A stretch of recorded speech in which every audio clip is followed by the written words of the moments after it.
Hi, I'm USA Today Bestselling Author Jennifer Youngblood. Thanks for joining me. I'm excited to present One Silent Night from my Romeo Family Romance series. I hope you enjoy this unique combination of the audiobook and original video footage that has been made especially for YouTube and is only available to enjoy here on my channel. One Silent Night tells the story of Noelle Staley. Recently divorced, Noelle needs a win in her life. She takes her young son and goes back to her hometown of Franklin, Tennessee to live with her aunt Birdie Romeo. Starting over isn't easy. All Noelle wants is to heal from the trauma of her failed marriage. She has no intention of reconnecting with her first love, Holden Hunt, the celebrated football coach who broke her heart. With a series of unexplained fires and nasty rumors about the Romeos, Noelle's quaint hometown might not be the safe haven she thought. Why does Noelle get the feeling that she's being watched? Are dangers lurking in the shadows? Or is her paranoia getting the best of her? This one has lots of tender emotion as well as suspenseful twists and turns. Be sure and take a second to like the video and subscribe to my channel. Opening credits. One Silent Night. Romeo Family Romance, Book 9. Written by Jennifer Youngblood. Narrated by Valdini.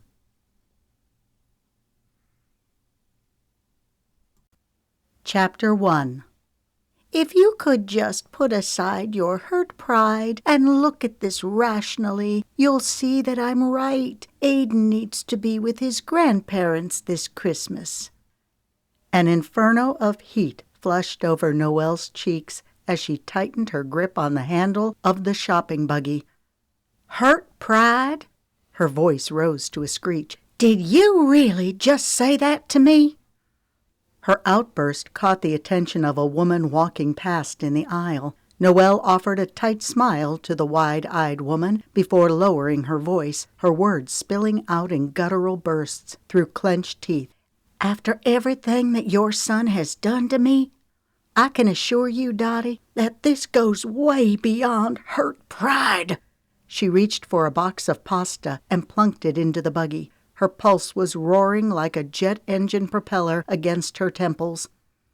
Is it so wrong of me to want to have my only grandson with me this Christmas? Dottie's voice held a wounded tremble. Noelle rolled her eyes. Her former mother-in-law was a master at playing the martyr to get her way. Well, it wouldn't work this time. Noelle sucked in a breath, willing herself to calm down. We've been over this a dozen times. Aiden and I went to Atlanta for Thanksgiving, and we're spending Christmas here with my aunt and her kids. Noelle hoped the finality in her tone would get the message through Dottie's thick skull. Thanksgiving had been brutal. Her ex-husband, Kyle, had the nerve to bring his latest conquest to the gathering, Tiffany Wade, a 20-year-old bombshell actress who was 10 years younger than Kyle. Noelle had to watch him pawing all over the naive bubblehead while picking at her turkey, which was bone-dry and tasteless. Kyle's affair with Tiffany had been the last straw in a long line of betrayals. It was what gave Noelle the impetus to dump his butt and move back to Franklin. I have an idea. Let Aiden go with us to Tybee Island for Christmas, and you can stay there and spend time with your aunt and her family. Dottie's voice was cashmere soft. No, that won't work. I'm spending Christmas with my son, Noelle countered, as she looked at Aiden's chestnut curls bouncing in sync with his movements as he skipped along, staying a handful of steps in front of the shopping buggy. At 5 years old, Aiden was a bundle of energy. Noelle couldn't take her eyes off him for 1 second without fear of him getting into something. He glanced back over his shoulder. Can we get some popsicles? His dark eyes lit with eagerness. Aiden was the spitting image of his father Kyle, with his wide smile and curly locks. There was a cute smattering of freckles splashed across his nose, and he was missing one of his front baby teeth. It was the first one that had fallen out. Noelle nodded as she moved the phone away from her mouth. If you're good. He threw her such an adorable cherubic smile that Noelle couldn't help but grin. It's a good thing you're cute, you little stinker. He'd already caused her grief today. Is that Aiden? Dottie asked. Put him on the phone. We're in the grocery store, Noelle countered. I don't understand why you felt the need to move so far away, Dottie sulked. How many times was Noelle going to have to keep repeating the same conversation? Franklin is my home. It's where I grew up. Dottie's voice grew pleading. Your home is here with us. If you could just give Kyle another chance. A chortle rose in Noelle's throat. I've given him plenty of chances. If Kyle were here, she'd punch him in the nose and then kick him in the groin. This thing with that kid actress is a passing fancy, Dottie spouted. Kyle is just going through a rough spot. Really? Noelle hurled out through clenched teeth. What was his excuse for the other affairs? That's not fair, Dottie blustered as her words rushed out. I knew it was a mistake for you to go to work. If only you'd been home more, cooked regular dinners, paid attention to Kyle's needs. A disbelieving laugh rose in Noelle's throat. Says the woman who lives off of takeout. Dottie was delusional. No wonder Kyle was such a putz. He'd been coddled his entire life. Noelle was getting disgusted and weary with this ridiculous phone call. What about her needs? Dottie never even considered that Noelle might have feelings. What about commitment, love, fidelity? The only reason she'd even answered her phone was because Dottie had called several times already and left 2 messages. The woman was relentless. Come home, Noelle, Dottie pled. You and Kyle can work this out. Her eyes narrowed. Not this time. An edge crept into Dottie's voice. Stop being selfish. Aiden needs his father and grandparents. Noelle felt like a dozen firecrackers were going off simultaneously in her head. I'm being selfish? Her voice was loud, but she no longer cared. She tightened her hold on the cell phone. You know what Kyle's problem is? Other than the fact he can't keep his zipper up. You and Trent make excuses for him. He's the selfish one. Calm down, Dottie urged in a superior tone. A hard laugh riddled Noelle's throat. You started this. I was just trying to get through to you, Dottie's voice broke. What's it going to take to get you to come home? I am home, she growled. Coming back to Franklin was not something Noelle thought she'd ever do. Being here was hard. Everything reminded Noelle of her mother. She couldn't count the number of times they'd come to this same grocery store when she was a kid. They'd walked these very aisles, their feet likely treading the exact spot where she was now. Her chest squeezed. Sometimes she missed her mom so badly that she could hardly breathe. It was especially hard during Christmas, her mother's favorite time of the year. Noelle's very name was indicative of how much Jolie Abernathy adored Christmas. Noelle swallowed the lump in her throat, willing herself to be strong. The longer she lived here, the more the pain would lessen, she hoped. It wasn't just her mom's death that had Noelle's nerves in a jumble. It was also Holden. She wondered if he even realized that she was back. What must he be thinking? Would he feel sorry for her that her marriage hadn't worked out? She straightened her shoulders, her expression going hard. She couldn't tolerate his pity. The festive Christmas music playing in the background was a stark contrast to her darkening mood. It was Christmas time. She should be happy. She needed to keep her eyes focused on the future rather than dwelling on the past. Hadn't she prayed for help and direction? She'd felt prompted to come home to Franklin. And then when her Aunt Birdie offered her a place to stay, the deal was sealed. She'd gotten a job at Viv's salon, which was a few doors away from Birdie's dress shop. She had so much to be grateful for. The key was to create new memories so they could help fill the sadness in her soul. Noelle pulled herself out of her thoughts. Dottie had been talking a mile a minute, outlining all of the fun adventures that she and her husband Trent had planned for their Christmas in Tybee Island. Of course, Dottie made sure to highlight all of the activities that would be expressly for Aiden, should Noelle allow him to go. Aiden had gotten farther ahead of Noelle. He rounded the corner. Before she could catch him, an older man came the other direction with his buggy and inadvertently blocked her way. It seemed to take forever for him to shuffle past. The second she could, Noelle whipped her buggy past the man and hurried to catch up with Aiden. "Are you still there?" Dottie asked irritably. "You haven't said a word for the last little while." She sniffed out a laugh. "I'm beginning to think you're a mute." Noelle pushed out a hard breath. "I'm here, although I'm not sure why I'm still talking to you," she muttered under her breath. She wished she could cut ties with her former mother-in-law and the rest of the Staleys, but that wasn't going to happen. She would always be tied to her ex-husband and his parents because of Aiden. "I'm sorry I didn't catch that last part." "Never mind." Noelle spotted Aiden at the far end of the cookie aisle. He was sitting on the floor, his feet sprawled out as he ripped open a box of wafers.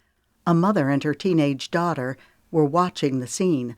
The mother's face registered disapproval, and the daughter had her hand over her mouth, sniggering. Noelle wished she could crawl under the buggy. Instead, she lifted her chin and strode past them, pushing her buggy with a vengeance. The woman looked vaguely familiar. Noelle was sure she probably knew her from somewhere. Perhaps she belonged to the same church as Noelle's mother. At any rate, Noelle didn't want to make eye contact with the woman. She didn't need the woman to recognize her right now in the midst of Aiden's antics. Just before Noelle reached Aiden, he pulled out a fistful of wafers, stuffed them into his mouth, before making a disgusted face and spitting them out. "Aiden!" she exploded as the frustration from the day engulfed her. "What are you doing?" She looked at the glob of half-eaten wafers. "What's wrong?" Dottie demanded. "Is Aiden okay? He needs structure, supervision, and—" It occurred to Noelle that she was still on the phone. "I've got to let you go." Noelle ended the call in the middle of Dottie's tirade. Aiden's eyes turned wider than 2 full moons, and he had a busted look written all over his face. "You're in trouble, mister," she seethed, her hand going to her hip. "You need to pick all that up right now." She needed a napkin or something. She glanced around, hoping to catch sight of a store employee. A daredevil defiance streaked through Aiden's eyes. "Don't even think about it," Noelle barked. Whenever Aiden got in trouble, his first inclination was to run from the situation. Noelle wished she could run away from her situation, leave the hurt and regret behind. Her warning fell on deaf ears as Aiden threw the box down, jumped up, and took off sprinting like a football player going for the end zone. Noelle didn't know whether to laugh or cry. She threw her phone into her purse, left it in the buggy, and bolted after him. She reached Aiden a couple seconds later. She went to grab his hand, but he darted out of her grasp with a giggle, as if they were playing a game of tag. Her rubber soles caught on the floor, causing her to trip over her own feet. She went sprawling head first into a large display of canned hams stacked in a pyramid formation. Successive pings of metal hitting the cement floor rang in her ears. At the same time, she heard a man grunt in surprise. It raced through her brain that the man had been standing on the other side of the pyramid. Noelle hit the ground as sharp pains stabbed through her hands and knees. She sat up in a daze as she looked around. A guy was on the floor beside her. A hot panic suffused over her. She'd knocked him down. A crowd gathered. "Are you okay?" an elderly woman asked, her lined face etched in concern. Noelle looked down at her hands. "You're bleeding," the woman said. "It's just a scratch," Noelle said casually as she clutched her hand. Her body was throbbing all over. Her knees were burning. She figured that beneath her jeans, her skin was scraped and bleeding. She looked over to where a guy in his early 20s was standing. He was wearing a store apron indicating that he was a store employee. He was holding Aiden's hand. "Does this one belong to you?" he asked. Relief swept over Noelle, realizing that Aiden was okay. "Yep, he's mine," she answered dryly, giving Aiden a sharp look. His expression was one of remorse and fright. Ever since the divorce, Aiden had been acting out. Today was his first day of kindergarten at his new school. It had been a disaster, with the teacher calling Noelle to report in a put-out tone that Aiden had pushed another kid off the slide during recess. Noelle had no idea what to do about Aiden's outbursts. Right now, however, she had bigger fish to fry. "Are you okay?" she asked, turning to the guy beside her. "I'm so sorry," she began, and then got a good look at him. Her eyes nearly popped out of her head. "Holden?" she uttered. Of all the people in Franklin to knock down, why did it have to be him? For weeks, she'd fretted over how she would react when she saw him again, wondering if the old feelings would resurface.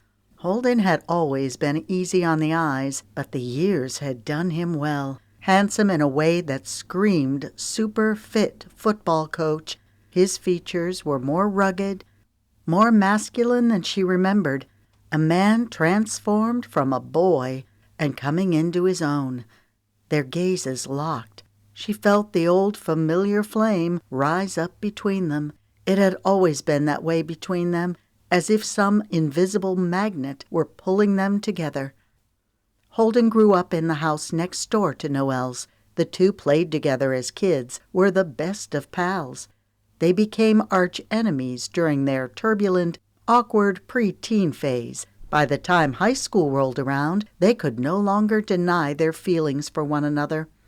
Everyone assumed they'd end up together, but then the unthinkable happened, changing everything.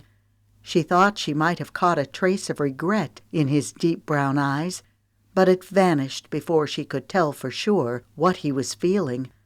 Was Holden remembering everything they'd lost? She sure thought about it often enough. They'd had such high aspirations for the future. A crooked grin lifted a corner of his mouth, showcasing his deep dimples. She remembered pressing her finger in them when they were kids. She used to call them black holes, saying that the entire world could get lost in them. "Hey, Noe," he said softly. "Welcome home." She was fascinated by the faint creases around his eyes. They hadn't been there before. His lean jaw held a slight stubble. It was sexy. Over the years, she'd thought of him more often than she wanted to admit, even dreaming about him a few times. It was interesting to sync the memories of her past with the real-life, breathing hunk of a man sitting beside her. Amusement lit his eyes, making her realize that she was staring at him. Heat blow-torched over her face as she gurgled and then coughed. Hey!" He didn't look surprised to see her. She wondered if Birdie had told him she was coming home, or maybe he'd heard the news from someone at the salon. The only thing that traveled faster than the speed of sound was gossip through the Franklin grapevine. Her eyes seemed to have a mind of their own as she took a quick snapshot of his cut muscles, the outlines visible beneath his gray, long-sleeved shirt. Yep, she could certainly tell he was a football coach. He probably lived in the gym. Football was a religion in Franklin. According to what Birdie had told her, in addition to teaching high school history, Holden was one of the most sought-after coaches in the tri-state area of Tennessee, Alabama, and Georgia. He would no doubt be a king in Franklin. Holden arched an eyebrow. "Noe, you've always been notorious for making a grand entrance, but you've outdone yourself this time." Anger came on suddenly, roaring through her like a freight train. She was about to come back with a snarky retort when she saw his playful glint of admiration. A begrudging smile tugged at her lips. "I own up to my mistakes when the situation warrants, but I was helped a bit with this one." She made a point of giving Aidan a reproving look. He ducked his head behind the arm of the store employee. "So this is the little man that I've been hearing about," Holden said as he looked up at Aidan. Noelle startled. "Who's been talking to you about Aidan?" Even as the question left her mouth, the answer came in a flash. "Birdie." "Yep," Holden grinned. Birdie thought Holden was the greatest thing since pumpkin pie. She would always joke about Holden being her adopted son. Noelle looked at Holden's palms. One was creased from landing on the edge of a can. "Your hand." "It's nothing," he said casually, much the same as she'd done when the older woman pointed out her injury. "Well, well," a female voice jeered. "It looks like Miss Beauty Queen is continuing her path of destruction." Noelle looked up to see Meredith Sims. Her arms were folded over her chest, her sculpted eyebrow arched in disdain. Meredith was the daughter of Noelle's new boss, Vivian Sims, the owner of the salon. Meredith worked there also. Meredith was a few years younger, so Noelle didn't remember her from high school. However, it only took Noelle a single day of working at the hair salon to realize that Meredith was a diva. The path of destruction Meredith was referring to was a highlighting job gone terribly wrong. When Noelle removed the highlighting foils from Mrs. Smalley's hair and went to rinse her out, she was horrified when Mrs. Smalley's highlights, which should have been blonde, turned out purple. Noelle couldn't believe she'd goofed on her first day. She'd gone over the formula with a fine-tooth comb and followed every step to the letter. The only explanation Noelle could come up with for the fiasco was that Mrs. Smalley had recently started taking some new medication. Of course, Mrs. Smalley expected Noelle to fix it. Noelle put a dark rinse on the older woman's hair. She wasn't happy, but there was nothing else that Noelle could do. The disaster didn't bode well for Noelle on her first day on the job. "You're lucky that you're a former Miss Georgia Royal and that your beauty pageant title will bring in lots of new clients," Vivian had snipped. "Otherwise, I'd fire you on the spot." Meredith turned her predatory eyes on Holden. "I wondered where you'd gotten off to," she sniffed. "Then I heard the crash." The words snapped through Noelle's brain. Were Holden and Meredith together? Meredith was certainly beautiful enough to capture any man's attention with her glossy dark hair and willowy figure, but she didn't seem like Holden's type. The Holden Noelle grew up with wouldn't put up with the likes of Meredith Sims for 1 minute, much less date her. He'd say she was way too high maintenance for him, or at least that's what he would have said back in the day. The point was driven home that Noelle didn't know who Holden Hunt was anymore. Noelle felt a curious sense of loss and had to remind herself that it didn't matter whom Holden Hunt dated. He was part of her past, not her future. Holden got to his feet. He reached down to help Noelle up. "Thanks, but I've got it," she said quickly as she stood. She was caught off guard at how wobbly her legs were. She teetered slightly before Holden caught her arm in a steadying grip. "Easy," he cautioned. She felt the warmth of his fingertips shooting straight into the center of her core. Or maybe it was a trick of her over-heightened senses. Yeah, it had to be that. No way could Holden Hunt still have such a strong effect on her. For years she'd lived her life independent of him and had done just fine. She could keep doing the same now. "Everything's okay," Holden said to the curious onlookers. "Nothing to see here, folks," he grinned. "You can move along." He spoke with the congenial authority of one used to dealing with intrusive townfolk.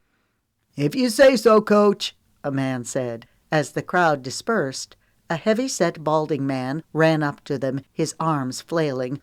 "What happened?" Noelle read his name tag. Mac Warner, store manager. She cringed inwardly as she took a mental assessment of the scene. There were at least 20 damaged cans. She looked around for a sign that would indicate how much each can of ham cost. She figured it had to be at least $10 a pop. The least she could do was offer to pay for the damaged merchandise. "How you doing, Mac?"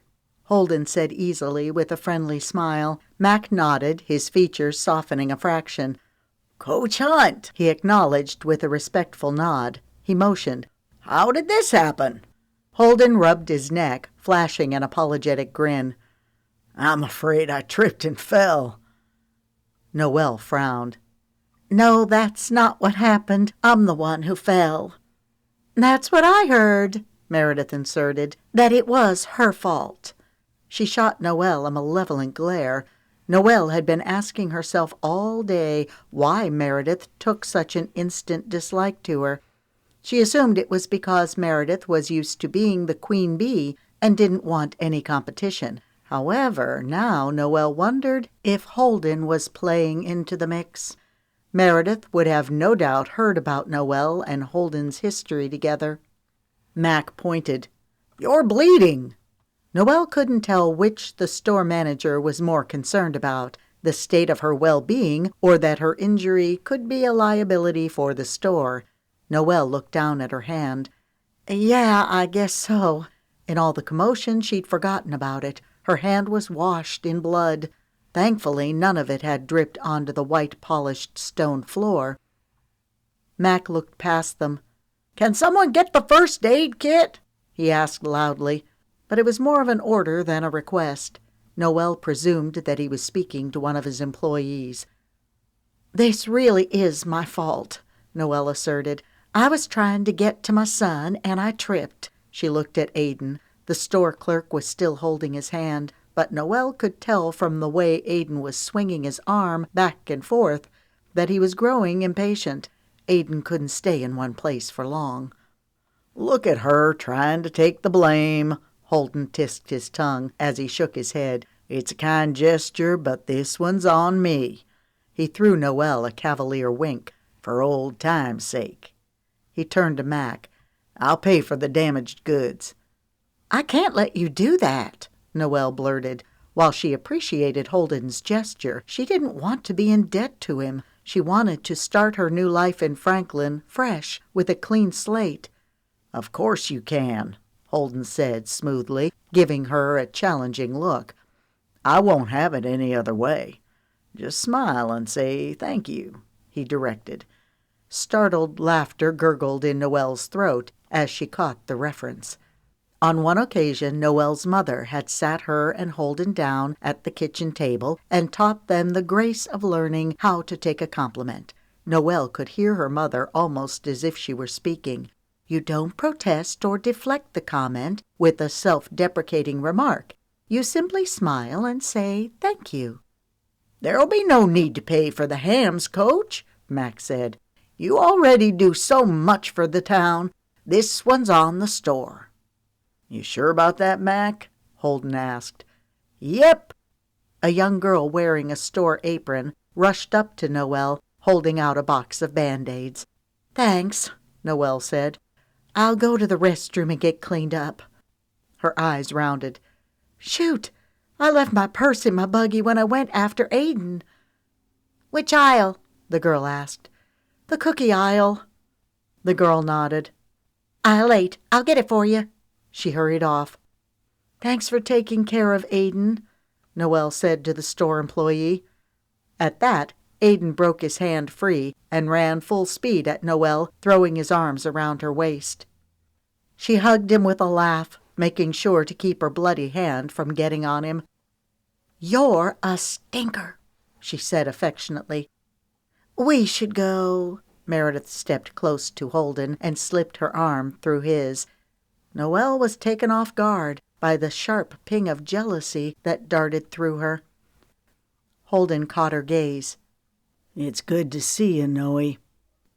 Meredith's eyes flashed. Good to see you, too. Thanks for everything. For a split second, the years fell away. Holden had been such a large part of her life. Losing him had cut Noelle to shreds. It hurt much, much more than Kyle's infidelity or the divorce. Holden had been her soulmate. She couldn't help but wonder how different things might have been were it not for the accident. The emotion came on without warning, causing her eyes to mist. With a start, she averted her eyes, blinking fast to gain control of herself. The girl returned, pushing Noelle's buggy. Here you go, she said cheerily. Noelle marveled that her purse was intact, just as she left it, one of the perks of being in a small town. Thank you, she pressed her lips together. I'm sorry about the mess on that aisle. Mess? Mac asked, raising an eyebrow. Heat warmed Noelle's cheeks as a shaky laugh issued from her throat. I'm afraid my little guy got into a box of wafers. Holden grinned broadly. You always did know how to make an appearance, he said appraisingly, catching Noelle's gaze. Amen to that, Meredith snapped, giving Noelle a look that could kill. Of one thing Noelle was sure, she'd certainly made an enemy out of Meredith Sims. So much for her good intention to make new friends.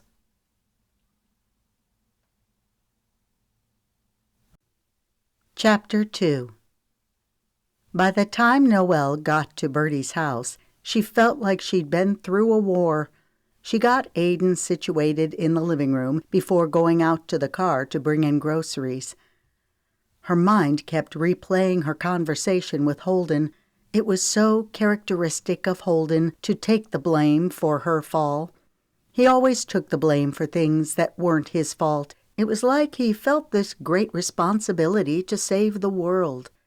There was a time when Noelle admired that about Holden, until it nearly destroyed him. It was interesting how she'd felt an instant connection with him, even though they'd spent years apart. Of course, that connection was severed the second she realized he was with Meredith Sims. She made a face.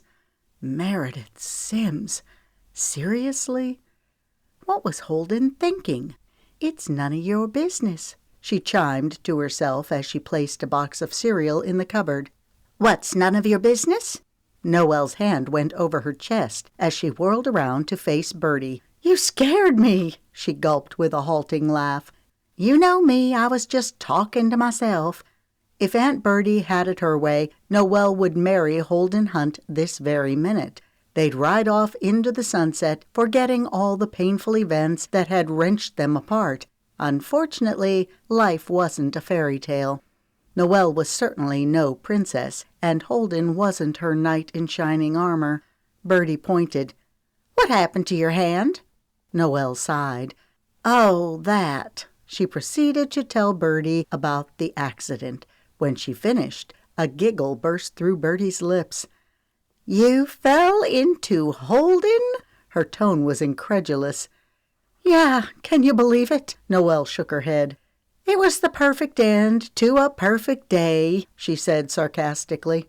I knew y'all would cross paths eventually, but I didn't expect your first meeting to be quite so explosive. Birdie's eyes sparkled with mischief. Maybe that was fate's way of giving you a little nudge.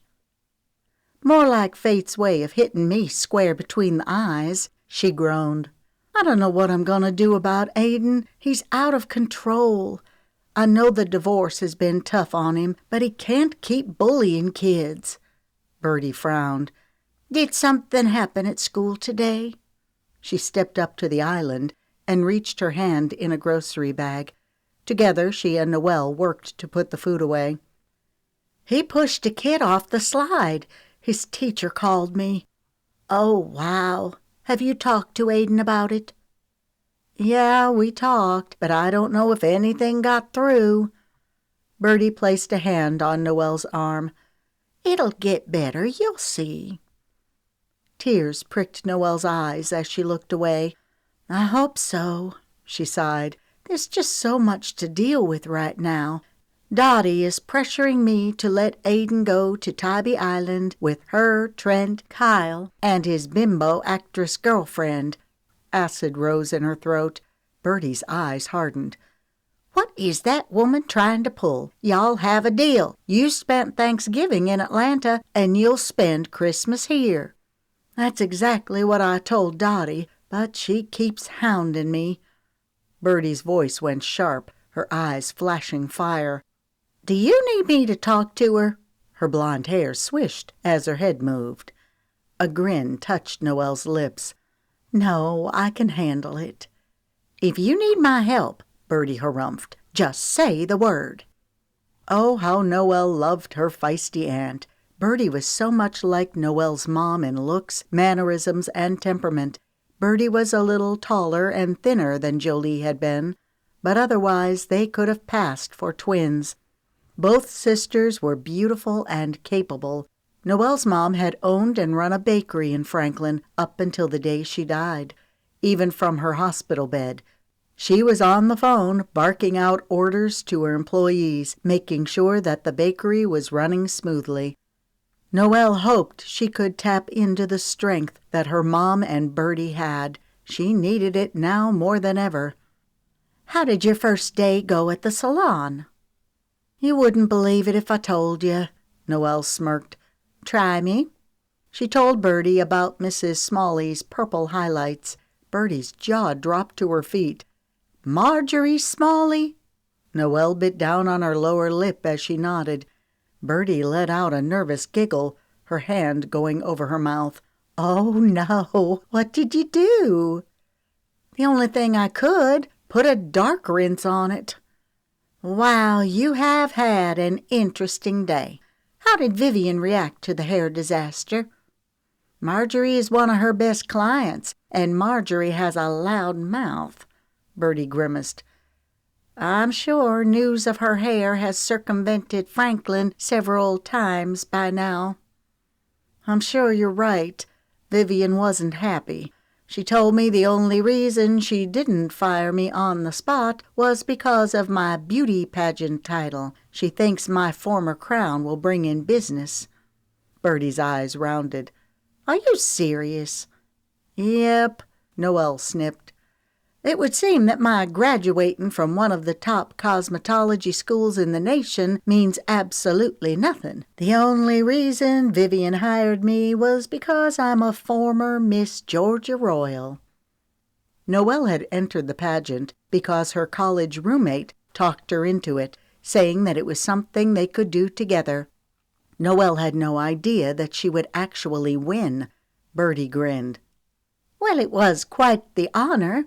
Your mama was bursting with pride over it. Her voice grew sentimental. Remember how she put that picture of you up at the bakery? Laughter rose in Noelle's throat. You mean the one with me wearing a bikini? That's the one, Birdie sang. You had on that mile-high crown with your Miss Georgia sash draped over you. Her hand flourished from her shoulder to her waist. I about died when I saw that. Birdie perched her hand on her hip, her tone going sassy. Honey, anyone who looks like you in a bikini has a right to have their picture prominently displayed. That was pre-Aiden. I wouldn't be caught dead parading around in a bikini now. Birdie gave her an admiring look. Trust me, you're still as beautiful as ever. Thank you, Noelle murmured in surprise. I look just like you and Mom. Noelle had Birdie's same body type. She was 5'7" and thin, but not skinny. Her blonde hair fell a little below her shoulders. Her eyes were green like Birdie's, whereas Noelle's mom had hazel eyes. Yes, you do look like me. Birdie touched her hair. I take it as the highest compliment when people ask if you're my daughter. A wave of tenderness rose in Noelle's chest. She couldn't fight back the tears that moistened her eyes. I hope you know how much I appreciate everything that you're doing for me and Aiden." Her throat clogged as she coughed. "If it weren't for you, I don't know that I would have had the courage to leave Kyle and start over again." Birdie gave her a perceptive look. "You're a lot stronger than you think. Keep trusting in the feelings that you've had. The Lord will continue to lead you along until the path becomes clear." A tear dribbled down Noelle's cheek as she wiped it away. "I wish I had your faith and optimism," she said gruffly. "You do," Birdie said, with such certainty that it spoke a sliver of peace to Noelle's soul. "So, what do we want to make for dinner?" Birdie asked, her voice taking an upward lilt. A loud crash came from the living room. Noelle ran that direction with Birdie close on her heels. Noelle stopped in her tracks, her eyes flying open wide when she saw the Christmas tree toppled on its side, ornaments littering the floor. "Aiden!" she exclaimed. "What did you do?" Panic raced through her. Birdie's beautiful tree. He thrust out his lower lip. It trembled as he spoke. "I was trying to get a candy cane, but it was stuck. The tree fell," he exclaimed.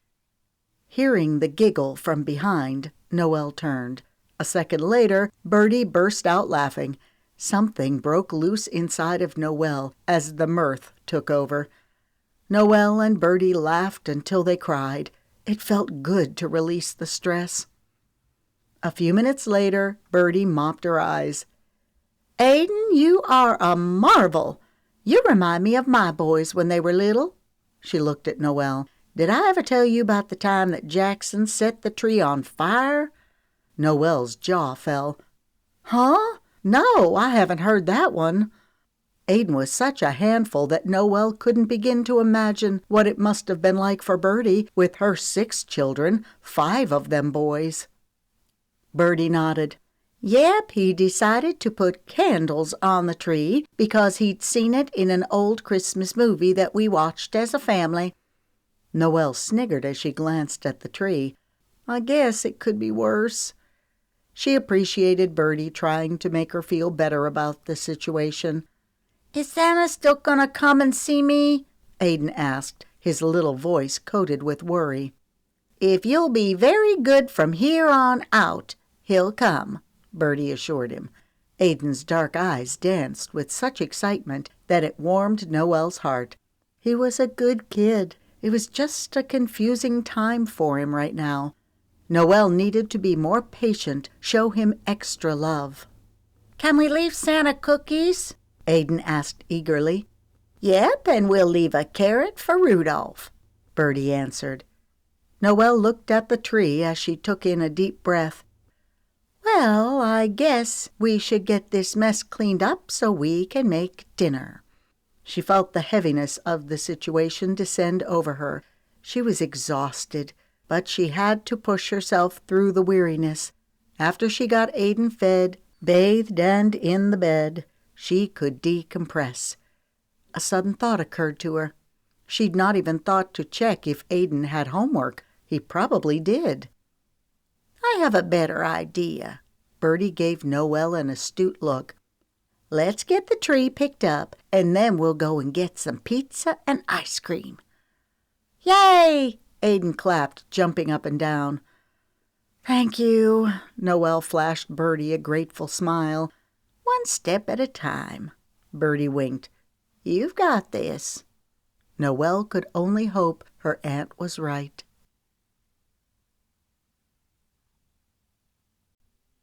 Chapter 3.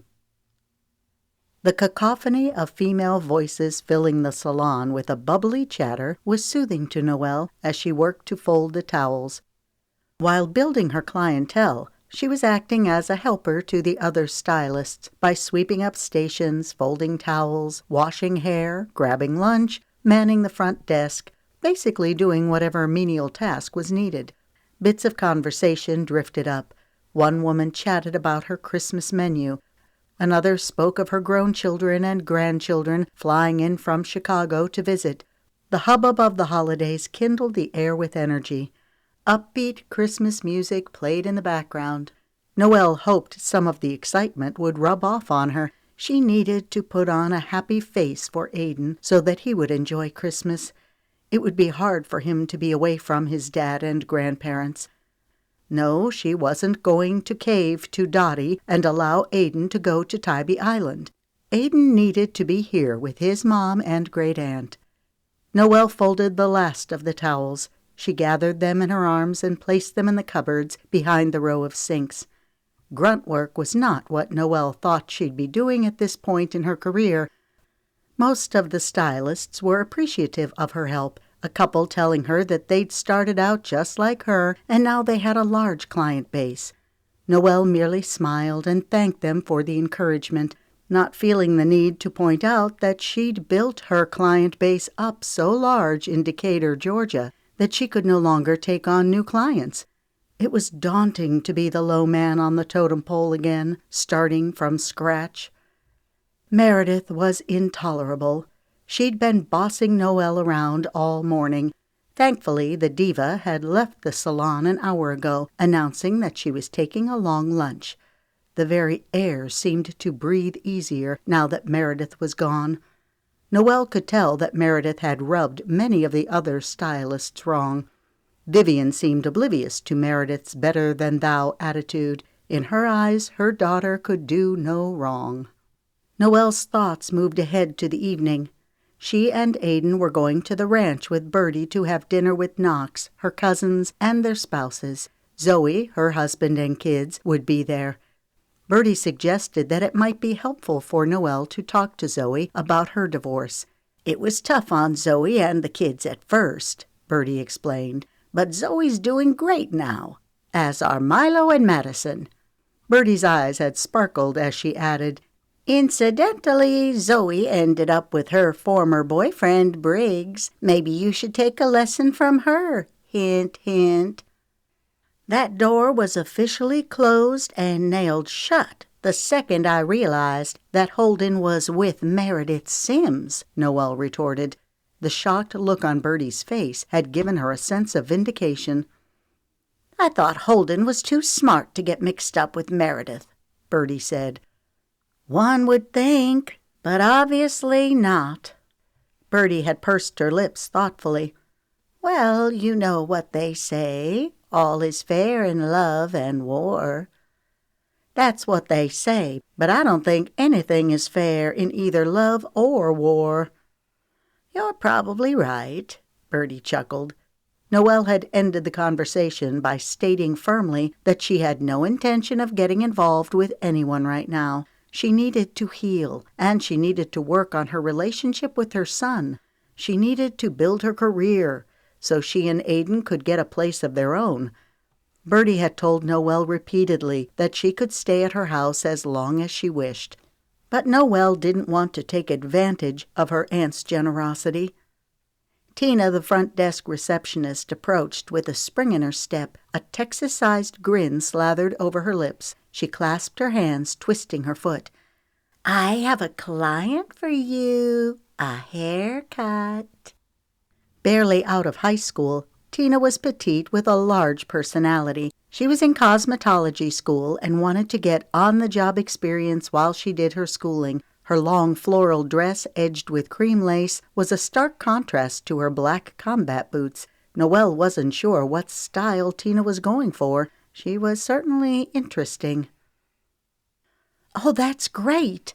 Vivian had agreed to give Noelle all the walk-ins for several weeks, promising that there would be a handful each day. Yesterday there had been zilch.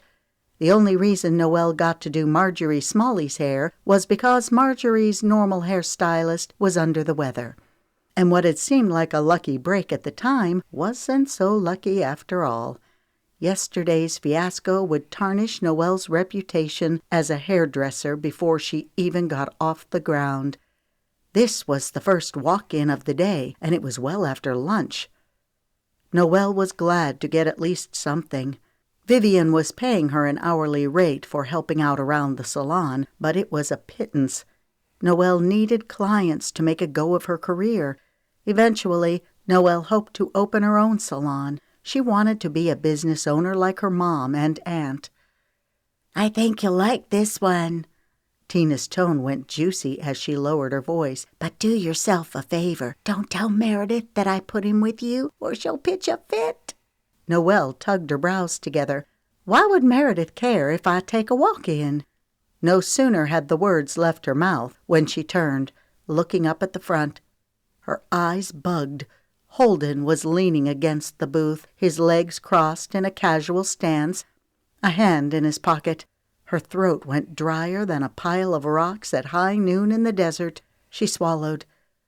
"Sorry, I can't take anyone right now." Tina made a face. "But you're not doing anything." Noelle lifted her chin. "I'm folding towels." "You just finished," Tina pointed out, motioning to the stack of towels Noelle had just placed in the cupboard. "Vivian said to give all the walk-ins to you. Everyone else is booked solid."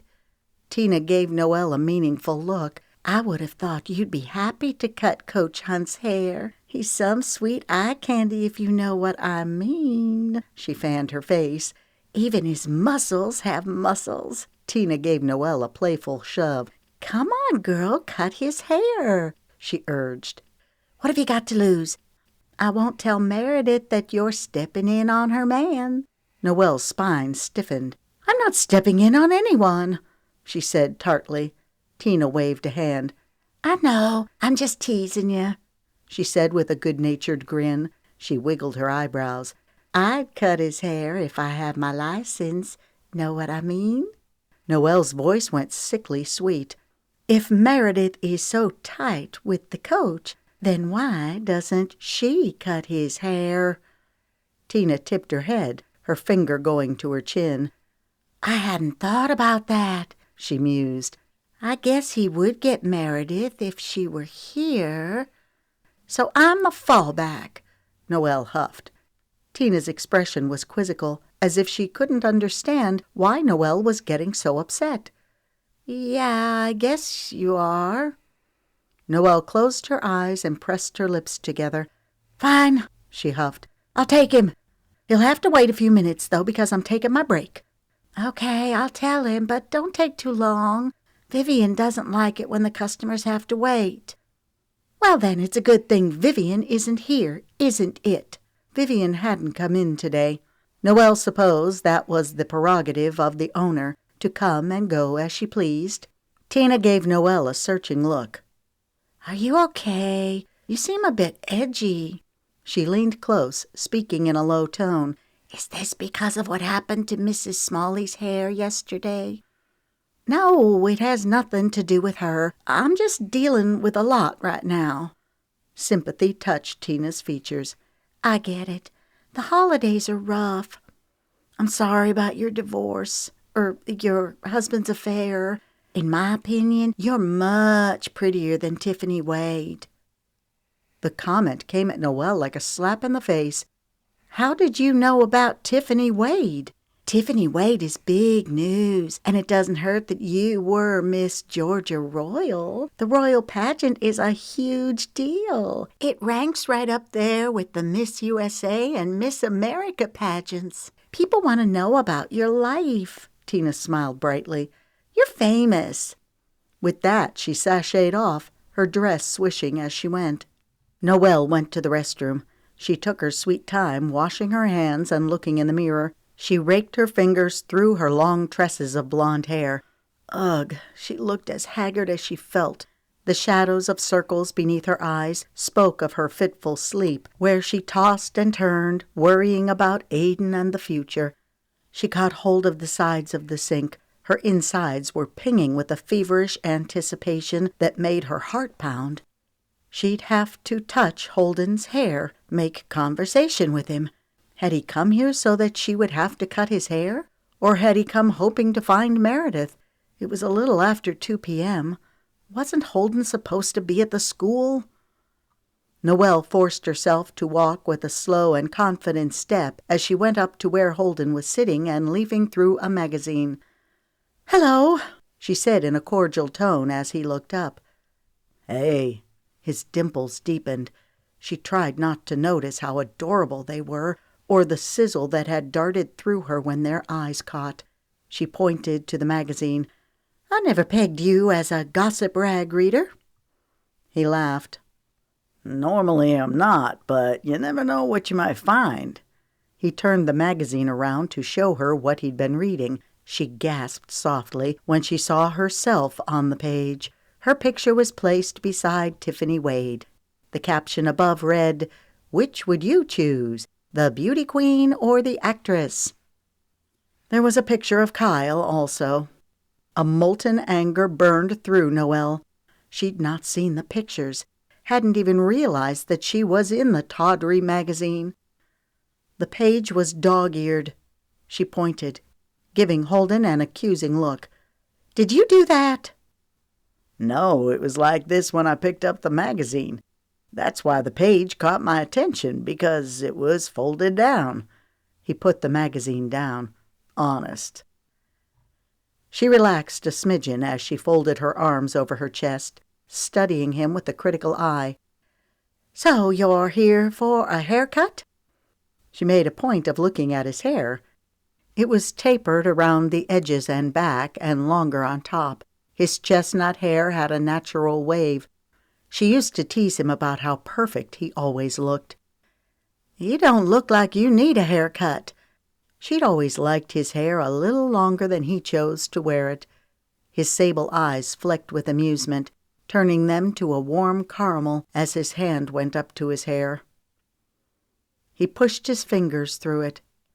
"Noe, do you want my business or not?" he taunted. Holden was the only one who'd ever called her Noe. He used to write her notes, which she'd kept. She told herself she was keeping them because they were an important part of her past, but the truth was she couldn't bear to part with them. Holden wrote her nickname as Noe, but he pronounced it as Noe, like Joey with an N. She arched an eyebrow. "If you want a haircut, I'll give you a haircut." She turned on her heel and waved for him to follow. He caught up with her in a couple of steps. Her cells swirled with awareness at him being so close. She could feel her cheeks burning. As she led Holden to her station, the other stylists and their clients gave them curious glances. Everyone was keenly interested in the scene unfolding between her and Holden, it seemed. Noelle wondered how many of them knew that she and Holden had a past. Or maybe they were wondering what would happen if Meredith found out that she was cutting Holden's hair. "Here we are," Noelle said with a forced cheerfulness as she motioned to her chair. Holden sat down. He was wearing a navy blue long-sleeved shirt, jeans, and a pair of black Converse tennis shoes. She draped the cape around him, fastening it around his neck. "I see you're still wearing Converses." He grinned. "You know me and shoes." His intimate tone sent tingles circling her spine. It was astounding and concerning how discombobulated Holden made her feel. "So, what are we doing here?" His eyes held hers. "I don't know, Noe. What are we doing?" he asked softly. "About your hair," she squeaked. He was amused. "Ah, that. Well, I was kind of hoping you'd wash it before cutting it." He gave her a playful smirk. Her eyes widened. Crumb! She should have asked if he wanted his hair washed. She'd gotten so worked up that she took him straight to her chair. "Okay," she said offhandedly. "Let's go to the sink." She removed the cape and laid it across the chair. She pointed to a bowl as he sat down. She retrieved a towel from the cupboard and rolled it up before placing it behind his neck. Her fingers tingled when they made contact with his skin. She swallowed, trying to get a hold of herself.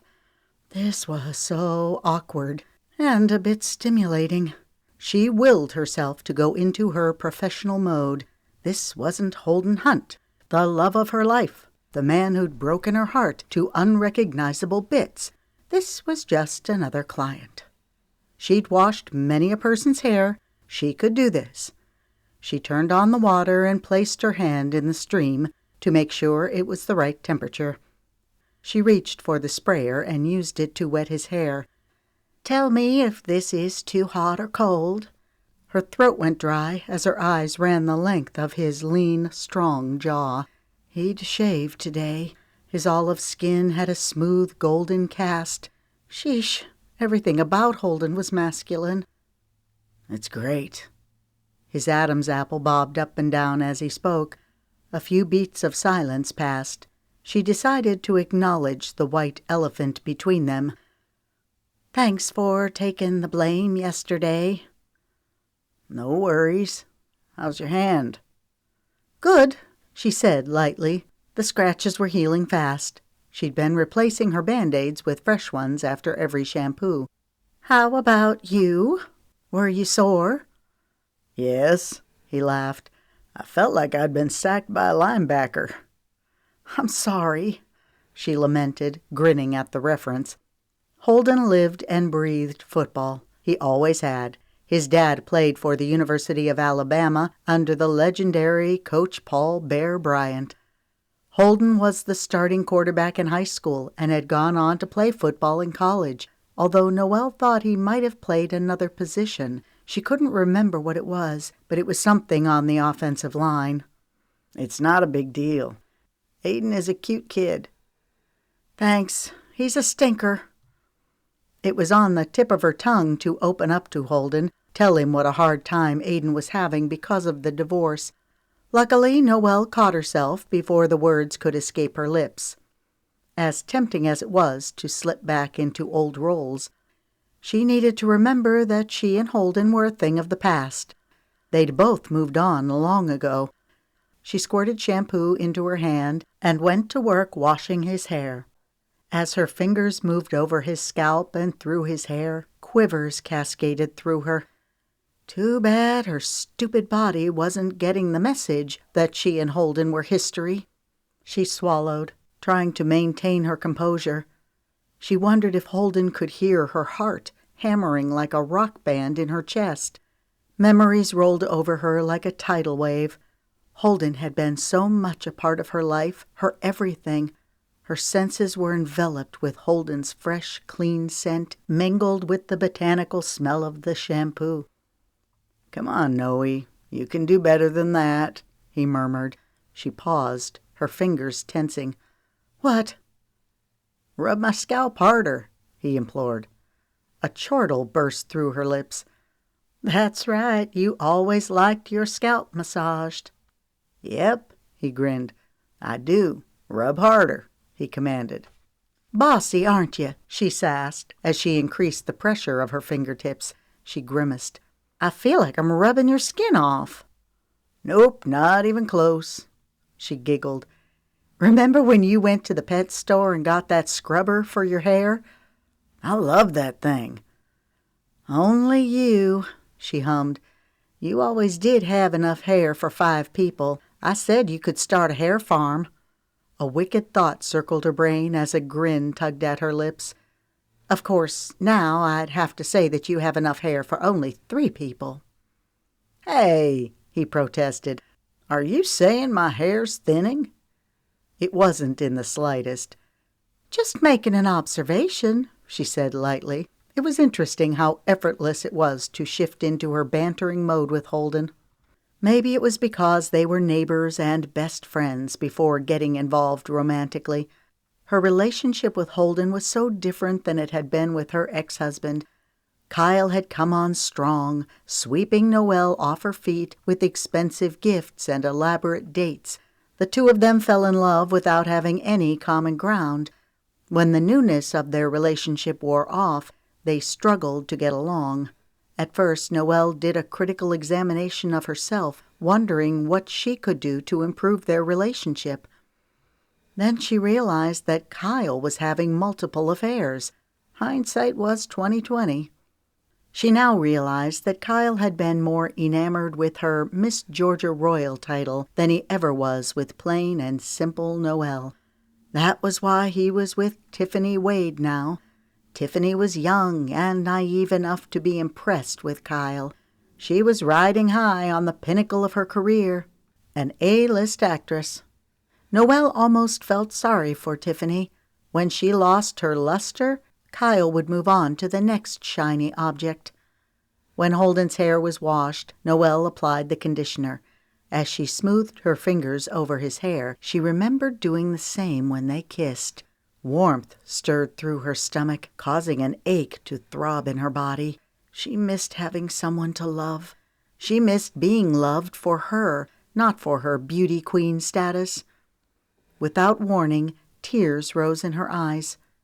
Horrified, she blinked back the emotion. "All done," she said in a voice that sounded too upbeat in her own ears. She hoped Holden wouldn't notice. She led him back to her station. After he got situated with the cape over him, Noelle rested her back against the edge of the counter facing him. She folded her arms over her chest, studying him critically. "So, what are we doing here?" Amusement flicked in his eyes, shimmering them with gold. "I don't know, Noe." Her name hung in a caress on his lips. "What are we doing here?" he asked softly, his eyes holding hers. Her pulse began hammering in her ears. Heat splashed her cheeks. She couldn't believe she was thinking this, but right this moment, she had the overwhelming urge to pick back up where they'd left off. Forget that she was newly divorced and rebuilding her life. Forget that Holden was dating Meredith. Stealing him away from the diva's clutches would no doubt cause Noelle grief at work. Noelle needed this job, not just because of the money. Yes, she needed that too, but even more important was her self-respect. She needed a win. Her thoughts went back to Holden. Was it possible for them to forget the ugliness, the heartache? Her heart twisted into a hard knot. No, that would be too risky. She had Aiden to think about. She was seeing the good Holden now, the man she'd fallen in love with, but when he went down that dark path, it was ugly. She couldn't go through that again. "I mean about your hair." He grinned, showing off his dimples. "Oh, that." He studied his reflection in the mirror. "How about you cut an inch off the top and trim the sides and back?" Her jaw fell. "An inch? If I do that, you won't have any hair left." She caught the playful glint in his deep brown eyes and realized that he was needling her. Holden knew she liked his hair longer on top. "Do whatever you want. I'm in your capable hands." "Sounds good," she said casually, trying to calm her erratic heartbeat. She'd known that coming back to Franklin and seeing Holden again would be tough. She had tried to mentally prepare herself for the emotional battle. The pull to Holden had always been great. It had taken her a long time to piece her life back together after the two of them parted ways. It helped that Noelle was far removed, in a different state. Here, however, with the memories bombarding her, and with Holden in the flesh, looking even better now than he did before, it was hard to keep a clear head. She reached for her scissors and comb. She'd trim the top with scissors before using her trimmer around the sides and back. Noelle was used to making casual conversation with clients while she worked. It went along with the job description. However, right now, her mind was as blank as a new sheet of paper. "How are you and Aiden settling in?" Holden asked. Her shoulders relaxed a fraction. She was grateful that Holden was taking the lead and navigating them through the awkwardness of polite conversation. "We're okay." He arched an eyebrow. "Just okay?" "It depends on the day. Aiden's having a hard time adjusting, as you witnessed firsthand yesterday." He pressed his lips together in understanding. "I'm sorry. He seems like a good kid." "He is. Everything's just so confusing right now, with his dad." Her stomach tensed. "You saw the article in the magazine. Kyle is off sowing his wild oats while I'm trying to figure out how to take care of our son." Acid rose in her throat as she swallowed it back down. "I'm sorry," she croaked. "That's TMI." "No, he countered, holding her gaze in the mirror. "I want to know." The genuine concern in his voice got to her, touched some core part of her heart that she didn't want to be touched right now, especially not by Holden. "We'll be fine," she said in a pragmatic tone. "I'm not the first woman to deal with a philandering husband. The good news is that Aiden is still young enough so that he doesn't fully realize what's happening. By the time he's old enough to understand, it will be old news." Before Holden could comment, Noelle switched gears. "Tell me about you." Her hands worked expertly, falling into old habits as she pulled his hair between her fingers and used her scissors to cut his hair in neat snips. "Birdie tells me that you're making quite a name for yourself as a coach." "I don't know about that," he said offhandedly. "I have a great group of boys to work with and a good support staff. That helps." A smile tipped her lips. "Well, I see that's one way you haven't changed." He looked surprised. "What's that?" "Always deflecting praise." Deep-throated musical laughter rumbled in his throat. "You know me too well." He caught her eyes in the mirror and held them. She blinked to break the connection as she cleared her throat. "So, you've been back in Franklin for 2 years? I think that's what Birdie said." "Yep, after college I coached a few years in Huntsville, Alabama. It's good to be back home." "How are your mom and dad?" "Great. Mom's still working at the hospital. Dad retired last year. He keeps himself busy milling around the house, doing repairs, and helping all the neighbors with their handiwork." "Your parents are great. I miss seeing them." Holden's mom, June, was a pediatric nurse, and his dad, Artie, was a junior high school principal. The accident had hit them hard. Noelle couldn't even begin to imagine the heartache and turmoil they'd been through. She was glad to hear that they were doing well. Holden looked thoughtful. "You should stop by and visit my folks. They'd love to see you and meet Aiden." "I might do that sometime," she said evasively. Maybe she would eventually, but right now she wanted to get acclimated before going back to her old neighborhood and seeing her former home. She didn't need any more painful reminders right now that her mom was gone. When the top was done, Noelle ran her fingers through his hair, checking the length. Next, she picked up her trimmer, placed a guard over the blade, and began working on the back. She tried not to notice how masculine Holden's tanned neck was. His shoulders were broad and muscled. She remembered running her fingers over those shoulders, pulling him close, getting lost in the feel of his lips. She squelched the renegade memories flat like a bug under a rug. "So," she began, "you and Meredith are together." Yep, that's the point she needed to touch on. It was a good reminder that she needed to keep her thoughts in check and not venture too far down memory lane. His face went red. "We've dated off and on, nothing serious." It was curious and concerning how quickly Noelle's heart lifted. "Remember," she commanded herself, "you're not going there with Holden ever again. It doesn't matter who Holden dates." "How about you?" he asked. "Are you dating anyone?" She jerked, a startled chortle rising in her throat.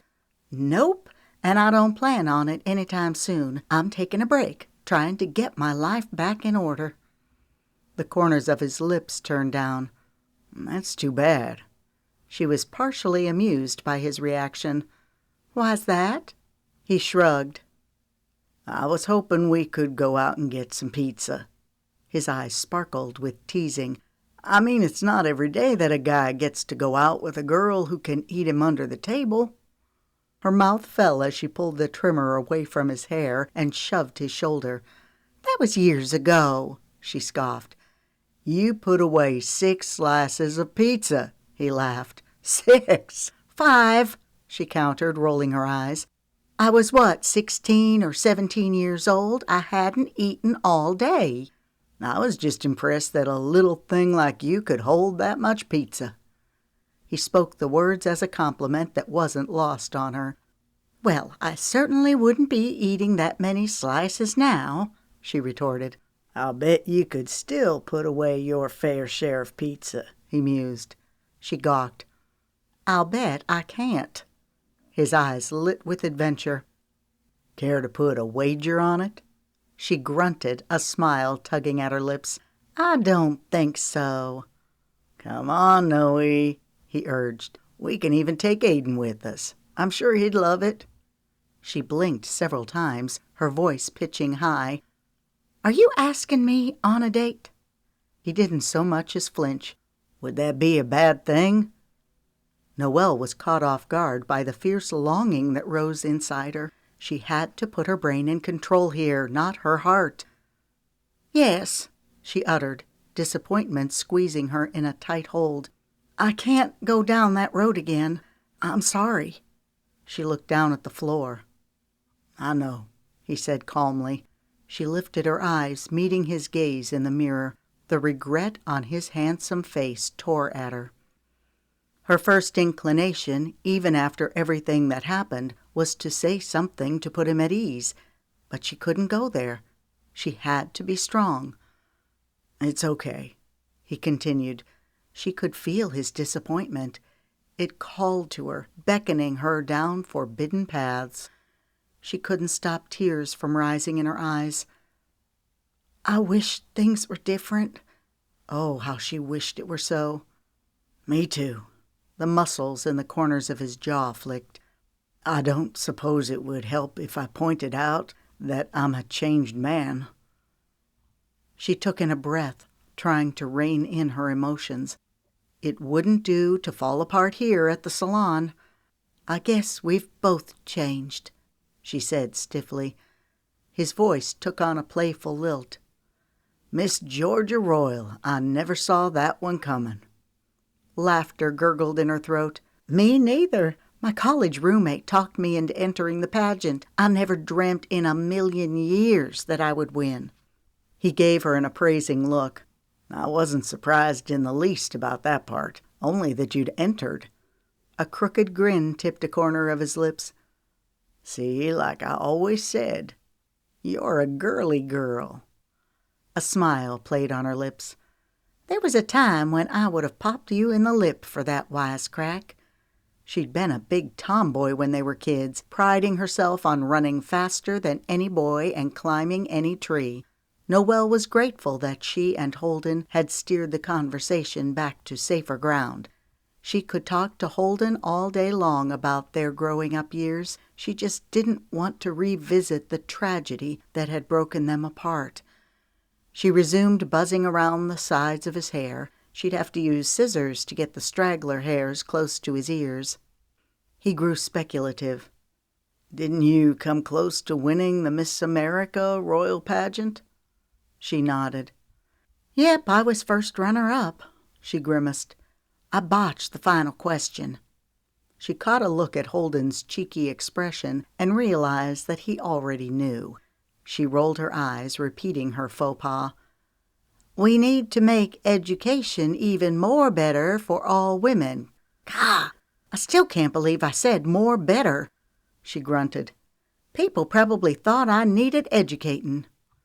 His eyes sparkled. "I thought you were kind of cute. You certainly looked good in the swimsuit," he murmured. "Didn't you win that part?" Her cheeks were flaming red. "Yep, I did." She put down the trimmer and reached for the scissors. "Okay, almost finished," she said, mostly to herself. She needed all the positive affirmation she could get. The haircut was almost over. Thank goodness. Maybe her heart could get out of the tailspin that being so close to Holden had put her in. She snipped the stragglers away, giving him a smooth hairline above his right ear. After checking her work to make sure it was adequate, she moved to the other ear. She crouched down slightly, getting at a good angle to trim the hair.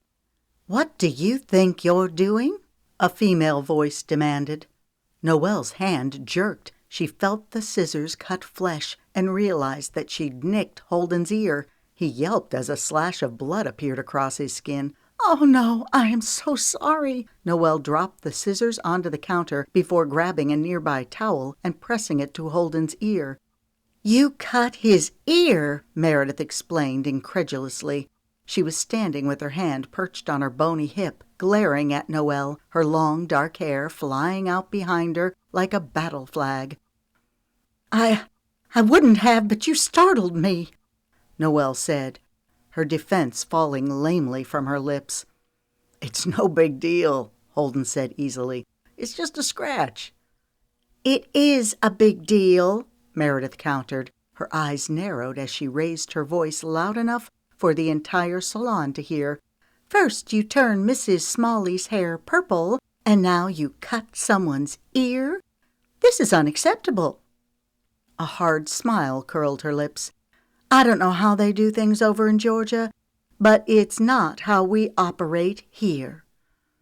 Noelle felt the sting of all the eyes in the salon, humiliation burning through her. "Take it easy," Holden urged Meredith in a low tone. "You're making a mountain out of a molehill." Noelle was still pressing the towel to Holden's ear. "I've got it," he said as he held a hand over the towel. A second later he removed the towel and shifted in the chair, turning his ear toward the mirror so he could examine it. "See, it's just a scratch." Noelle was relieved to see that his ear was indeed okay. It was red from being nicked, but the bleeding had stopped. Good grief! She hadn't nicked an ear since cosmetology school. Meredith pinned Noelle with a scathing glare. "My mother will hear about this." She lifted a sculpted eyebrow as she homed in on Holden. "I go to find you at the school, and one of your assistant coaches tells me that you're here getting a haircut." Her voice took on a petulantly wounded note. "I always cut your hair. Why didn't you wait until I was here?" A brittle amusement circled Noelle's insides as she looked at Holden, awaiting his answer. Was he really going to let Meredith Sims lead him around by the nose? If so, then he wasn't the man Noelle remembered. The Holden she knew wouldn't put up with Meredith's crap. "I needed a haircut, so I came in," Holden answered simply, the edge in his voice making it clear that the topic wasn't up for discussion. Noelle felt a swift ping of vindication. Yep, that was the Holden she knew. Always kind and respectful, but he stood his ground. Meredith's face turned tomato red. "I wish you would have waited," she blustered. "At least then you wouldn't have gotten cut." She made a point of looking at Noelle. "I don't mind taking a few nicks here and there," Holden drawled, "if it means sharing good company." He caught Noelle's gaze. Something in his expression spoke of their long history together, the tenderness and passion of their relationship. "Thanks for the haircut, Noe." He winked. "See you around." He rose from the seat, removed the cape, and draped it over the chair. Meredith's beautiful face was twisted with fury, an arsenal of fiery arrows pointed straight at Noelle. If Holden noticed Meredith's rage, he chose to ignore it. "I'll just pay for this up front," he said pleasantly. "This one's on me," Noelle quickly inserted. "It's the least I can do." Noelle's eyes locked with Holden's. She felt strangely possessive of him now that Meredith was here. While Noelle knew that it wouldn't be smart for her to get involved with Holden, she wanted him to end up with someone decent. "I guess I'll owe you then," Holden said meaningfully. "I'll put it on your tab." Noelle grinned, feeling a gush of connection that flowed through her like a rushing river current. She couldn't deny or ignore the impact Holden had on her. Whatever happened in the future, the two of them had shared too much to pretend that it hadn't happened. "Sounds like a winner to me." Holden strode through the salon in fluid, confident steps, his posture erect. Noelle traced the outline of his impressive physique, taking note of the muscles in his back that moved like a well-oiled machine. His waist was tapered and tight, not an ounce of flab on it. His long legs were encased in faded jeans. She grinned at the Converse tennis shoes. So Holden. No wonder Meredith was acting so territorial. Guys like Holden Hunt were few and far between. Noelle knew that from sad experience. "Howdy." Holden smiled and nodded to the various women, watching him with curious eyes. This was a side of Holden that was new, his diplomatic, handle-the-crowd persona. Noelle had seen it last night at the grocery store when he was talking to the manager. Holden had gotten good at being in the public eye. That was something Noelle hadn't mastered. The year she reigned as Miss Georgia Royal had been torture. She was relieved that she hadn't won the Miss America Royal title. She learned quickly that she preferred to be behind the scenes rather than in the limelight. "This isn't over," Meredith hissed, getting up in Noelle's face, so close that Noelle felt a puff of Meredith's hot breath on her face. The hair on the back of Noelle's neck bristled. She didn't know how much more of Meredith's Sims she could take before losing all reason and pummeling the woman. Meredith glanced toward the front of the salon before taking off after Holden, her heels clopping noisily against the polished concrete floor. Meredith caught up to Holden just as he was going out the door. Judy, one of the stylists, threw Noelle a surly grin.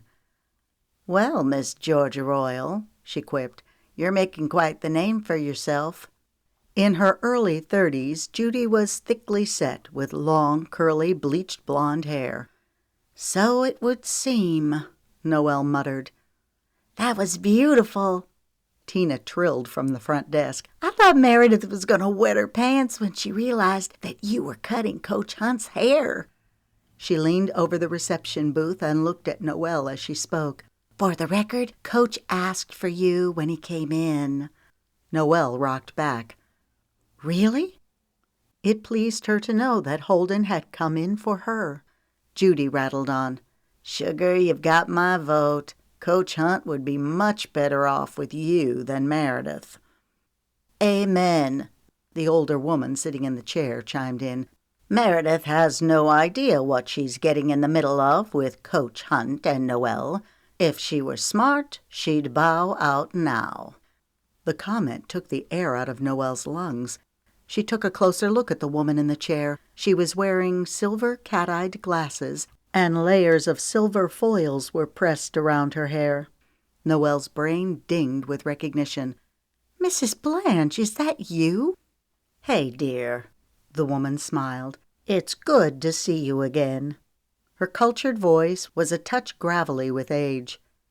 Phyllis Blanche had been the high school secretary working in the front office. "It's good to see you again," Noelle said. "I'm sorry I didn't recognize you earlier." Phyllis grunted. "I probably wouldn't recognize myself with all this aluminum foil stuck to my head. Who needs an antenna? I could channel an entire TV station right now." Judy and Noelle looked at one another as they laughed. "Coach Hunt's a fine man," Phyllis observed, cutting her eyes at Noelle, "inside and out." A startled chortle rose in Noelle's throat as her hand went to her mouth to stifle it. Phyllis sported a mischievous grin. "I may be old, dear, but I'm neither blind nor dead. I know a good-looking man when I see one. Do yourself a favor. Run interference before a certain other cat gets her claws in too deep, if you know what I mean." "I hear you," the middle-aged woman sitting next to Phyllis agreed. "I'm afraid that ship sailed a long time ago," Noelle said glumly. She'd forgotten how smothering it was to live in a small town and have everyone in her business.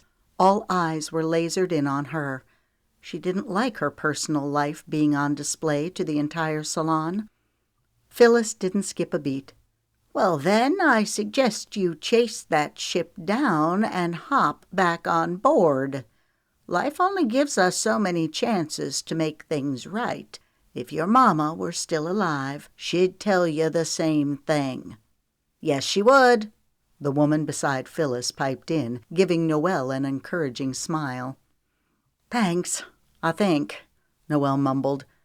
She turned her attention back to her station and the scattered bits of hair over the floor. With a sigh, she went to retrieve a broom so she could sweep it up. Holden seemed like he was in a good place now. According to Birdie, he'd not had a drop of alcohol in years. It was obvious that the town folk loved him. Noelle had no doubt that Holden was a terrific coach. But what would happen if the going got tough? Life was bound to throw its share of curveballs. Would Holden cave under the pressure and go back to his old ways? Or was he truly a changed man? Noelle knew there was no perfect guy out there, but she had to do all she could to protect Aiden. She couldn't put them in a bad situation. They were dealing with so much already. The divorce, starting over, the incessant hounding of her ex-mother-in-law, who'd already called twice today and left messages. The smart thing for Noelle to do was to keep her feelings in check and stay as far away from Holden Hunt as she could get. That wouldn't be easy in a small town, but it was her only viable course of action.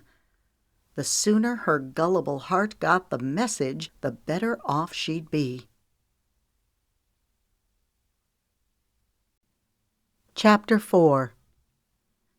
As they drove through the open gate, Noelle looked up at the arched sign that read 1,000 Acres Ranch. She had fond memories of visiting the ranch as a kid. It had seemed like a fabulous playground then, with endless things for kids to do, like romping through the pastures, chasing the chickens, petting the horses, and playing in the mud. She grinned, remembering how her mom and Birdie pitched a fit when Noelle and Noah tracked mud in the house. Noah was closest to Noelle's age, so that's who she'd played with the most. But she also hung out with Cash, who was a couple years younger. It had been several years since Noelle had seen all of her cousins. She'd seen Zoe, Jackson, and Mason at her mom's funeral, but Cash and Ramsey were out on tour, and Noah was on a photo shoot somewhere across the world. Noelle couldn't remember where. "Look, cows!" Aiden exclaimed, his face and hands pressed to the window. Noelle and Birdie grinned at one another before Birdie answered, "Yep, there are plenty of cows on the ranch, that's for sure." "Can I ride one?" Aiden asked eagerly. A snigger rose in Noelle's throat when she saw the surprised expression on Birdie's face. "He did grow up in the suburbs," Noelle said in Aiden's defense. Birdie shook her head. "We need to get that boy acclimated. You can't ride a cow," Birdie explained as she glanced back in the rearview mirror at Aiden. "But you can ride one of the horses." "Okay," Aiden answered in a chipper tone. Noelle turned in her seat to face Aiden. Her heart warmed at the gargantuan smile on his face. It was good to see Aiden happy. Kindergarten had gone better today, which was reassuring. No negative reports from Aiden's teacher. However, just when Noelle was starting to think that everything might work out, the phone call came that imploded everything. Kyle had called, asking to speak to Aiden. Noelle was glad that Kyle was finally taking an interest in his son. She'd passed the phone to Aiden, not thinking twice about it.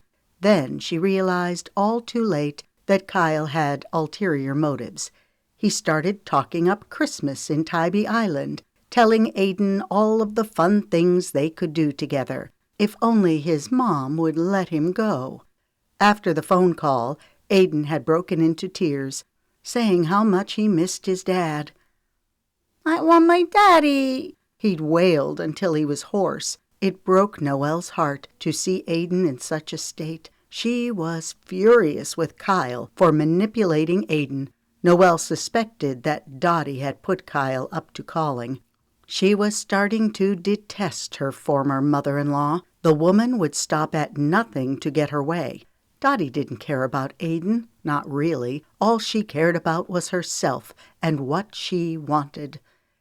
Going to the ranch and having dinner with Uncle Knox and a few other members of the Romeo family was a well-needed diversion from the drama. Birdie tightened her hands on the steering wheel, her voice gathering enthusiasm. "Aiden, you'll enjoy getting to know Maddie. She's a few years older than you, but I think y'all will get along just fine. Maddie's great with younger children," Birdie said to Noelle.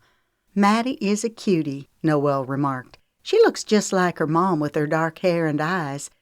It had been a while since she'd seen Maddie in person, but she'd seen pictures of her on Facebook and Instagram. "Yes, she does," Birdie agreed with a touch of pride. "Remind me again of the history of the ranch," Noelle prompted. "Wasn't it started by Knox's father?" "Yes. Hugh Romeo was the one who purchased it. Originally, there were 5,000 acres. Over time, parcels were sold off and developed into neighborhoods. It was Hugh's desire that the ranch remain at least 1,000 acres, which is how it got its name." "Are Knox and his brother Dylan still developing neighborhoods?" Noelle asked.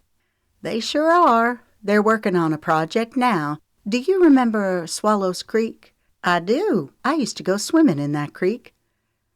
"I remember your mama used to worry about you getting eaten by water moccasins." I had forgotten about that. A reminiscent grin moved over Noelle's lips. Her mom had been afraid of everything. "What are water moccasins?" Aiden asked, his voice coated with concern. Birdie's eyes widened. "Oops, I need to remember about those little ears listening." "Nothing you need to be concerned about," Noelle inserted smoothly. Birdie quickly changed the subject.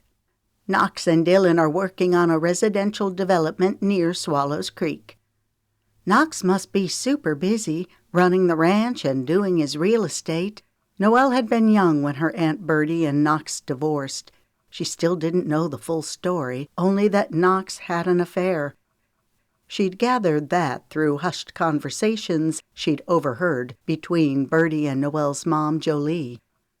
Given her current state, Noelle had been tempted to broach the topic with Birdie, but she sensed that Birdie might resist talking about the past. She and Knox were obviously in a good spot now. From the tender way Birdie spoke of Knox, one would think they were still a couple. Noelle didn't see how she could ever reach that point with Kyle. Merely thinking of him made her stomach coil into a hard knot. Then again, Kyle was no Knox Romeo. For all his shortcomings, Knox was a good man. Maybe that's why Birdie had been able to forgive him. "Knox is busy," Birdie continued, "but he likes it that way. Jackson oversees the day-to-day ranch operation, which takes a lot of stress off Knox. Also, Jackson and Lemon have been busy with Lemon's equestrian therapy program. It's going really well." Her voice swung up. "Oh, I meant to tell you I talked to Lemon. They're already booked for spring, but she's going to make a space for Aiden." Wow, that was really nice of her.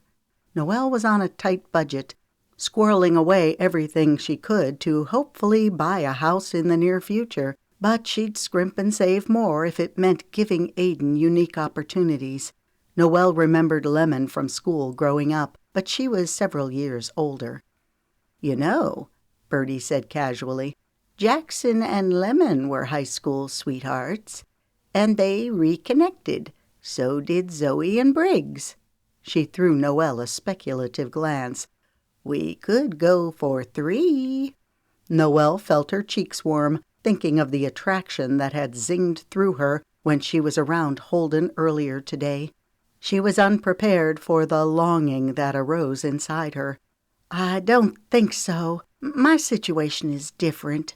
She hesitated, tightening her hand into a fist. "I have Aiden to think about." She had to be sensible, keep her mom senses front and center. Her heart was gullible and couldn't be trusted. "Holden's a great guy." "When he's sober," Noelle squeaked. Holden had decimated her heart. In many ways, she'd never fully gotten over it. She couldn't go down that road again. Birdie let out a long sigh. "He made a mistake, Noelle. It was a long time ago. He's a different man now." Silence fell between them, Birdie's words hanging heavy in the air. Noelle felt for Holden. She really did. He'd been through a lot. On many levels, she could understand why he'd succumbed to his demons. She wasn't judging him per se, but she had to do what was right for her and Aiden. "I'm just not ready," Noelle said brusquely, not wanting to discuss it further. She knew Birdie meant well, but her aunt needed to let the past remain where it belonged, in the past. They pulled up to the impressive ranch house, painted a glistening white. It was a little before 6 p.m. Dusk was starting to settle in. The mist in the air gave the porch lights a haloed effect. The house was bigger than Noelle remembered. She admired the large wraparound porch and neat row of sturdy columns. The large windows across the front were anchored with black shutters, and the glossy red paint on the front door was welcoming. Had the door always been red? Noelle couldn't remember. The mansion had the unique ability to look homey and grand at the same time. Lush green Christmas wreaths with red bows adorned the windows. Single candles, either electric or battery-operated, were in each window, casting a soft, warm glow. The scene reminded Noelle of a Hallmark movie rolled in with the Christmases of her childhood. Her mom had loved to decorate for the holidays. A pang shot through her as she thought of her mom's home, the place where Noelle had grown up. After her mom's death, Noelle had sold the home to pay all of her mother's outstanding debts. Her mom had gotten a second mortgage on the home to cover her medical bills, so there was hardly anything left at the end. Aiden threw open the car door and made a mad dash for the house. "Don't leave the car door standing wide open," Noelle admonished, but he was already out of hearing range. She let out a long sigh, rolling her eyes. Birdie chuckled. "He's just excited. I remember what Knox used to say to our kids." She forced her voice to go deep, thrusting out her chest. "Close that door. Were you raised in a barn?" Noelle giggled. "I can imagine Knox saying that." She shook her head.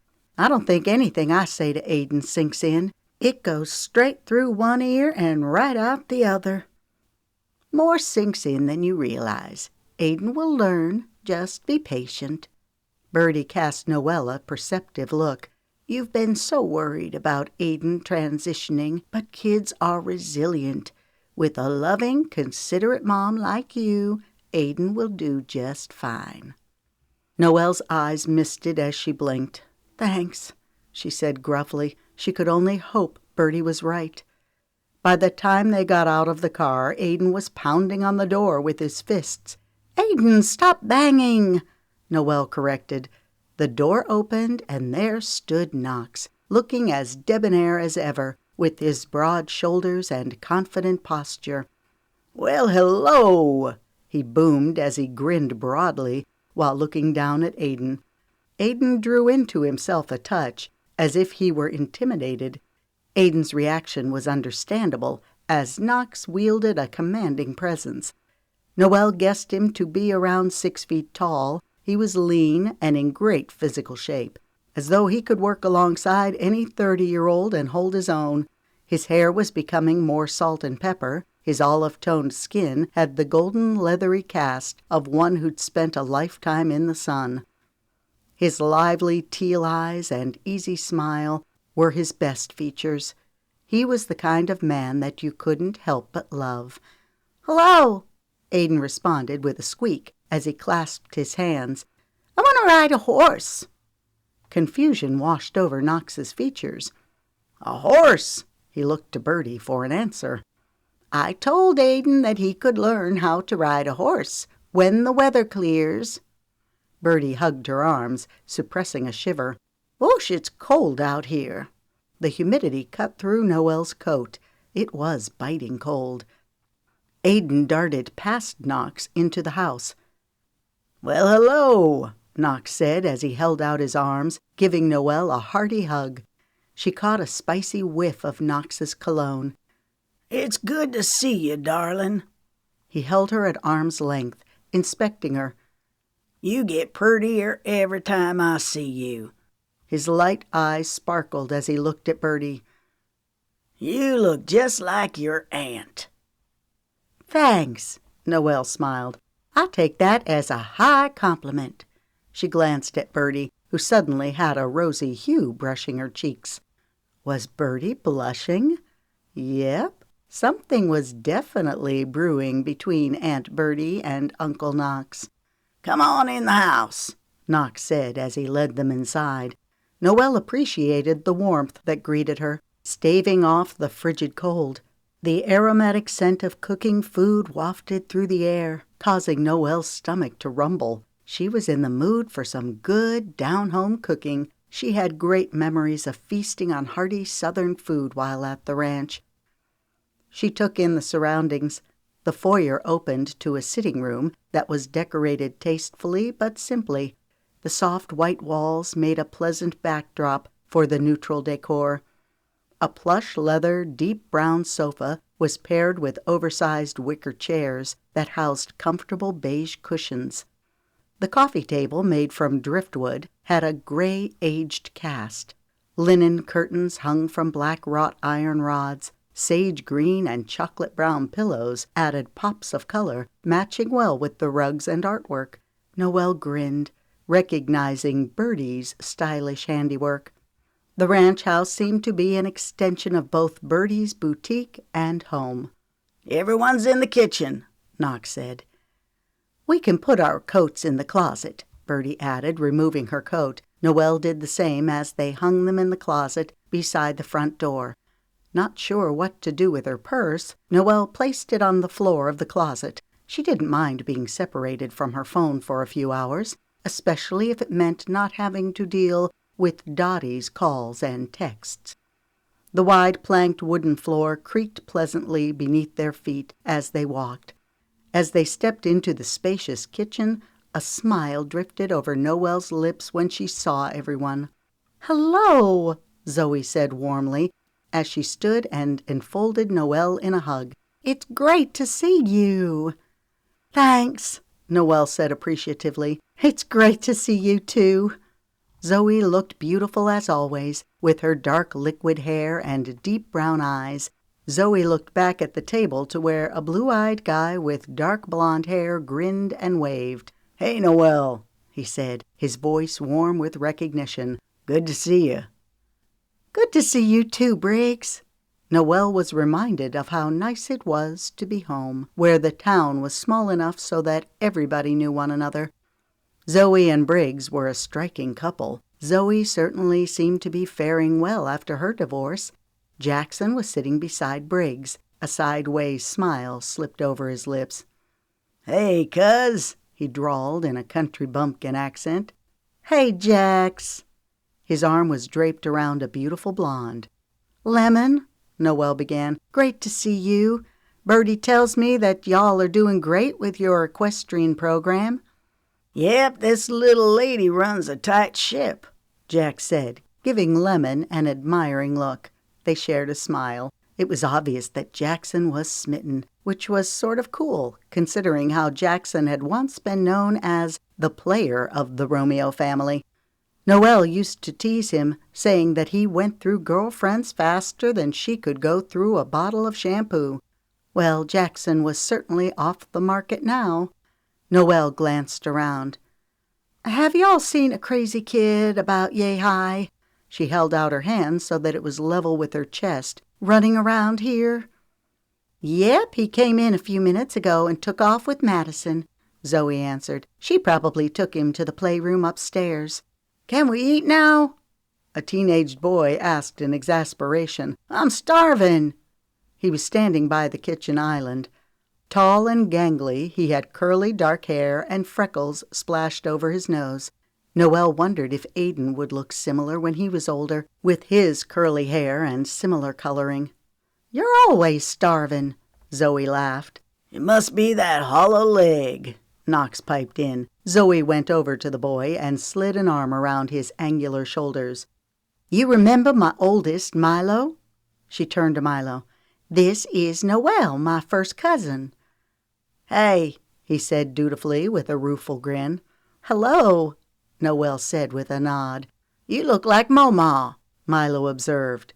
For a second, Noelle didn't understand who he was referring to, but then it registered that he was talking about Birdie. "Yep, she sure does," Knox said proudly. "She's a beauty." Heat splashed Noelle's cheeks. "Thanks," she murmured. It was flattering and a bit embarrassing to be labeled a beauty, especially amongst Zoe and Lemon, who were so glamorously beautiful themselves. "Our little Noelle here was Miss Georgia Royal," Jackson bragged to Lemon. Lemon's eyes glimmered with amusement. "Franklin's a small town. News travels fast. I think I might have heard something about that." She winked at Noelle. Jackson made a face. "Well, you were off in Los Angeles all those years," he huffed. "I wasn't sure what you heard." Lemon's laughter sounded like tinkling bells. She placed a hand on Jackson's arm. It had the magical effect of smoothing his ruffled feathers. "Jax is still disgruntled that I left Franklin to build my business." "Darn right," he shot back, but he grinned, giving her an affectionate look. "At least she finally had the good sense to come home where she belongs." "Yes, I did," Lemon agreed, her voice going soft. Noelle was very familiar with Lemon's company that sold designer shoes and purses. "Shade of Lemon is one of my favorite brands. I have several pairs of your shoes." "Thank you," Lemon said, clearly touched. Knox motioned. "Have a seat." He rubbed his hands together vigorously. "Gina prepared us a feast, and Zoe added the finishing touches." Noelle tipped her head, searching her memory. "Gina?" The name didn't sound familiar. She pulled out a chair, wincing slightly at the scraping sound it made against the floor. A second later, she folded herself into the chair, shifting to get comfortable. "Gina's our housekeeper and cook," Knox explained. By unspoken consent, he and Birdie sat down next to one another. Zoe turned to Milo. "Will you go upstairs and tell Madison and Aiden that it's time for dinner?" It was more of a request than a question. "Do I have to?" Milo frowned. "Yep," Briggs answered in a firm but kind tone. He eyed Milo as a father would his own son. Milo slumped his shoulders, letting out a sigh of defeat. "Okay." He hurried out with a nimble step. It was impressive and encouraging to watch how Briggs and Zoe were navigating their relationship. Noelle guessed it couldn't be easy for Briggs to raise two children who weren't his own. And yet Briggs seemed to have a good relationship with Milo. Perhaps there was hope for her and Aiden. Eventually, when Noelle decided it was time to settle down and get remarried, Zoe went over and sat down beside Briggs. "The food is all warmed up and ready," she announced. "As soon as the kiddos get back, we can eat." She looked at Noelle. "How does it feel to be back in Franklin?" Noelle did a quick perusal of her thoughts, trying to come up with an honest yet diplomatic answer. "A little strange, but good." Zoe gave her an astute look. "Don't worry, it'll get easier." Without warning, a lump of emotion rose in Noelle's throat. "Thanks," she uttered, trying to keep her emotions in check. "Everything is just so muddled right now." The compassion on Zoe's face caused tears to rise in Noelle's eyes. She cleared her throat, forcing a smile. "Sorry." How embarrassing. She couldn't lose it here in front of everyone. "No apology necessary," Zoe said easily. "It's tough to make a change." There was a world of significance in her words as her gaze locked with Noelle's. A second later, Zoe broke the connection by glancing at Birdie. "Mama tells me that you're working at Viv's salon." "Yes." Noelle was grateful that Zoe had switched topics. Zoe touched her hair. "Can I get on your schedule? I'd like to get something done to my hair before Christmas. It's been so hectic at the gallery and with the kids that I haven't had a chance to do anything." Briggs gave her a worried look. "You're not cutting your hair off, are you, Z?" Zoe laughed. "No, I just need a trim." "Oh," he said, looking relieved. Lemon's expression grew thoughtful. "I'll book an appointment with you, too. I could use a trim." "You can add me to the list," Birdie chimed in. "Maybe I should jump on the bandwagon," Jackson teased. "Do you cut men's hair?" "Yep, sure do," Noelle answered. "All righty then, sign me up too." Jackson drawled before casting a challenging glance at Briggs. "Don't you need that mop of yours cut too?" "Hey," Zoe protested. "My man's hair looks great." "Thanks, babe," Briggs quipped as he smirked at Jackson. Zoe tipped her head, her dark eyes sparkling with mischief as she held up a finger. "Although you could use a smidgen of a trim around the edges and the back." Briggs's jaw dropped as laughter pealed around the table. "She told you," Jackson hooted. Briggs looked at Zoe with a mock-wounded expression. "I see how it is." Zoe just laughed. "Thank you." Noelle felt a rush of gratitude for their kindness and generosity. She could tell they were getting their hair done to help her out.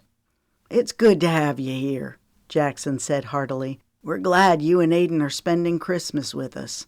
"Yes, we are." Birdie gave Noelle a radiant smile. "It'll be good to see everyone," Noelle offered. Knox grinned from ear to ear. "The entire family will be here." His eyes popped open wide. "Do you think we can survive it?" he joked. "All those turkeys in one place?" "Hush your mouth," Birdie swatted his arm. Milo returned with Madison and Aiden in tow. Noelle stifled a grin. Aiden was holding Madison's hand, and from the way he looked at her, it was obvious that he was smitten. No wonder. Madison was a beauty like her mom, with her dark hair and eyes. Zoe did the introductions. "Madison, this is Noelle, my cousin. It's been a long time since you've seen her, so you may not remember." "Hello," Madison responded with a bright smile. "It's nice to see you again," Noelle said. Zoe motioned to the empty chairs. "Y'all sit down. We need to have the blessing so we can eat." She threw Milo a playful grin. "Before a certain guy starves to death." Milo grunted, but Noelle could tell from his half-smile smirk that he was somewhat amused by his mother's remark. "Can I sit by Maddie?" Aiden asked. "Sure," Madison said in the patient tone of a grown-up. Birdie was right. Madison was good with younger kids. Everyone joined hands as Knox offered the prayer, expressing thanks that Noelle and Aiden had joined them. Noelle's heart warmed. It felt nice to belong, if only for an evening. After the prayer, Zoe and Lemon went to get the bowls of food. "Would you like some help?" Noelle asked as she moved to stand. "Nah, we've got it," Zoe said breezily. Her eyes danced as she grinned. "We'll let you off easy tonight, but don't worry, we'll need plenty of help on Christmas." "Sounds good," Noelle replied as she settled back into her seat. The food was excellent, some of the best she'd had in a long time. No wonder she had such fond memories of coming to the ranch. She took an appreciative bite of the country fried steak, which she dipped in a generous amount of creamy white gravy. The mashed potatoes were fluffy and light, the green beans crisp, the creamed corn smooth, with the perfect amount of sweetness. Her favorite were the flaky biscuits with savory butter soaked into them. Conversation drifted easily around the table. Knox spoke of his residential development and how 3 of the houses were almost finished. Jackson and Briggs swapped stories about the ranch, which led to the equestrian program. "Thanks so much for making space for Aiden," Noelle said. "You bet." Lemon smiled. Aiden had been chowing down. Hearing his name, he paused mid-bite, looking up. "This spring, when the weather warms up, you're going to learn how to ride a horse," Birdie explained with a large, enthusiastic smile. Aiden's eyes bubbled with anticipation. He turned to Madison. "Will you ride with me?" Hope rang in his voice. "Yep," she answered. Madison was clearly flattered by Aiden's infatuation.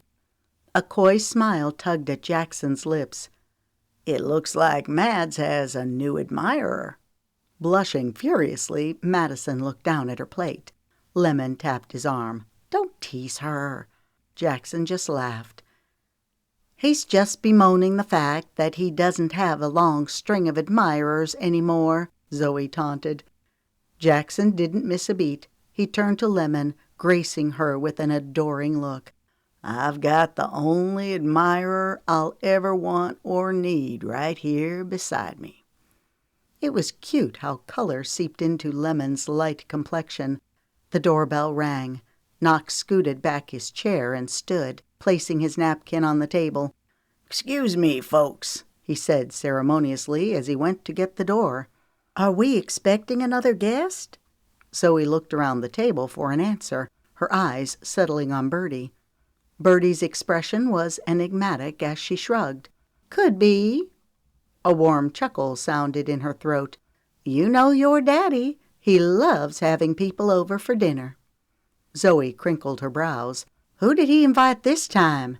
She rolled her eyes. "Not that I mind having the neighbors over, mind you, but sometimes it's nice to just have family." Knox's deep-throated, unencumbered laughter sounded in the hall before he returned to the kitchen. "Look who I found lurking around outside," he joked. "I figured we'd take pity on the poor scoundrel and give him a few scraps of food." Noelle had just taken a bite of steak. She looked up, startled as she met eyes with Holden. Her food went down the wrong way, getting caught in her throat. She coughed to clear it, but the food wouldn't budge. Panic shot through her as she gurgled, her eyes bulging. "She's choking!" Birdie's voice filled with alarm. "Mommy!" Aiden cried.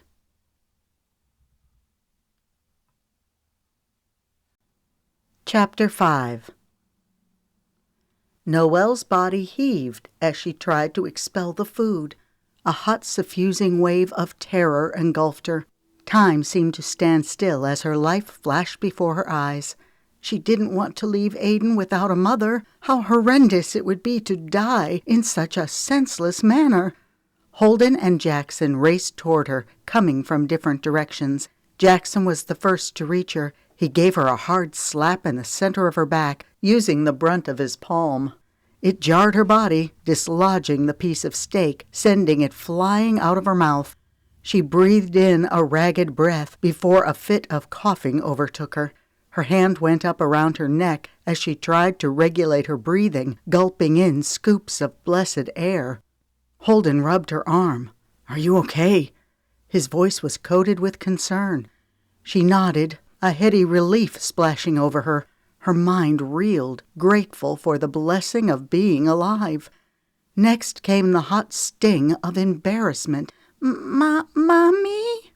Aiden cried, his lower lip trembling. He sprang up from his seat, ran around the table, and flung his arms around her. "I'm okay," Noelle assured him, rubbing his back. She could feel that her cheeks were burning hotter than asphalt in July. Zoe got up from her chair. She went to the kitchen island and grabbed a napkin. Noelle realized with a jolt of mortification that Zoe used the napkin to pick up the piece of steak and place it into the garbage. Hot tears stung Noelle's eyes. She blinked to stay them. "I'm so sorry." She realized that her hands were trembling. Tremors were running through her entire body. She felt like a complete moron. "We're just glad you're okay," Knox said, a note of solemn concern in his tone. An awkward silence passed over the group until Knox resumed his role as host. "Have a seat." Looking at Holden, he motioned to the empty chair beside Madison, directly across from where Noelle was sitting. Everything in Noelle wanted to jump up and flee the scene, but she couldn't without humiliating herself even further. Her cheeks were scalding. She felt like everyone could see right through her. She'd been so shocked to see Holden that she choked. Holden did as Knox directed and sat down. Jackson also went back to his seat. "Help yourself to some victuals," Knox prompted, and then realized that Holden didn't have a plate. He got up and went to retrieve a plate and silverware for him. A few seconds later, he placed the items in front of Holden. "I'll get you something to drink," Zoe said as she got up.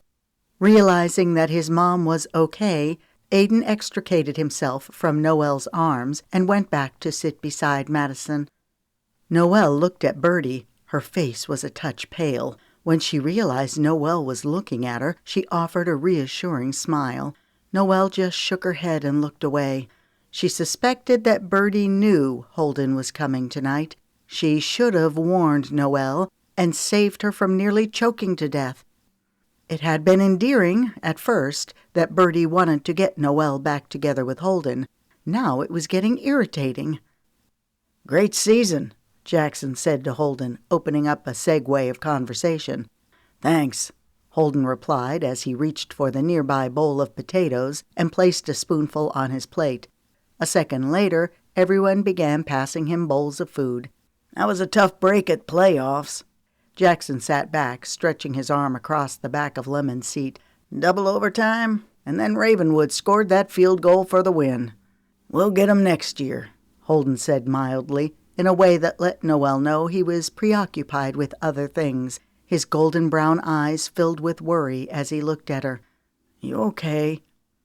Several emotions rushed through her at once. Attraction, frustration, nostalgia over all that had been between them before, sadness that nothing had gone as they planned. Even now, despite all that had happened and against her better judgment, Noelle couldn't deny the invisible line of connection stretching between her and Holden.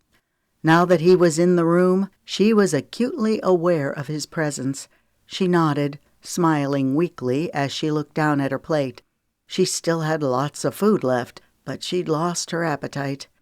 She picked up her fork and stirred her potatoes around her plate so she could at least make a pretense of eating. "Speaking of field goals," Holden said, "Mason's making quite a name for himself at UTK." "He is," Knox grinned with a touch of pride. "Who would have thunk?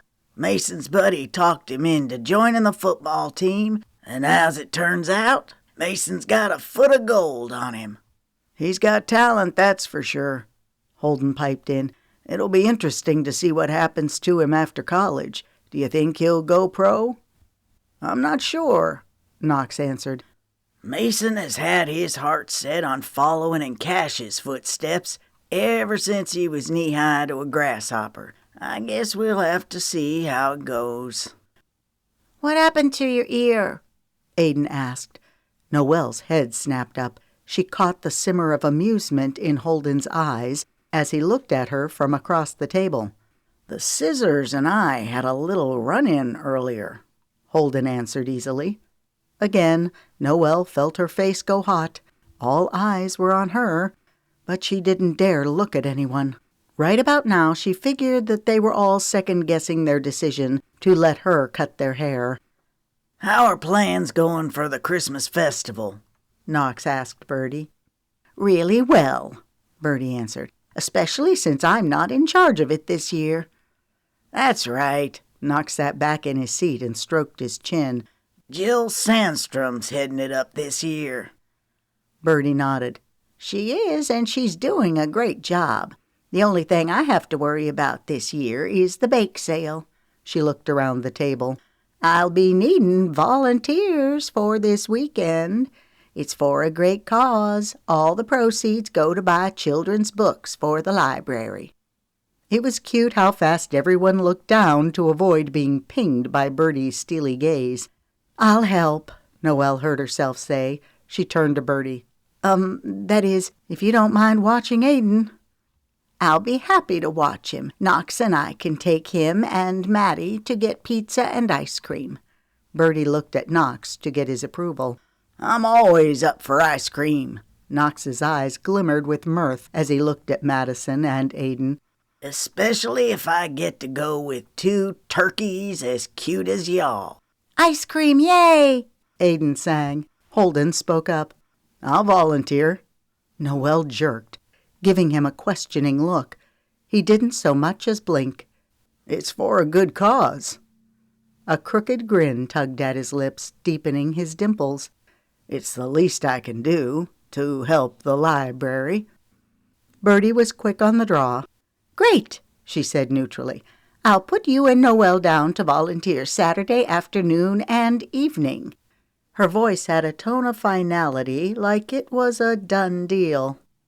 A quiver of anticipation darted through Noelle before she squashed it flat. She couldn't get involved with Holden again. She just couldn't.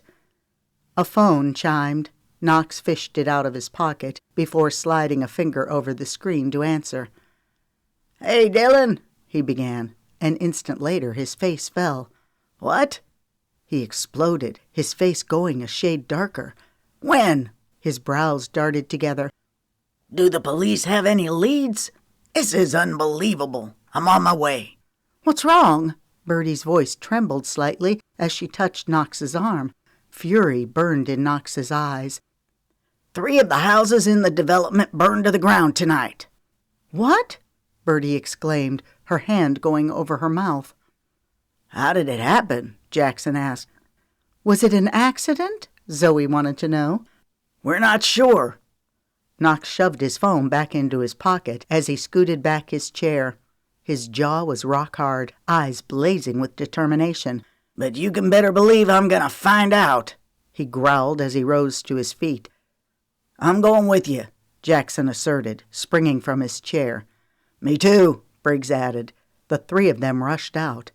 A stunned silence fell over the table. Zoe was the first to speak, her words coming out in breathy chunks. "Do you think it was faulty work? An accident? Arson?" Birdie merely shook her head. She fingered the pearl necklace around her neck. "We don't need to make any assumptions. Let's just wait and see what Knox finds out. Please," she added, her voice catching when Zoe looked like she might argue. Noelle's eyes found Holden's as they shared a long look. She could feel his concern for Birdie and Knox. It commingled with the worry churning Noelle's gut. She'd come back to Franklin seeking solace in the safe, predictable world of her youth. It was unsettling to have a new element of uncertainty thrown into the turmoil Noelle was already experiencing. Also, she felt for Birdie and Knox. Birdie had mentioned that Knox had a lot of money tied up in the new development.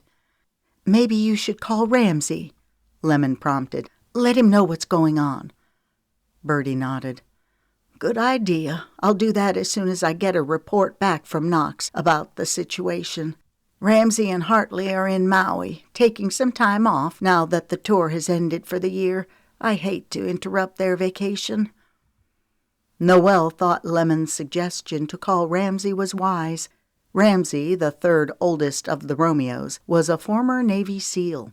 He now headed up the security for his younger brother Cash's tour.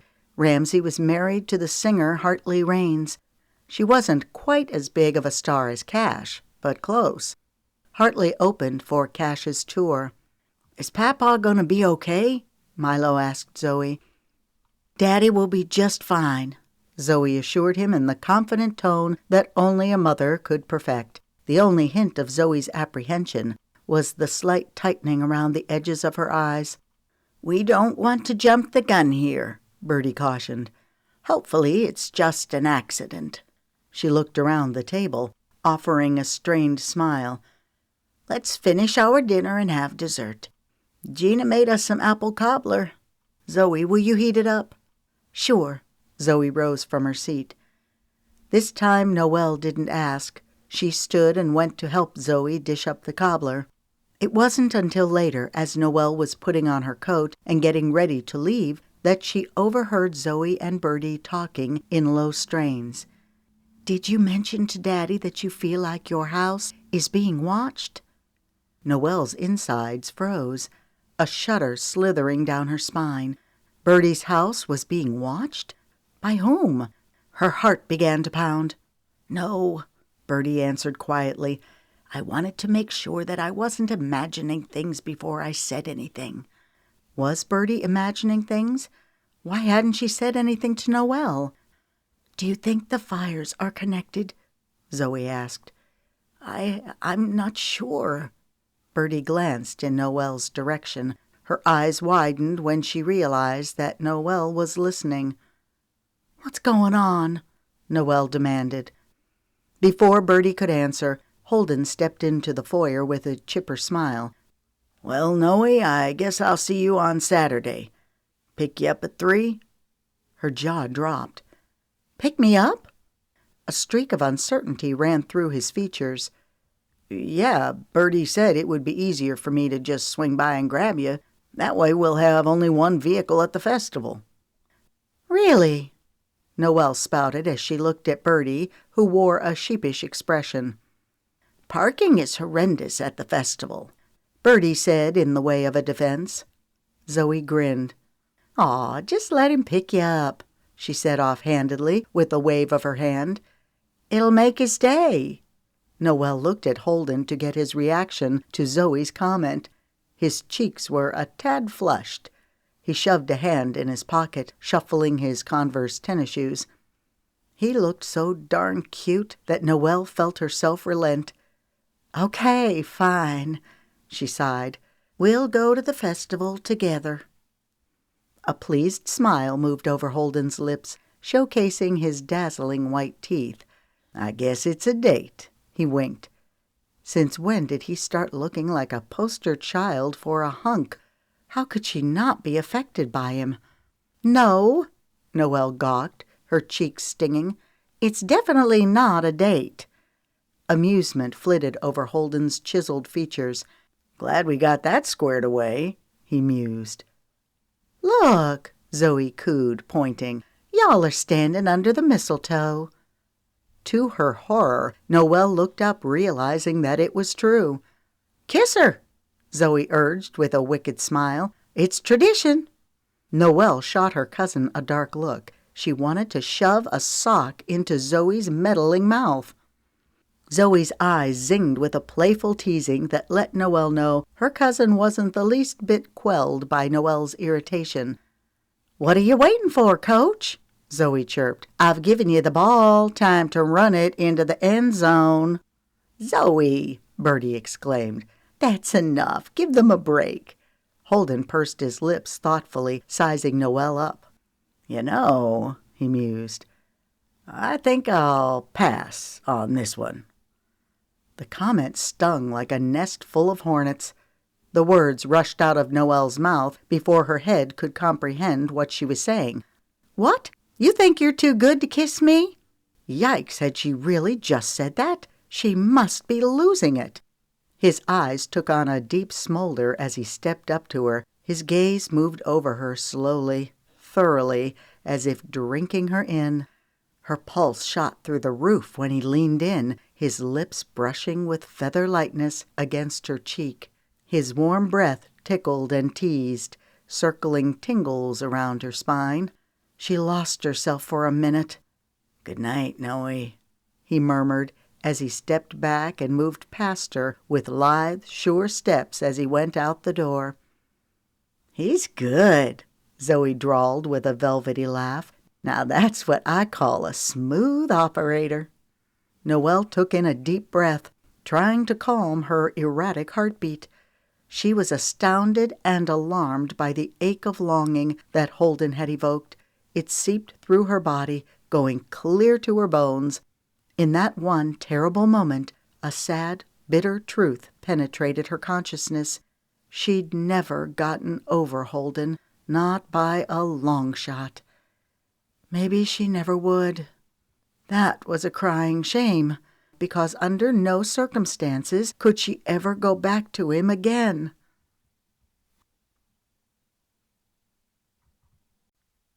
Chapter 6. As Holden's head hit the pillow, he closed his eyes, thinking about Noelle. It had taken all the fortitude he could muster to keep from pulling her into his arms and planting a long, demanding kiss on her enticing lips. He didn't blame Noelle for being wary of him. Heck, if the situation were reversed, he'd feel the same way. He'd told himself before Noelle came back that he'd keep his distance, allow her to rebuild her life without any interference from him. Then fate stepped in, and she'd fallen into those cans of ham, providing him with the perfect introduction. A grin stole over his lips. He could hug Aiden's little rambunctious neck for causing the accident. Holden had gone to the salon today with the clear intent of getting Noelle to cut his hair. Yesterday, Meredith had mentioned that she was taking off a few extra hours around lunchtime to do some Christmas shopping. Holden figured it was the perfect time to act. He'd gotten a substitute to teach his afternoon history class, and then darted over to the salon. Had Meredith not barged up and jolted Noelle, she wouldn't have nicked Holden's ear with the scissors. Holden had been questioning whether or not he should tell Noelle that Birdie had invited him to have dinner at the ranch, but then Meredith had thrown everything off course, and Holden never got the chance. He felt terrible for shocking Noelle into choking. If anything happened to Noelle because of him, an invisible fist squeezed his chest, causing perspiration to break over his pores. He thought of his older brother, Justin, the old familiar despair settling in his gut like stone. Panic raced through his veins as he struggled to get a good breath. His hands tingled, and he knew that a panic attack was coming on. A silent prayer rose in his heart.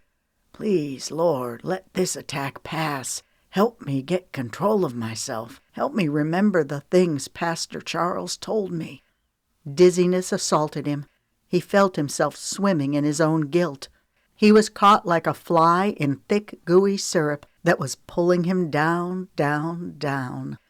Try as he could to fight against it, the memories caught hold, taking him back to the fateful night that had changed everything. The bass from the pulsing music throbbed through Holden, causing his head to ache. He didn't know why he'd let Justin talk him and Noelle into coming to Gary Swinson's idiotic party.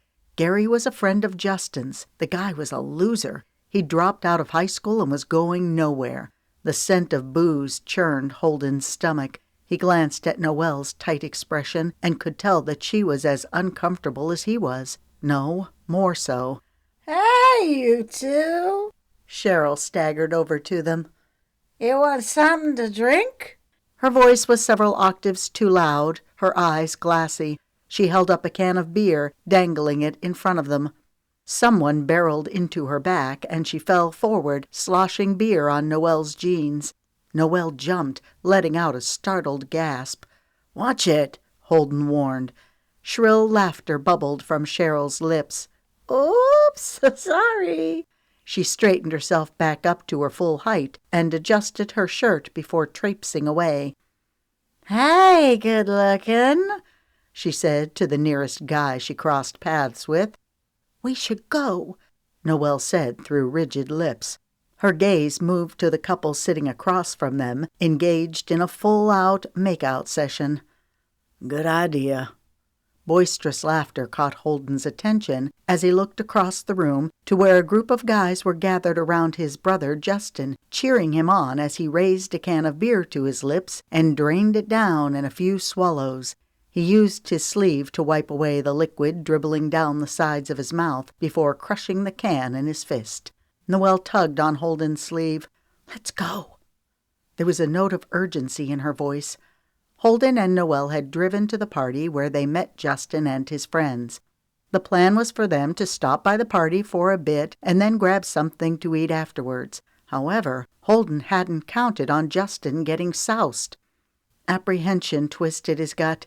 That wasn't true. He always worried about Justin and how trouble seemed to follow him like his shadow. Justin was 3 years older than Holden, but in many ways, Holden felt like he was the older brother. Holden assumed that when Justin graduated high school 4 years earlier that he'd go off to college, but he hadn't. Justin got a job at an auto parts store. While there was nothing wrong with earning an honest wage, Holden could tell that his older brother was floundering. He'd been drinking too much, and several times Holden had smelled marijuana on his clothes. Justin's lack of ambition was a source of contention in the Hunt household. Holden's parents were genuinely worried about Justin. Lately, Justin had been getting angry at the drop of the hat, and he was always looking for a fight. Holden wasn't sure where all of the animosity was coming from. It was like a switch had flipped inside of Justin. Holden hardly recognized his brother, and yet his heart ached for him. He wished there was something he could do to help Justin shape up. "Holden," Noelle urged, tightening her hold on his arm. Her voice held a hint of exasperation. "I don't feel comfortable here." Holden was caught between his desire to get Noelle out of a difficult situation and his need to stay with his brother. Justin wouldn't think twice about getting behind the wheel and driving drunk. He'd either end up killing himself or someone else. He turned to Noelle, bracing himself for her reaction. I need to stay here with Justin and drive him home. A furrow dented her brows, her jade eyes darkening with misgivings. But what about dinner? I'll take Justin home and then stop by and pick you up. Resentment shadowed Noelle's features as she threw Justin a scathing look. I knew this would happen when your brother invited us to this wretched party, she seethed. Holden let out a heavy sigh. I'm sorry, babe. He rubbed his hand up and down her arm.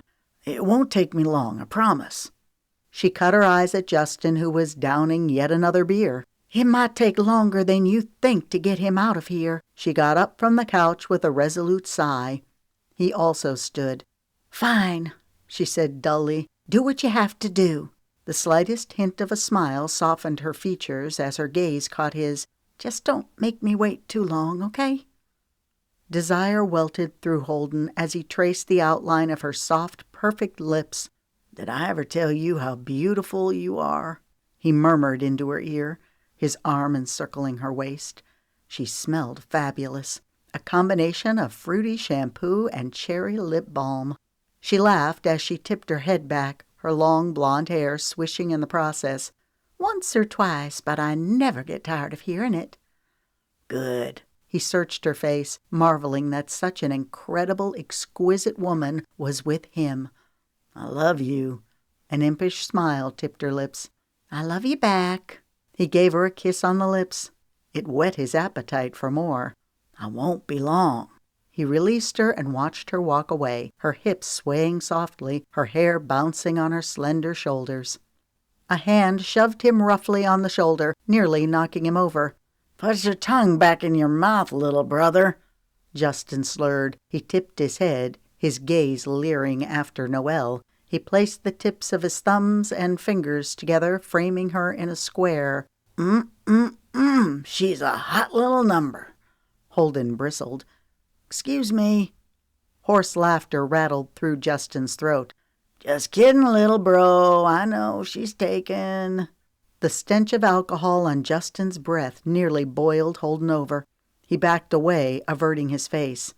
We need to go, Holden said sharply. Nah, the night is still young. Holden gritted his teeth. I said we need to go now. It only took a second for Justin's anger to flare hot. Don't tell me what to do, he barked. I'm not going anywhere until I'm good and ready. Several people looked their direction. Great. Just what Holden needed, for Justin to cause a scene. He caught hold of Justin's arm. Come on, bro, he urged. Let's get you home so you can sleep it off. Uncertainty rippled through Justin's eyes. In that blip of a second, Holden felt his brother's pain, knew that he was swimming in a sea of indecision. Let's go, Holden said calmly. He sucked in a quick breath and held it, praying that Justin would be reasonable. Justin was stronger and bigger than Holden. The only hope that Holden had of getting his brother out of here was through persuasion. Justin's eyes narrowed a split second before his features smoothed. Okay, little bro, we'll go.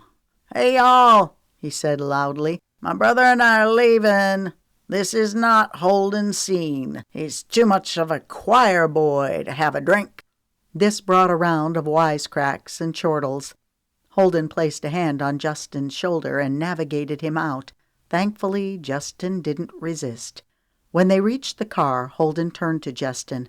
Give me the keys. An edge crept into his voice as he held out his hand. What? You don't think I'm capable of driving? Justin countered. Nope, Holden said pleasantly. I don't. Justin reached into his pocket and pulled out the keys. He dangled them in front of Holden's face. Is this what you're looking for? He jeered. Holden snatched them out of Justin's hand. Fine, Justin grunted. I didn't want to drive anyway. When they got in the car, Justin let out a loud belch that stunk up the air. You're a nasty buzzard, Holden cringed. Justin heaved out a wheezy laugh that turned into a fit of coughing. You okay? Holden asked as he started the engine and pulled out onto the road. Yeah, Justin grunted, burping again. that's so gross, Holden muttered, rolling down the window to air out the car. A cold blast of air cut through his coat. He rolled the window back up. It was sleeting. Holden turned on the wipers. The road was slick. Apprehension clutched his stomach. He hoped Noelle would be okay driving home. The fog was as thick as cream soup. Justin started singing a song that their mom had often sung to them when they were kids. Well, the fox went out on a cold winter's night, and he prayed for the moon to give him a light. His voice was loud and obnoxious, not to mention off-key. Come on, bro, Sing with me, he urged. No thanks. Holden's mood was growing sourer by the minute. He was tired of bailing his brother out. He stared ahead at the dark line of road in front of them. The sleet coming down, mingled with the fog, made him dizzy. He couldn't look at it, but strained his eyes to look through it. Sing with me, Justin pleaded. No, Holden said flatly. Justin reached out and shoved Holden. Come on, sing. The movement caused Holden's hand to jerk the steering wheel. A twinge of alarm pinched through him as the car lurched. He tightened his hold on the steering wheel, regaining control of the vehicle. See, I should have driven. Holden rolled his eyes. Right. Sing, Justin bellowed, drumming his hands on the dash. Hey, you didn't put on your seatbelt. Nope, I'm living dangerously. Justin laughed. You should put it on. And you should mind your own beeswax. Holden couldn't help but grin at Justin's reference to the phrase they used to say over and over to one another when they were kids. Things had been so much simpler then. Justin was his stalwart older brother, whom he adored. Justin's voice grew plaintive. Sing! He picked back up on the song, going into the chorus. Begrudgingly, Holden joined in. Many a mile to go that night before we reach this town, oh. See, we make a pretty good team, Justin said jubilantly. He sat back in his seat, silence settling between them. Holden heard a noise. He thought for one terrible second that Justin was choking, but then realized that he was crying. I'm sorry. Justin's voice broke. I don't know what's wrong with me. I need help.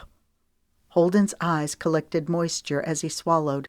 It was the first time that Justin had admitted that he had a problem. Don't hate me, Justin implored. Holden saw a flash of movement out of the corner of his eye. The deer seemed to come out of nowhere. Holden swore as his foot instinctively slammed on the brake. Too late. He felt the impact as the car hit the animal with a sickening thud. Alarm streaked through Holden as the tires lost traction with the road. Time seemed to slow and speed up at the same instant as they spun around before crashing. The first thing Holden became aware of was a sharp pain stabbing through his shoulder from where the seatbelt had caught him. The airbag was in his face. He pushed it back with his palms and lifted his head. It was throbbing with pain. He touched his forehead. It was sticky and wet. His brain raced to connect the dots. They'd gone off the road and hit something, a tree. Concern for his brother gripped him as he turned to look. A sharp terror tore through him. The right side of the car was demolished, having taken the brunt of the impact. A single agonizing word ripped through his throat. Justin! Holden gripped the sheet, winding it around his fist, only vaguely aware that his body was bathed in sweat. His mind was caught somewhere between the web of his memory and the present. He forced himself to take long, deep breaths in through his nose and out through his mouth. He repeated this process until his heart slowed to a normal pace. He let out a breath, relieved that the episode had passed. As he'd done countless times, his brain went through the motion of rehashing the past in a more analytical, rational manner. It was his way of coming to terms with the panic. Justin had been killed instantly. Holden's guilt had consumed him. He was angry at God for taking his brother, but even more than that, he loathed himself. He started drinking, carousing with women, becoming the very thing that he'd resented his brother for being. His relationship with Noelle disintegrated. She left for the University of Georgia, not looking back. Holden had wallowed in self-pity to the point where he could hardly stand to look at himself in the mirror. It was his mother's constant pestering that finally got him back to church. There he met the new pastor, Jeffrey Charles. Before he became a pastor, Jeffrey had worked as a financial analyst in Building 2 of the World Trade Center. He lost all of his co-workers during the 9/11 attacks. Jeffrey knew firsthand how devastating survivor guilt could be. He'd gone down a dark path that nearly cost him his wife and 2 children. Thankfully, before all was lost, Jeffrey discovered his calling as a pastor. He'd found a new sense of purpose in life through service to God and his fellow men. Holden opened up to Pastor Charles, who helped him work through his grief. Holden began the long, arduous process of rebuilding his life, along with his relationship with God. Pastor Charles had gone to Clemson University, where he played football. He talked Holden into going to school there, where he followed in Pastor Charles's footsteps. It was at Clemson that Holden discovered his calling. He got great reward out of helping the players on his team during their formative years. Also, he enjoyed teaching history. Holden still didn't understand why his brother had been killed. Justin's death had nearly destroyed his parents. They'd never been the same afterwards. Even now, Holden caught whispers of grief in the shadows of their expressions. This Christmas, Holden's parents were going on a cruise to the Bahamas. While Holden wasn't looking forward to spending Christmas alone, he was grateful that his parents were taking a vacation. They deserved to have some sunshine and happiness. Holden tried to have faith and put his trust in God, recognizing that God's plan was greater than his. Still, it was tough at times. All he knew to do was to keep moving forward. Over the years, as he came to himself more and more, Holden realized that his grief and those dark times had cost him the best thing that had ever happened to him, Noelle. Having her back here in Franklin awoke all of the old feelings. He couldn't deny that she was stunningly beautiful inside and out. But more important than that, Noelle was a good person. She always had been. Would Noelle ever be able to forgive him or trust him? Maybe she'd never trust any man again. She'd been betrayed by her ex-husband. To make matters worse, the jerk was with a well-known actress, making the whole thing public. Holden had never met Noelle's ex, but the guy seemed like a loser, discarding his wife and child so he could have a fling with an actress. Holden's phone buzzed, pulling him out of his thoughts. He retrieved it from his nightstand, frowning when he saw the text. It was from Meredith. "I miss you." She added a string of heart emojis. He let out a long sigh, muttering under his breath, "What to do about Meredith?" When Holden first arrived back in Franklin, he'd recently broken up with Chloe, a girl he'd been dating when he lived in Huntsville. Meredith had pursued him. He'd been flattered by the attention and fell into a pattern of dating her. However, as more time went on, he just wasn't feeling it. While Meredith was lively and fun to be around, the two of them didn't have much in common. Holden got the feeling that Meredith enjoyed the notoriety of dating the football coach rather than him, the actual person. Also, Meredith was becoming clingy, and she was too high maintenance. His thoughts shifted back to Noelle. Who was he fooling? One word could best sum up his waning interest in Meredith. Noelle. That was Holden's problem. None of the women he'd ever dated had measured up to Noelle. Now that she was back in Franklin, well, she was all he could think about. Holden had no idea how this would play out. Maybe Noelle would shut him down hard, but he had to at least try. He grinned, thinking about the Christmas festival. and how Noelle was volunteering alongside him at the bake sale. Holden wished they were going on a real date, but at this point, he'd take every opportunity he could get. A prayer ran through his mind. Please help me to set things right with Noelle. And if it be possible, please give me another chance with her. I promise this time I won't mess it up.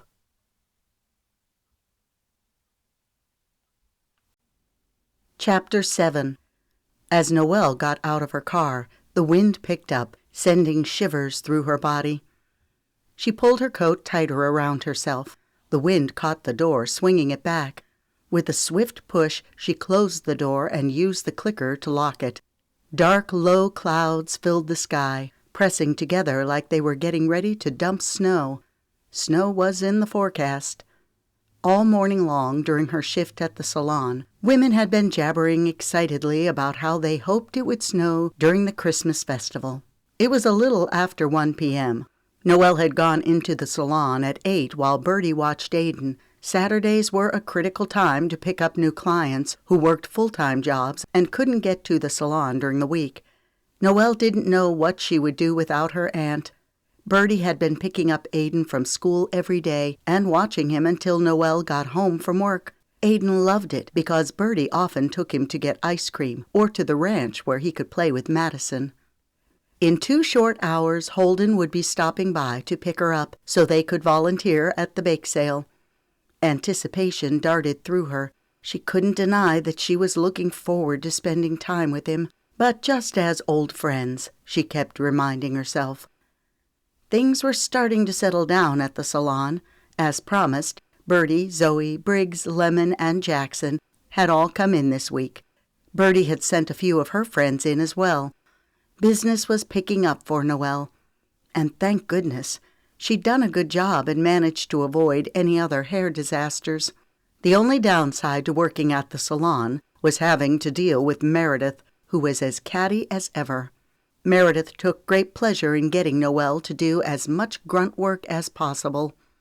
Noelle had lost count of the number of times she'd swept up Meredith's station or sanitized Meredith's hairstyling and cutting tools. The good news was that now that Noelle's clientele was picking up, she would be too busy to be at Meredith's beck and call.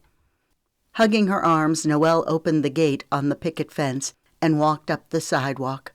She felt the cold ping of one snowflake and then another. Aiden would be excited about the snow. Something she couldn't define caught her attention. Her skin prickled with unease as she glanced around. Was someone watching her? Her senses went on full alert as her heart picked up its pace. Her throat went dry as she swallowed. She took an assessment of the other houses on the street. Not a single person was outside, and there were no cars passing by, and yet Noelle had the distinct impression that someone was watching her.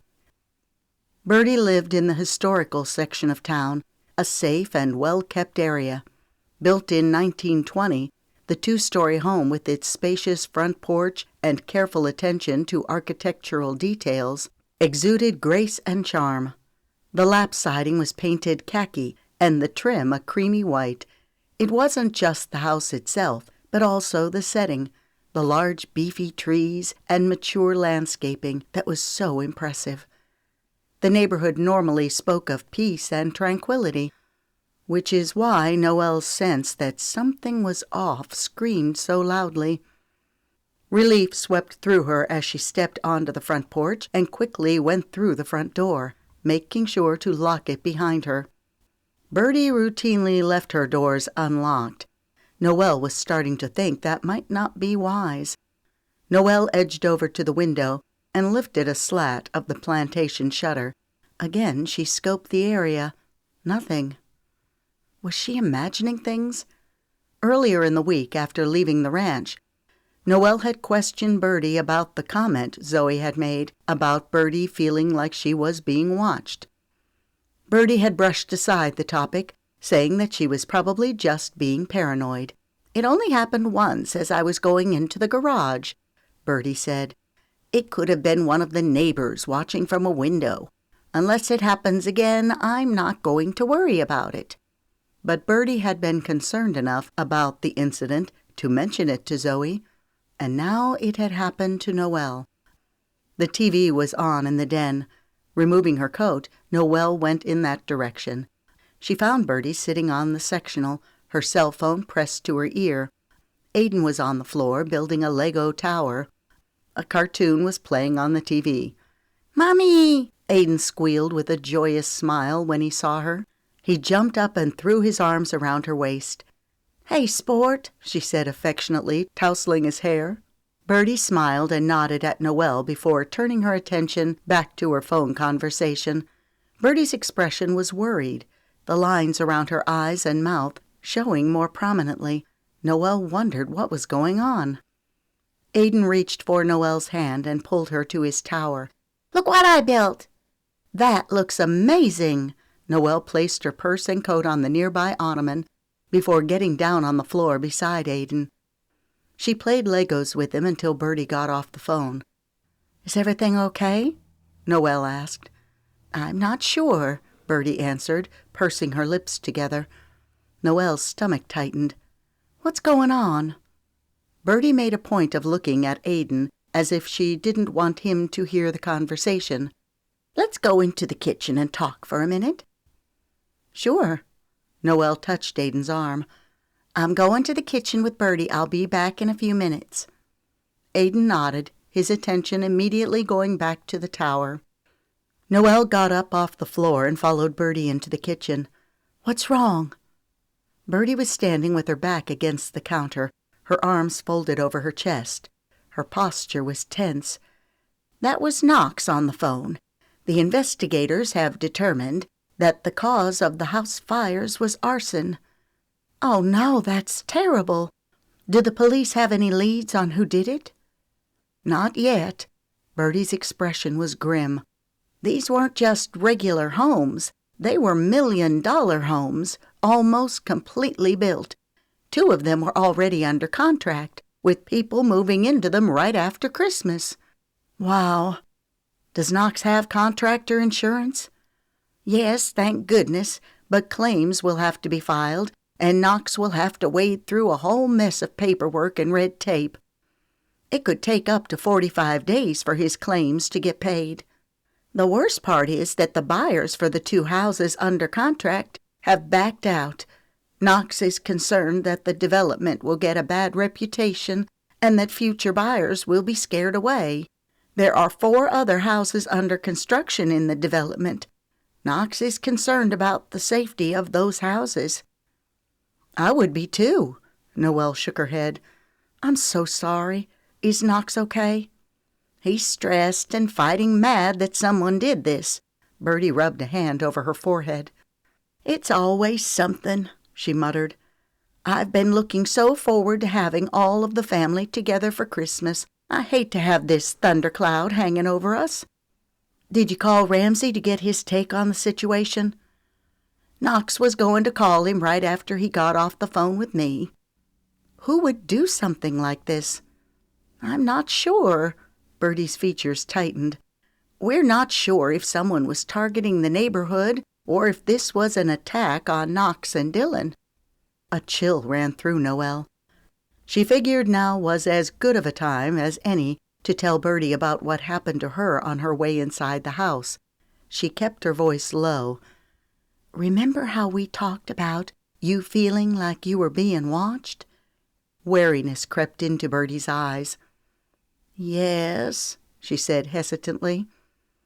"Well, I felt it a few minutes ago when I left my car and came into the house." She was cold all of a sudden, thinking about the way her skin had crawled. Birdie blinked fast, her words rushing out. "Did you see anyone?" "No, it was just a feeling. I looked around at the other houses and yards, but no one was there." The raw concern in Birdie's eyes knotted Noelle's stomach. "How long ago was it that you had your experience?" "Last week, after Aiden and I moved in with you," Noelle said, thinking out loud. "Yeah, I guess so, but I don't see how there could be any connection." Noelle was filled with a searing heat. Do you think Dottie hired someone to spy on me?" Birdie made a face. "Why? What purpose could she possibly have?" Noelle felt like she could spit fire. "Who knows what's going on in that woman's head? Maybe she's trying to get some dirt on me, finagle away to get Kyle custody of Aiden." "That's not going to happen," Birdie shot back, her eyes flashing. "No, it's most certainly not," Noelle spat. "Dottie tried to talk Kyle into putting up a fuss about me taking Aiden out of Georgia, but Kyle was too busy falling over Tiffany Ward to care about his son." Her words left a sour taste in her mouth. "Dottie, on the other hand, is relentless. She has called every day this week, some days multiple times." "Have you spoken to her?" "No," Noelle scoffed. "I let it go to voicemail. After that little stunt Kyle pulled on Tuesday, I figured I could use some space from him and his psycho mother." "Has Kyle called again?" "No, just on Tuesday." Birdie rubbed a hand across her forehead. "I'm not sure what's going on. There are too many moving parts." She tipped her head. "Maybe you should call Dottie and ask her point blank if she hired someone to spy on you." Noelle's eyes widened. "Do you think she would admit it if she did?" "Probably not, but at least if Dottie is behind this, she'll realize that you're on to her." "Good point.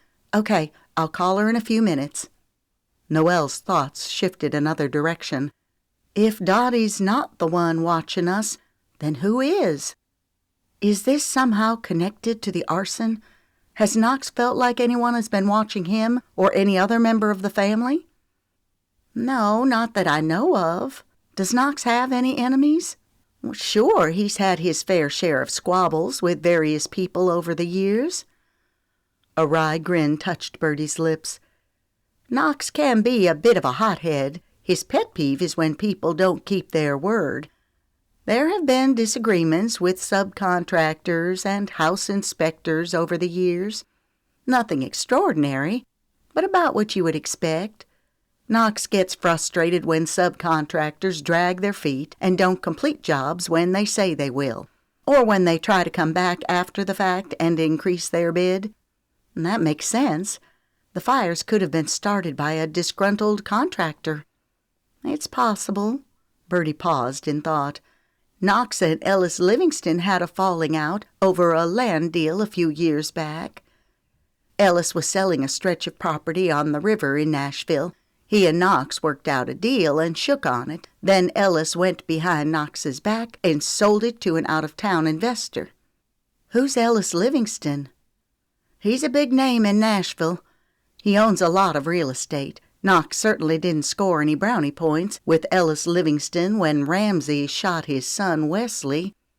Noelle's hand splayed over her throat as she tried to process what Birdie was saying. The air whooshed out of her lungs with her words. "Did Wesley die?" "Yes." Noelle's brain reeled. "What happened?" "Do you remember how I told you about Lemon and the guy who was stalking her?" She nodded. "Well, that guy was Wesley Livingston. He was off his rocker and would have killed Lemon had Ramsey not intervened." Chills ran through Noelle as she hugged her arms. "I knew it was a bad situation with Lemon, but I didn't realize anyone was killed over it." 3 people died, actually." Noelle's eyes widened. "Who?" "A young maid who was having an affair with Wesley. The girl was pregnant. Wesley pushed her down a flight of stairs. Lemon saw the whole thing. That's what triggered her amnesia." She held up a finger. "Well, technically Lemon's amnesia was triggered when she realized that Wesley had her mother killed." A sense of horror overtook Noelle. Lemon has been through a lot. It had been torture for Noelle to lose her mother to cancer. She couldn't imagine the turmoil that it must have caused Lemon to have her mother murdered.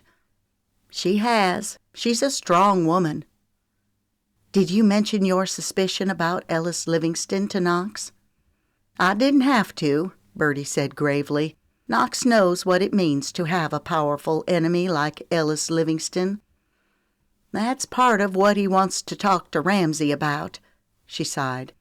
We hope the arson has nothing to do with Ellis, but we have to examine all the angles. Yes, we do, Noelle said, squaring her jaw. Which is why I'm going to call Dottie right now.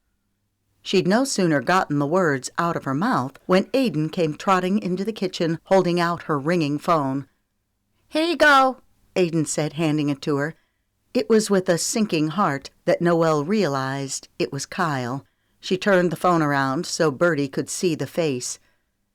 Should I let it go to voicemail? She'd not yet confronted Kyle about getting Aidan worked up over Tybee Island. No, you should talk to him. Ask him if his mother hired someone to keep tabs on you and Aidan. Noelle narrowed her eyes as she answered with a brusque, Hello, Kyle, what do you need? He laughed. Hello to you, too. How are things going in Tennessee? He asked breezily. You tell me. I'm not sure what you mean, he replied, a sliver of uncertainty creeping out from under his cheerful veneer. She went straight for the jugular vein. Did your mother hire someone to spy on me and Aidan?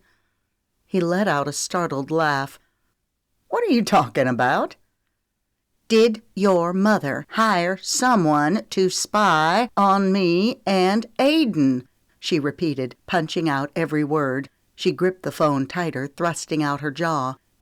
No. Why would you ask such a question? Kyle sounded genuinely surprised by Noelle's accusation, but she knew from sad experience that Kyle was a good liar. Concern sounded in his voice. Is everything okay there with you and Aidan? We're fine, Noelle snapped. Is someone spying on you? His voice shot up an octave.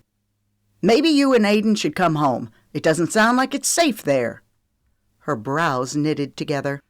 Was that the angle Kyle and Dottie were playing, frightening her into going back? She straightened her spine. Everything's good here. I just asked about the spying because Dottie has been calling me incessantly. He pushed out a heavy sigh. Yeah, I'm sorry about that. You know, my mom, she just misses Aidan. If you would just let him go to Tybee Island for Christmas, then it would ease her concern. Nope, she clipped. Not gonna happen. We had an agreement. Aidan and I spent Thanksgiving there, and we're spending Christmas here. She hoped he would pick up on the unrelenting determination in her voice. There was a long pause. When Kyle spoke, his voice was a whisper. I miss you and Aidan. She jerked as his words processed in her head. A harsh laugh rose in her throat. I figured you were too busy chasing after Tiffany Wade and those short, tight skirts to give us a second thought. That's not fair.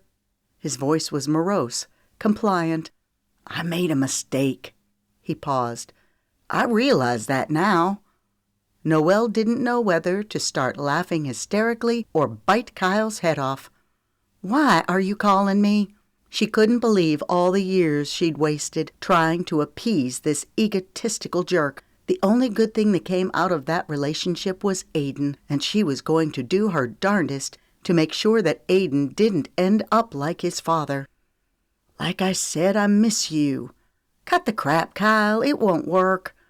His voice trembled benevolently. I'm sorry you feel that way. He paused. Let me speak to Aidan. Why? She flung out. So you can upset him like you did on Tuesday? An edge slipped into Kyle's voice as the nice guy persona fell away. You're the one upsetting him by keeping him away from his dad and grandparents on Christmas. Noelle heard a woman giggling in the background, and then the sultry request, Come back to bed, I'm cold. The words came at Noelle like a fingernail scratching down a chalkboard. Is Tiffany there with you? Her voice rose. I just stepped back into the bedroom, he explained. I'll only be a minute, he said in an affectionate tone. Noelle realized that he was talking to Tiffany. A sour disgust filled her throat. You know, you'd think by now that I'd no longer be surprised by your antics, but nothing you do ceases to amaze me. Why don't you put your little tart face on the phone so I can tell her how much you're missing your ex-wife? Isn't that what you just said before you stepped back into the bedroom with Tiffany, that you're missing me and Aiden?" Kyle let out a string of curse words. "Don't mess with me, Noelle," he warned. "Or what?" she shouted. Birdie touched Noelle's arm. "Keep your voice down," she warned as she motioned with her eyes toward the den where Aiden was. Noelle sucked in a breath, trying to gain control of her emotions. She wished she could cut ties with Kyle and never have to deal with him again. But he was Aiden's father. For better or worse, she'd always be connected to him. The doorbell rang. Birdie's eyes popped open wide. "I'd better go answer it." Noelle lowered the phone from her mouth. "Look to see who it is first. Don't worry." "What did you say?" Kyle snarled. Noelle spoke into the phone. "That I'm done with this conversation." She ended the call, feeling a ping of satisfaction. "Take that, you loathsome lizard." Her phone instantly rang again, but she silenced it. A second later, she received a text from Kyle. "If you refuse to let me speak to my son, then I will have no other choice but to take you to court and fight for custody. Trust me, Noelle, you don't want to play this game. I can guarantee you that it won't end well." Fury burned through her as her fingers flew over her keypad. "Is that a threat?"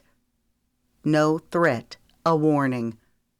Tremors ran through her body, churning her gut and making her feel nauseous. Her throat thickened, threatening to cut off her breath. She swallowed, hot needles pelting her as she responded back. "I have no problem with letting you speak to Aiden, but I refuse to do so when your floozy is in the background, giggling like a hyena and telling you to come back to bed. Don't call or text again until you can act like an adult and present yourself honorably to your son." She held her breath, waiting for Kyle's reply. "I'll call tomorrow at 5 p.m. Make sure Aiden is there and ready to talk to me." She responded back with an emoji thumbs up. Despite her bravado, Kyle had scared her with his threat. Noelle couldn't fathom going through a legal battle right now. She had neither the money nor the emotional stamina to deal with that. Birdie stepped back into the kitchen, giving Noelle a tentative look. "Are you okay?" Noelle clenched her jaw. "Yeah," she huffed. Her cheeks were burning, her blood pumping so fast against her temples that she was dizzy. "Kyle wanted me to put Aiden on the phone while Tiffany was there. I heard the bimbo in the background asking Kyle to come back to bed." Shock registered on Birdie's features, quickly turning to outrage. "I'm so glad you got rid of that creep." "Me too." "Holden's here." Noelle's eyes bugged. "What?" She glanced at the clock on the microwave. "He's over an hour early." She wasn't ready to face Holden right now. She needed time to cool down, time to decompress. "I haven't even had time to get ready." She looked down at her sweater, jeans, and tennis shoes. Noelle loved heels, but she couldn't wear them while working. She'd wanted to fix herself up before seeing Holden. She caught the pleased smirk on Birdie's face and suspected that her aunt knew the thoughts that were racing through her brain. "It's not a date," Noelle said stiffly. Birdie grinned. "I know that's what you keep saying. I just wonder if you're trying to convince me or you." Noelle groaned. "My life is such a disaster." Moisture rose in her eyes. "I'm so confused about everything right now." Birdie touched her arm. "Things will get better. You just have to take it one step at a time. Holden's in the den. Aiden's showing him his Lego tower. Go get ready right quick. I'll hold down the fort." "Thank you," Noelle breathed as she darted to her bedroom, trying to figure out what she should wear. Chapter 8. "Here, you can help build," Aiden said as he handed Holden a Lego. "Thanks." Holden placed the piece on top of the tower. Aiden was a cute kid. His cheeks were rosy, freckles dotting his nose, his brown eyes lively. Holden wasn't sure how he would feel to be around Noelle's son that she'd had with another man, but it was surprisingly comfortable. Neither he nor Noelle could change the past. The best that Holden could hope for was that Noelle would let him have a place in her future. He grinned inwardly at the direction his thoughts were taking. He was putting the cart before the horse here. The only reason Noelle was going with him to the bake sale was because he'd finagled it. "Noelle will be out in a few minutes," Birdie announced as she stepped back into the room. "She just got off work and is changing clothes." She sat down on the sectional and clasped her hands together. Holden wondered if he should bring up the fires. The gossip he'd been hearing through the grapevine wasn't good. He wanted to get Birdie's take on the situation, but he didn't want to make her uncomfortable. "So," she began, studying Holden with perceptive eyes, "what's the deal with you and Meredith?"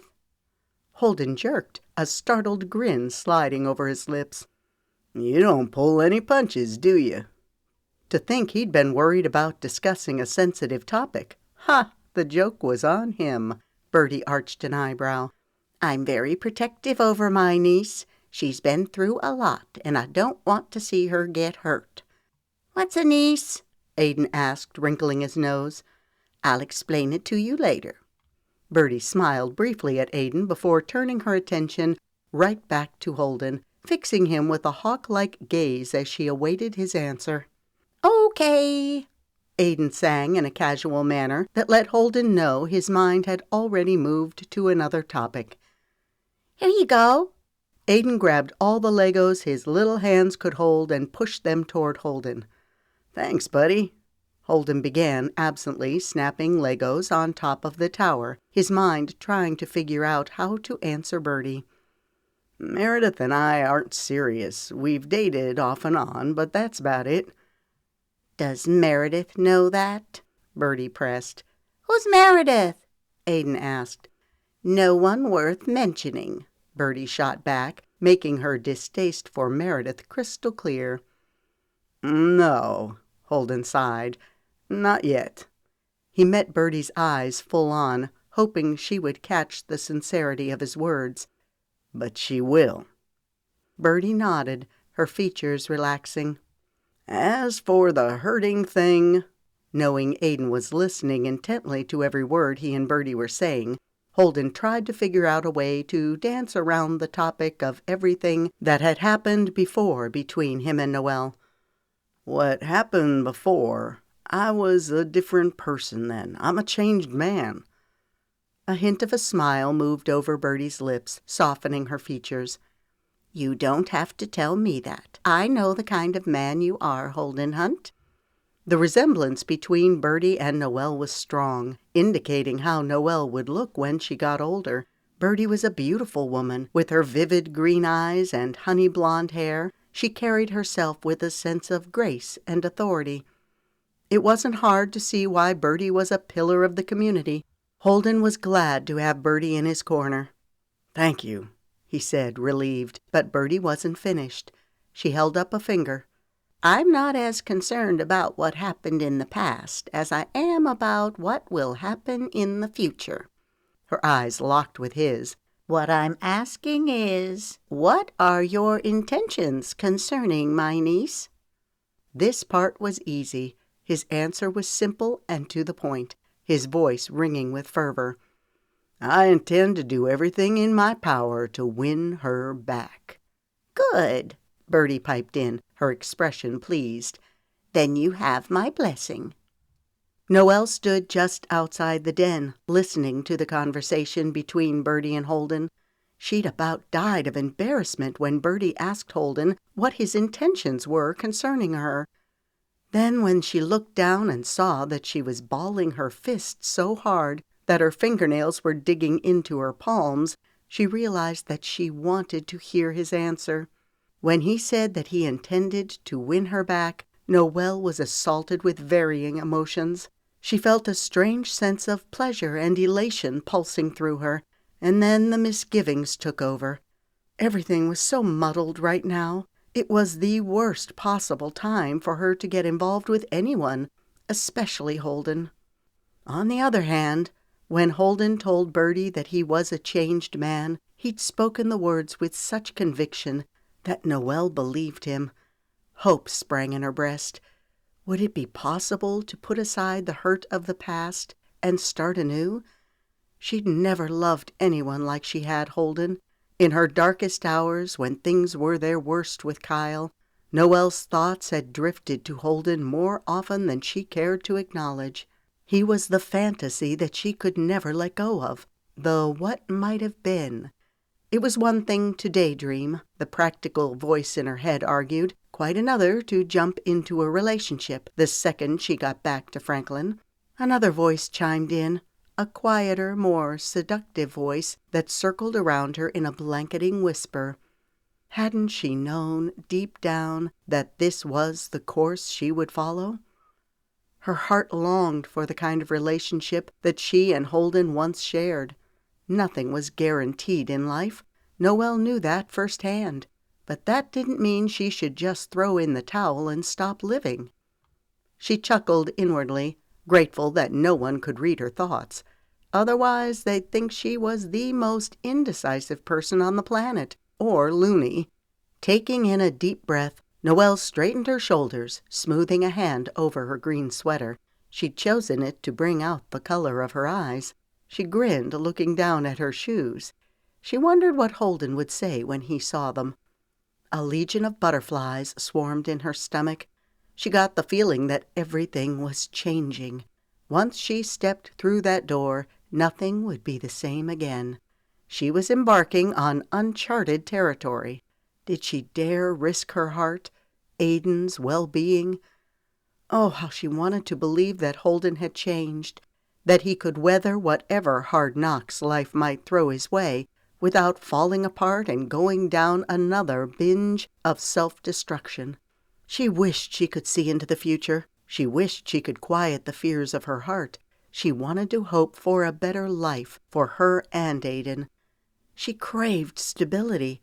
She needed someone she could depend on, someone who could love her unconditionally. Was Holden that man? Her thoughts were running away from her again. Right now, the object was to get through the bake sale.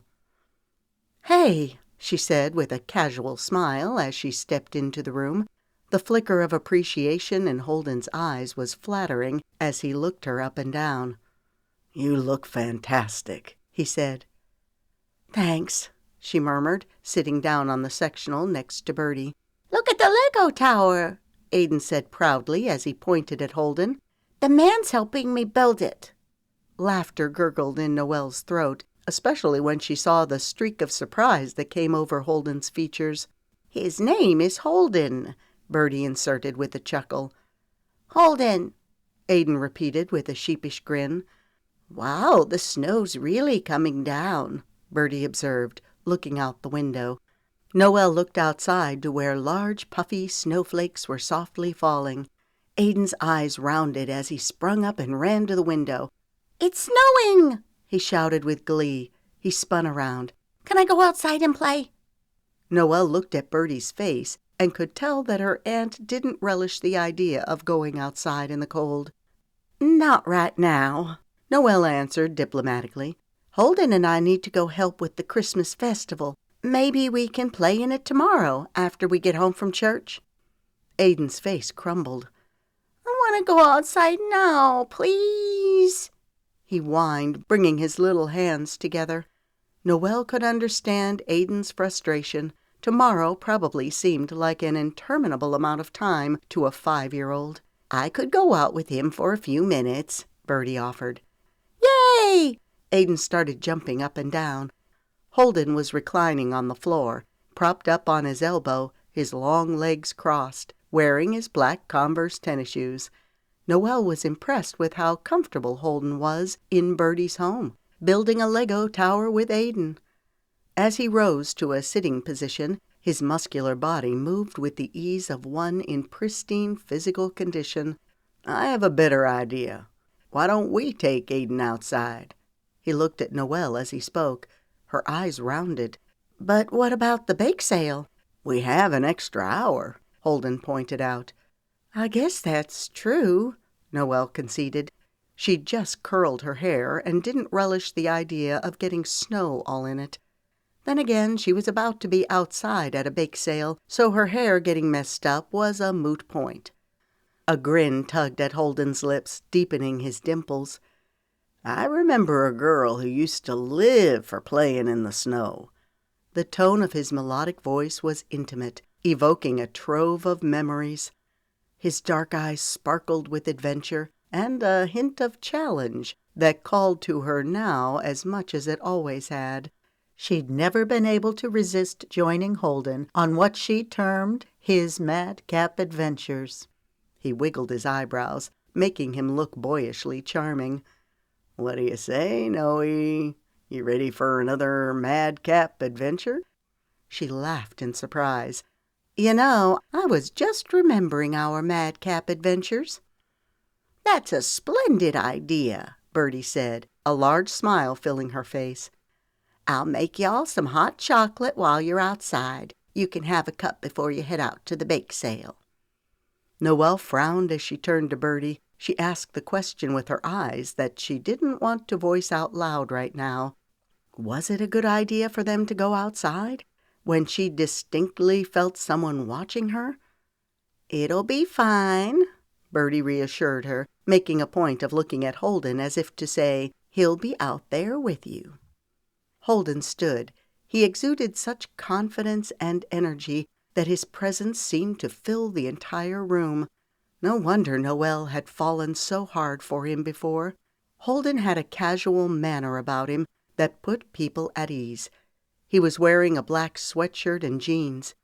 She traced the impressive lines of his wide shoulders. Holden had been on the thin side when they were younger, but he'd certainly filled out his frame well. Okay, she needed to stop ogling Holden.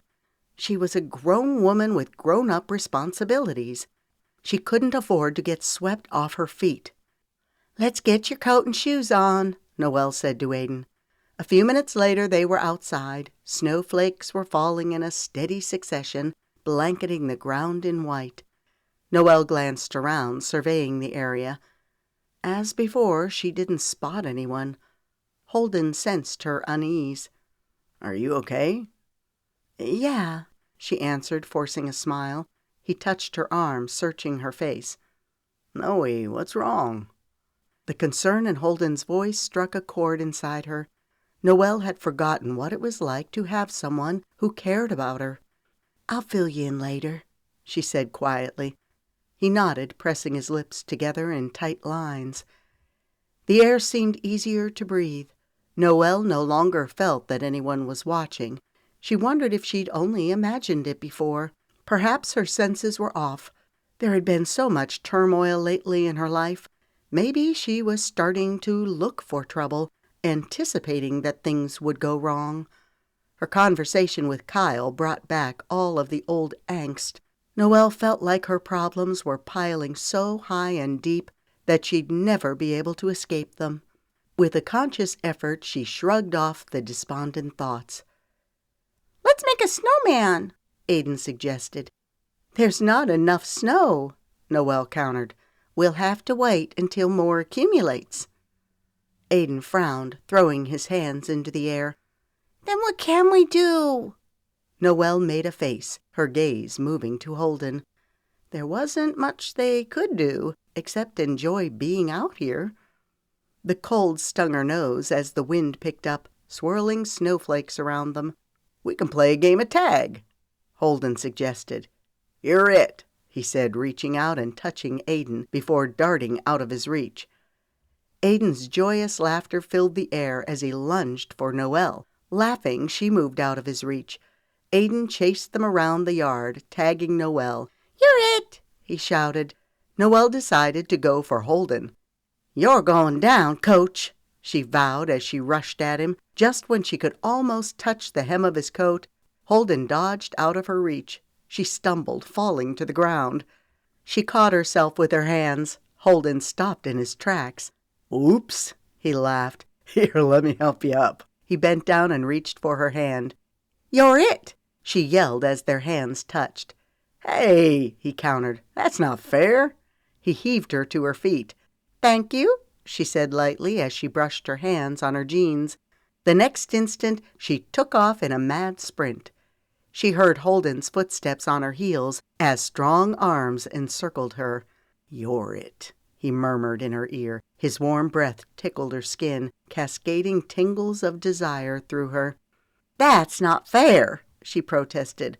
All she could think about was how it felt to have his arms around her. His nearness was intoxicating, overtaking her senses. "Who said it was supposed to be fair?" he countered. "Mommy's it," Aiden chimed. Holden released her as she turned to face him. Noelle could feel her cheeks flushing despite the cold. "Not for long." She lunged at Holden. His eyes streaked with surprise the second before they both went toppling to the ground, where she landed square on top of him. "You're ruthless," Holden laughed. Noelle realized that he was holding her. "I figured the coach could handle being tackled," she quipped. "That's what I call unnecessary roughness, but I don't mind." His husky voice rippled warmth through her veins. Aiden ran and belly-flopped on top of them. "You're both it!" Noelle hugged Aiden and started tickling him. Then Holden started tickling her. She shrieked, giggling, "Stop!" She shifted to get Aiden off her so she could get up off of Holden. A few seconds later, they were all three sitting on the ground. A lopsided smirk tugged at a corner of Holden's lips as he gave Noelle an insinuating look. "Now that's what I call a good game of tag." Again, blasted heat fanned her cheeks, and she could tell that Holden was getting a kick out of her discomfort. She gave him a slight shove. "Ha ha," she said dryly. A certain look zinged through Holden's eyes. "What?" she asked. Holden turned his attention to Aiden. "Hey, bud," he began. "Let me show you something your mom and I used to do." "Okay," Aiden answered immediately, excitement wrapping his voice. "Lay on your back," Holden directed, "and look up." He shared a look with Noelle before winking.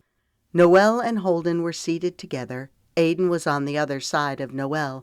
As the adults lay back, Aiden scrambled over Noelle to get in between them. The gesture tugged at Noelle's heartstrings. Aiden was craving the connection of having both a mother and a father. "Look up," Holden instructed. Aiden giggled. "Snowflakes are falling in my mouth." He spit them out with a sputtering cough. "What do you see?" Holden prompted. "Snowflakes," Aiden said loudly, giggling. "They're like swarming bees or meteors," Noelle observed, letting her mind get lost in the swirling activity. "It's like we're living in our own snow globe," Holden said. A reminiscent smile touched Noelle's lips. She knew where Holden was going with this. "Aiden," he continued, "did you know that your mom loves snow globes? She used to collect them." A chuckle rose in her throat. "What Holden meant to say is that he loves snow globes, so he used to buy them for me to collect. He didn't want to lose face with his buddies on the football team." Holden's easy laughter sank deep into Noelle's heart, causing her to smile. "Yep, that's what I meant to say." "What's a snow globe?" Aiden asked. Holden's voice shot up in disbelief. "What?" He sat up and looked at Noelle. "You've never given Aiden a snow globe?" "I don't guess I have." She also sat up, as did Aiden. Noelle brushed the snow and leaves from Aiden's coat and hood before doing the same on herself. Holden shook his head. "I'm dumbfounded. Little man, you haven't lived until you've gotten a snow globe. We'll have to fix that." "What is it?" "A magical globe that you can shake and have snow any time you want." Holden held up his hands, snowflakes landing on his black leather gloves. "Cool," Aiden said. Noelle suppressed a shiver. "It is cool out here. Frigid, actually." The cold from the ground was seeping into her bones. "We'd better go back inside," Holden said. "I don't want to go back inside," Aiden countered, his lower lip forming a pout. "I want to stay out here and look at the snow." He laid back down, peering up into the air, his little face set in rigid determination. Noelle let out a breath. "Time to go in, Aiden," she said in a crisp, authoritative tone, hoping Aiden wouldn't cause a scene in front of Holden. "Hey," Holden said, as if he'd suddenly had an idea. "What?" Curiosity sounded in Aiden's voice. "Let's go get some hot chocolate." Holden jumped up. "Last one inside is a rotten egg," he taunted. Aiden got up, his little legs scrambling after Holden as fast as he could go. "You're the rotten egg," Aiden jeered as Noelle stepped through the door behind Aiden. "Yep, that's me, as rotten as they come." She gave Holden an appreciative smile. He knew exactly how to navigate Aiden. Maybe Noelle should take a few lessons.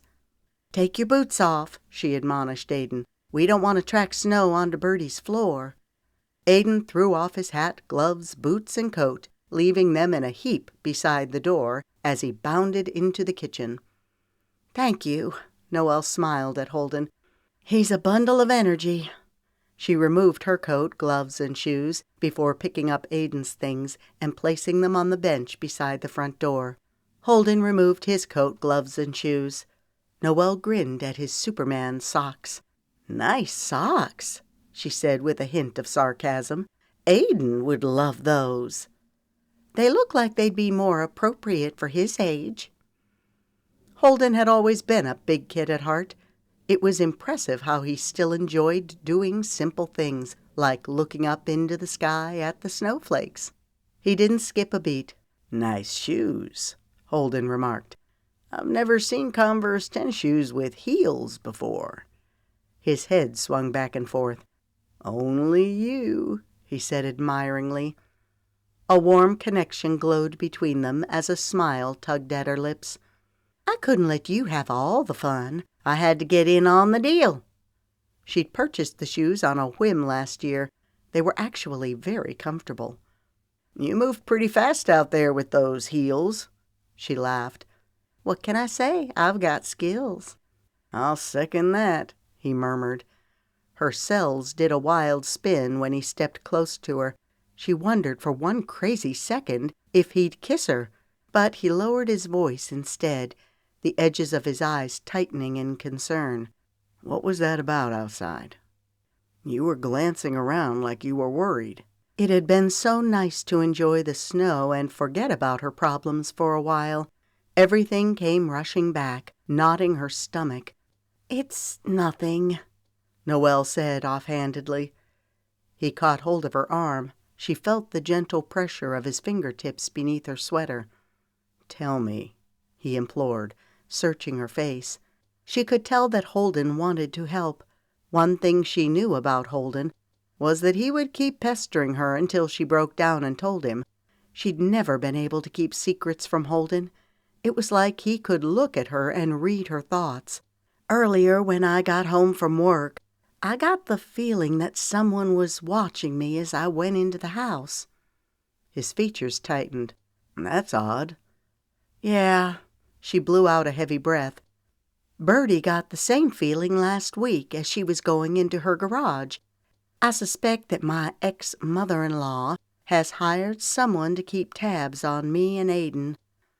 The fury that burned through Holden's eyes was gratifying, making Noelle feel a deeper emotional connection to him. "What is the woman trying to find out?" he growled. Noelle shrugged. "I'm not sure exactly. Dottie has been hounding me to let Aiden go to Tybee Island with her husband Trent, and Kyle. Oh, and I'm sure Tiffany Wade will be there," she added bitterly. Noelle steeled her jaw. "But it's not going to happen. Aiden and I are spending Christmas here in Franklin with Birdie and all of the family at the ranch. After the divorce, Kyle didn't fight me for custody of Aiden. I think he was actually glad to get us out of his hair. If it were up to Kyle, I'd probably never hear from him again. But Dottie, my ex-mother-in-law, is not letting go easily." She's determined to get her only grandson back to Georgia to live, one way or another." "Kyle sounds like a loser," Holden growled, fury turning his eyes almost black. "He is," Noelle shot back.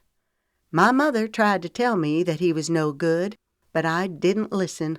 I was determined to put the pieces of my life back together and move forward at all costs." A humorless laugh rattled her throat. "I guess I'm paying for that now." Regret trickled into Holden's expression. His eyes took on a haunted look. "I'm the reason why your life was in pieces," he surmised. Noelle's intent wasn't to hurt Holden. They'd both experienced enough pain to last a lifetime. And yet Noelle couldn't deny the truth. She offered a strained smile. "Maybe we should leave the past where it belongs." The words rang hollow in her own ears. How could they leave the past behind when it cankered everything around them with an insidious vapor? She could never be free of it. Admittedly, some of the past she didn't want to escape from. She cherished her memories of growing up in Franklin with Holden. She liked that he knew her so well, almost as well as she knew herself. She loved the history they shared, the fun, amazing times. The problem was that all of those memories were rolled in with the heart-rending pain. Now that pain was compounded with the loss of her mother. Holden's jaw worked. "I'm sorry." He hesitated. "If I could go back and do things differently, "Hey, you two," Birdie said cheerfully as she stepped into the room. She stopped in her tracks, eyes widening. "Sorry, I didn't mean to interrupt. I just wondered if I should put your hot chocolate in containers that you can take with you." "That would be great," Noelle said mechanically. "Thank you." Birdie turned and went hastily back into the kitchen. Holden drew in an agonizing breath. "As I was saying—" "Don't say it," she interjected. He rocked back in surprise. Her words rushed out in a jumbled heap. "We both got through that time the best we could. We can't go back and change the past. All we can do is move forward." He gave her a hopeful look. "Does this mean that I have a shot?" She felt like the rest of her life was hanging in the balance. Oh, how she wanted to tell him yes, but something held her back. "I don't know," she answered. It was the most honest answer she could give him. "My life is so complicated right now. I just don't know that I can go down that road again. I'm sorry," she croaked, swallowing the lump of emotion in her throat. He smiled, but she could see the disappointment in his eyes. His voice was light and playful as he tisked his lips. "I wanted a touchdown, but I guess I'll have to settle for a field goal." She laughed in surprise, some of the tension dissolving. Her eyebrow rose as she gave him a taunting grin. "A field goal? You don't even have the ball yet, mister." Amusement flitted over his handsome features as he took a step closer, giving her a meaningful look. "It sounds like I'm in desperate need of an interception." Her eyes went to his lips, her heart hammering in her chest. She'd just turned Holden down flat, and yet here they were. Her breath caught when his hand caressed her jaw. "Holden, She caught a whiff of his clean masculine scent. It steamrolled over her defenses. He touched her lips. "Don't," he said softly. "We'll start at the beginning." "The beginning?" "As friends." Disappointment and relief commingled inside her. "Okay," she sighed. "Friends." The word had a curious flat sound. She and Holden had long ago passed the point where they would be simply friends, but right now the term gave them a safe, neutral ground on which to stand. Holden stepped back and motioned with his hand. "Let's go get our hot chocolate so we can head to the bake sale." Laughter gurgled in her throat. "To be such a tough guy, you certainly seem anxious to get to the bake sale," she teased. A wide grin stretched over his lips as his eyes twinkled with mirth. "You'd be chomping at the bit to get there, too, if you'd had one of Janine Watkins' mint brownies." "Ah, now the truth comes out," she laughed. She tipped her head. "You know, I don't think I've ever tasted any of Janine's brownies." Janine Watkins was friends with Noelle's mother. The two had sung in the church choir together. "Well, you're about to be impressed."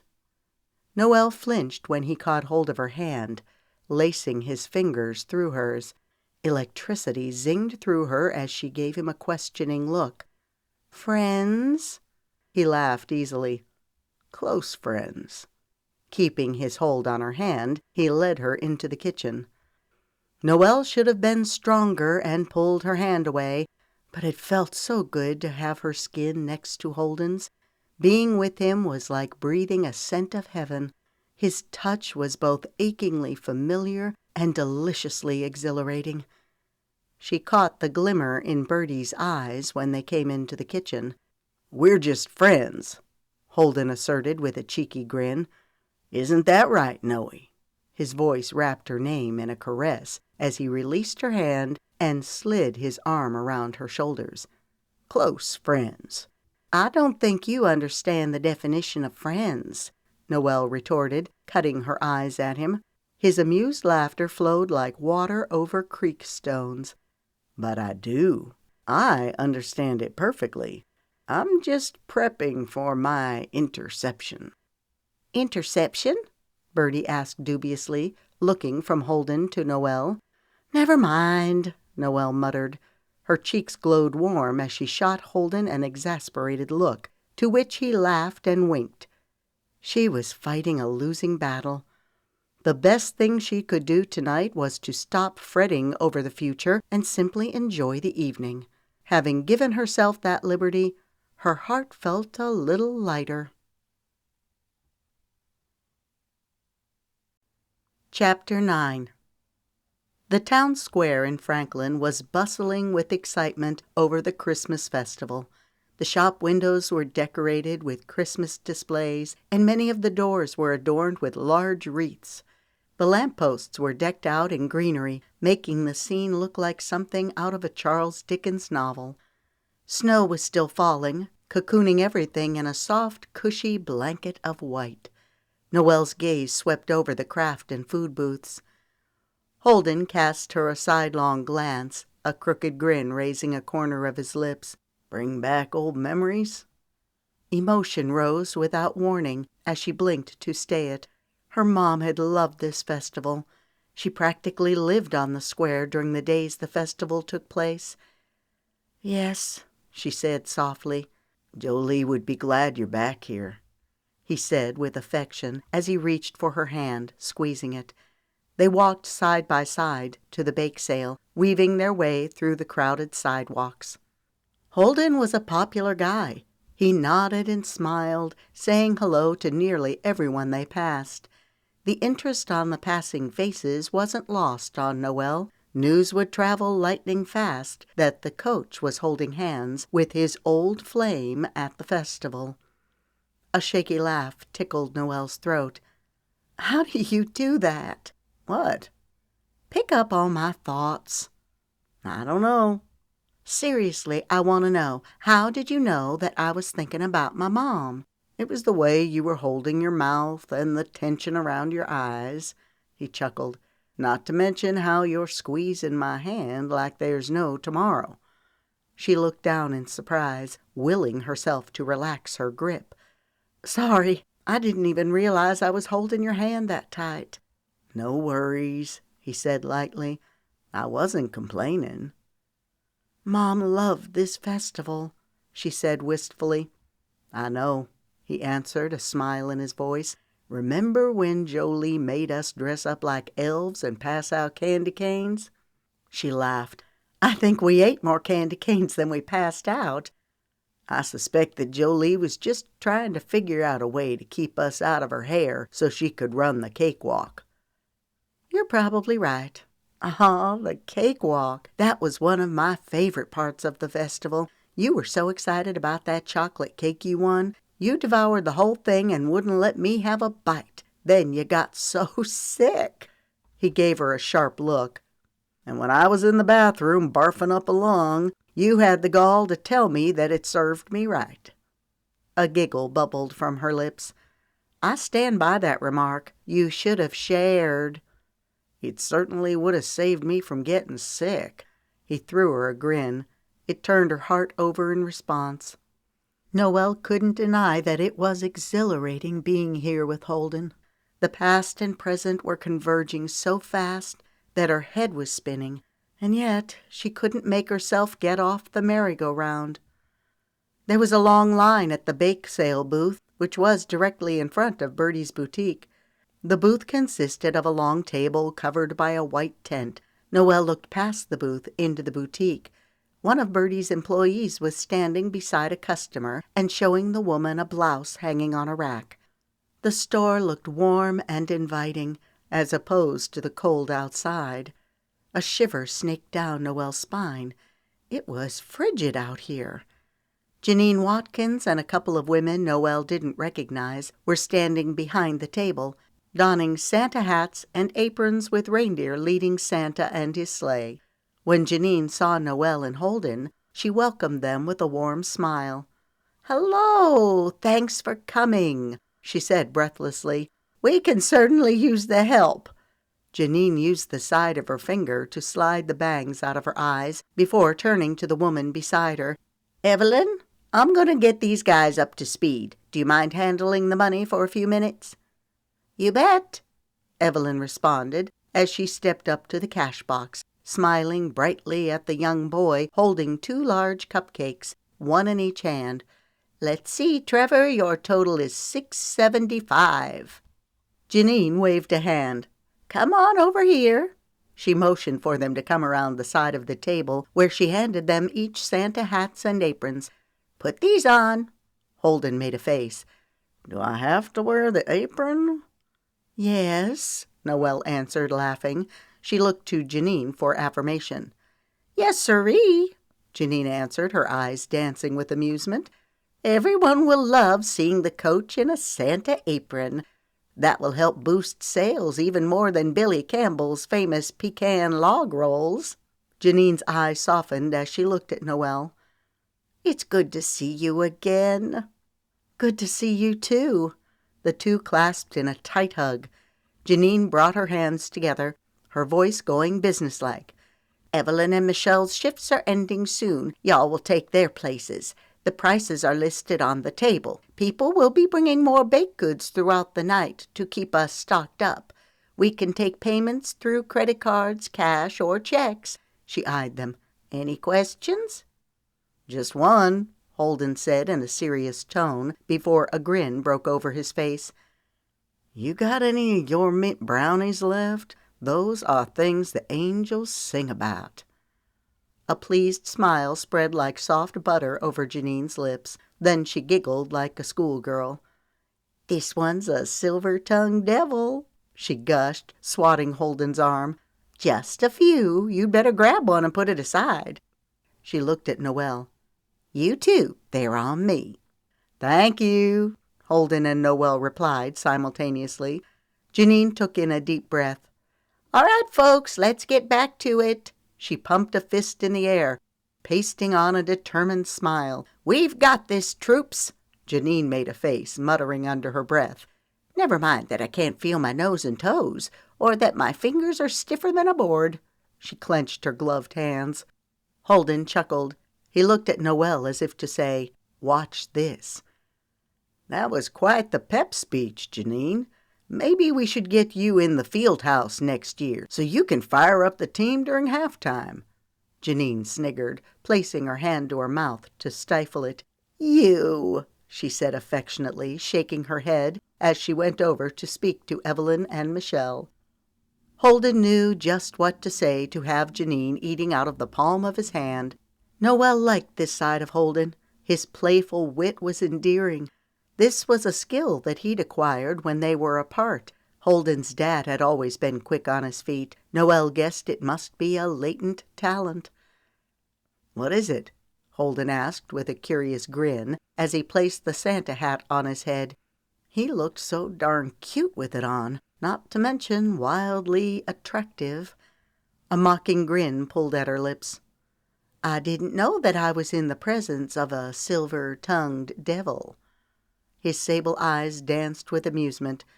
I've been called lots of things by various townsfolk. Lousy, good-for-nothing coach, numbskull who doesn't have sense enough to blow up a pea, blockheaded moron, but never a silver-tongued devil. Her jaw went slack. Do people really call you all of those things?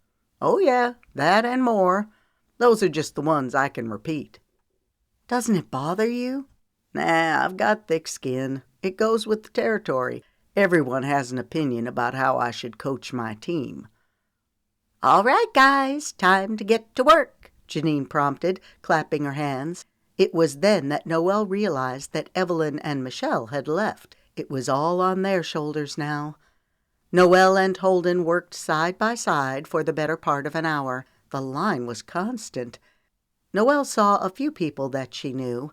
Holden was the star attraction. The older women fawned over him, basking in his attention. The men talked football with him. The young girls blushed, giving him doe-eyed expressions.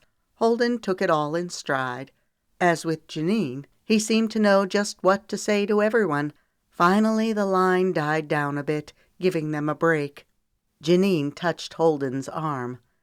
Sue Everest just called. She needs help carrying her items. She's parked over by the First National Bank. Could you be a dear and give her a hand? Sure, Holden answered pleasantly as he strode that direction. Noelle chuckled inwardly at his Santa hat and apron. Holden wasn't bothered in the least by his holiday attire. His gait was as smooth as it was confident. The minute he got out of hearing range, Janine turned to Noelle. So, she began in a conspiratorial tone, you and Holden are together? Heat rushed to Noelle's face. No, not exactly. Janine's face fell. But earlier y'all were holding hands, and the way y'all looked at each other. She pursed her lips. I could have sworn y'all were a couple. Just friends, Noelle squeaked. For now, she added. Janine lifted an eyebrow. Your mom sure loved Holden. Yes, she did. Noelle's mom thought of Holden as a son. Jolie was a fine woman. Janine's eyes misted. One of the best friends I ever had. My mom thought very highly of you. Janine gave Noelle a pointed look. Coach Hunt is a fine man. My oldest son, Rodney, went through a rough patch last year, started drinking and smoking pot. Coach Hunt took a special interest in Rodney. He gave him a good talking to, spent time with him. Her voice caught. My husband Peter and I tried and tried to talk sense into Rodney, but it was like conversing with a stump. Sometimes people will listen to others more than they will their own family members. It's thanks to Coach Hunt that Rodney is now making good grades. He's looking at colleges to attend next year. Some people say that Coach Hunt turned out to be an upstanding person, despite his misspent youth. Janine straightened her shoulders, pinning Noelle with penetrating eyes. But I beg to differ. She paused. When she spoke, her words carried an intensity that shot through Noelle's center. Coach Hunt is the man he is today because of his heartache and trials. Tears gathered in Noelle's eyes. An unexpected warmth cloaked her, warding off the cold air. A compassionate smile moved over Janine's lips. You've also had your share of hard knocks. I'm sorry about your divorce. Your ex seems like a piece of work running off with that actress. Thanks, she mumbled. Would Noelle ever get used to everyone knowing her business? She'd grown up that way, but after living in the city, it was hard to get used to being in a fishbowl again. Janine touched Noelle's arm. You deserve to be happy with a man who cherishes you. Take advantage of every ray of sunshine this life offers, she grunted. Heaven knows we all have our fair share of rainy days, like it or not. A woman holding a baby on her hip, with several smaller children in tow, stepped up to the table. Noelle smiled. How may I help you? Holden returned, carrying a large box of cupcakes. The line picked up as they waited on customers. All the while, Janine's words kept running through Noelle's head. Janine offered a perspective that Noelle hadn't considered. Had Holden's troubles made him stronger? It had taken a lot of strength for him to straighten out his life. Noelle thought of her own life. Was she stronger because of all that she'd been through? She certainly didn't feel stronger. What she was going through was hard, like constantly walking against the wind. Holden's arm brushed against hers, sending quivers of awareness tracing through her. "How you holding up, Noe?" he asked with a smile. "Fair to middling," she quipped. "How about you?" A grin tipped his lips. "Fine as frog hair," she came back with. "I'm hanging like a hair in a biscuit." "Or a booger on a tissue," she winced. "Gross. Okay, we'd better stop there." He chuckled as they kept on working. A short while later, two women were standing over to the side of the booth, deep in conversation. Hearing the words "fires" and "Knox Romeo," Noelle cocked her ears. "I hear the fires were started because of faulty wiring," the dark-haired woman said. The other woman's tone turned juicy.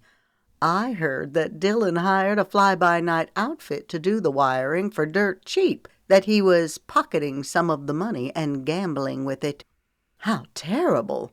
the woman with dark hair cooed, but it was sickeningly obvious that she was lapping up every last word of the gossip like a cat going for cream. "It sounds like the Romeos have a few skeletons in their closet, if you know what I mean." "I hear you. You wouldn't catch me paying $1 million for a house out in the Swallows Creek area, especially if the workmanship is shoddy." The hair on the back of Noelle's neck bristled. "How much are the brownies?" a teenage boy asked. $2.75, Noelle answered. "Excuse me for a minute," she said to the boy as she walked over to the edge of the table near where the women were standing. "Excuse me," she called loudly. They turned to her. Noelle caught a flash of recognition on the women's faces. She could tell that they knew who she was, even though she didn't know them. "I couldn't help but overhear your conversation about the fires." Their expressions radiated mortification at having been caught gossiping. "What you've heard is an outright lie." Blood pumped like a piston through the vein in Noelle's neck. "The fires were started by an arsonist. It wasn't caused by faulty electrical work. Knox Romeo is a fine, upstanding man. Anyone should be proud to have a house built by Knox or his brother Dylan." She eyed the women, daring them to disagree. Holden stepped up beside Noelle and touched her arm. "Is everything okay?" "Yep." Noelle lifted her chin. "Just clearing the air." Holden smiled. "Hey, Maggie, Betsy." "Coach Hunt," the dark-haired woman acknowledged, her expression tight. "If you'll excuse us," the other woman said before they hurried away. "What was that about?" Holden asked. "Coach Hunt, how much are the cookies?" The same teenage guy cut in, irritation seeping into his voice. $1.50 or 3 for $4, Holden answered. "I'll take 3 cookies, 2 chocolate chip, and 1 oatmeal raisin. Oh, and I also want 2 brownies." "Step down here and I'll ring you up," Janine piped in, giving Holden and Noelle disapproving looks for holding up the line. "What's going on?" Holden asked quietly, touching Noelle's arm. "They were talking about the fires," Noelle answered in a low tone as she turned her attention to the group of teenage girls standing at the front of the line. She forced a bright smile. "How may I help you?" After Noelle and Holden gave the girls their baked goods, several more people filed through. Finally, there was a break in the line. Holden turned to Noelle. "Okay, spill it," he ordered. Those women were repeating nasty gossip about Knox and Dillon. They were saying that the fires were caused by faulty wiring, that Dillon hired a fly-by-night crew to do the work so he could pay them less and pocket the rest of the money to gamble. Fresh indignation spiked through Noelle's veins. Can you believe that? The nerve of some people! Where did they even come up with that nonsense? Seeing the expression on Holden's face, her blood chilled. What? Teachers at school were saying similar things. Noelle frowned. Why would people spread vicious rumors? The fires were started by an arsonist. Holden looked surprised. Really? Yeah, Birdie told me so today. He rubbed his jaw. That's odd. Who's circulating the rumors about the faulty wiring and Dillon gambling? That's what I'd like to know, Noelle harumphed. Somebody's telling a crock of lies. So the fires were started by an arsonist, Holden mused. Yes, she said emphatically. That's actually good news. It is? He nodded. Yeah, because it means that Knox and Dillon aren't at fault. I've been worried about them all week, ever since Tuesday night. I was going to ask Birdie about it while I was waiting for you to get ready, but I never got the chance. Because you and Birdie were too busy talking about me, her mind inserted. She wrinkled her nose. Where did someone get the bright idea that Dillon gambles?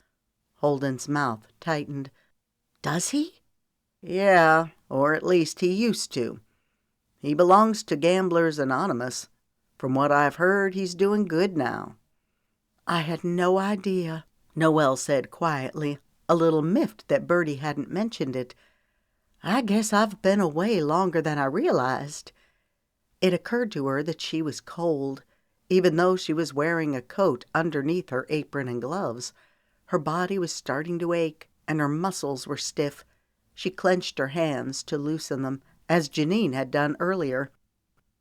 "Hey, you!" a syrupy voice cooed. They turned as Meredith stepped up, looking terrific in a white coat that molded to her thin figure. Her long dark hair was a gleaming sheet of liquid.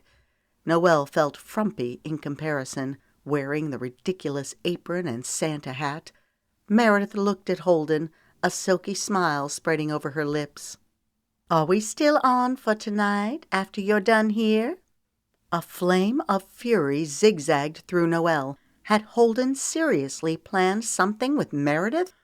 Her mind did a quick rerun through all of the things that Holden had told Birdie, how he was a changed man and wanted to win Noelle back. What about their conversation by Birdie's front door? Was Holden playing her? Meredith hugged her arms. "It's so cold. I thought we could go back to my place and watch a movie." Her eyes flashed with triumph as they moved to Noelle. Noelle raised an eyebrow as she turned to Holden, waiting for his response.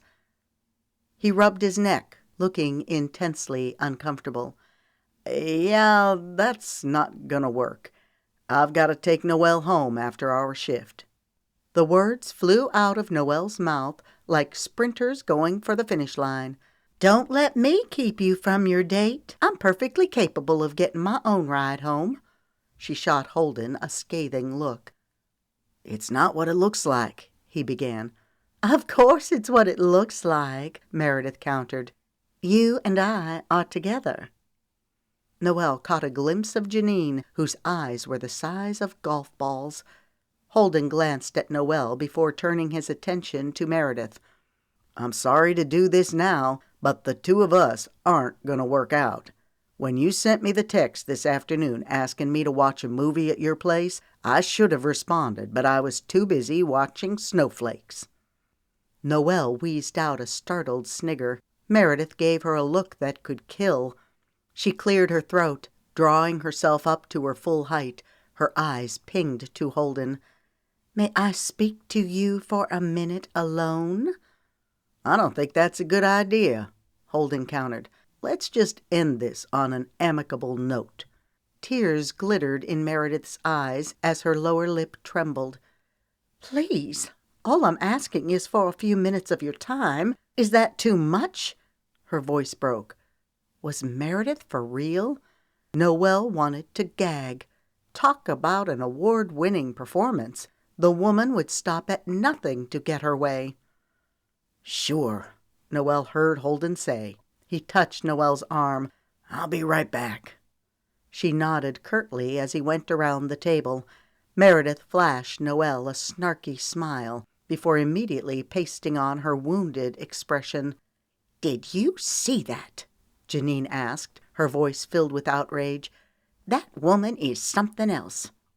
"I saw it," Noelle barked, clamping her arms over her chest. They watched as Meredith touched Holden's arm.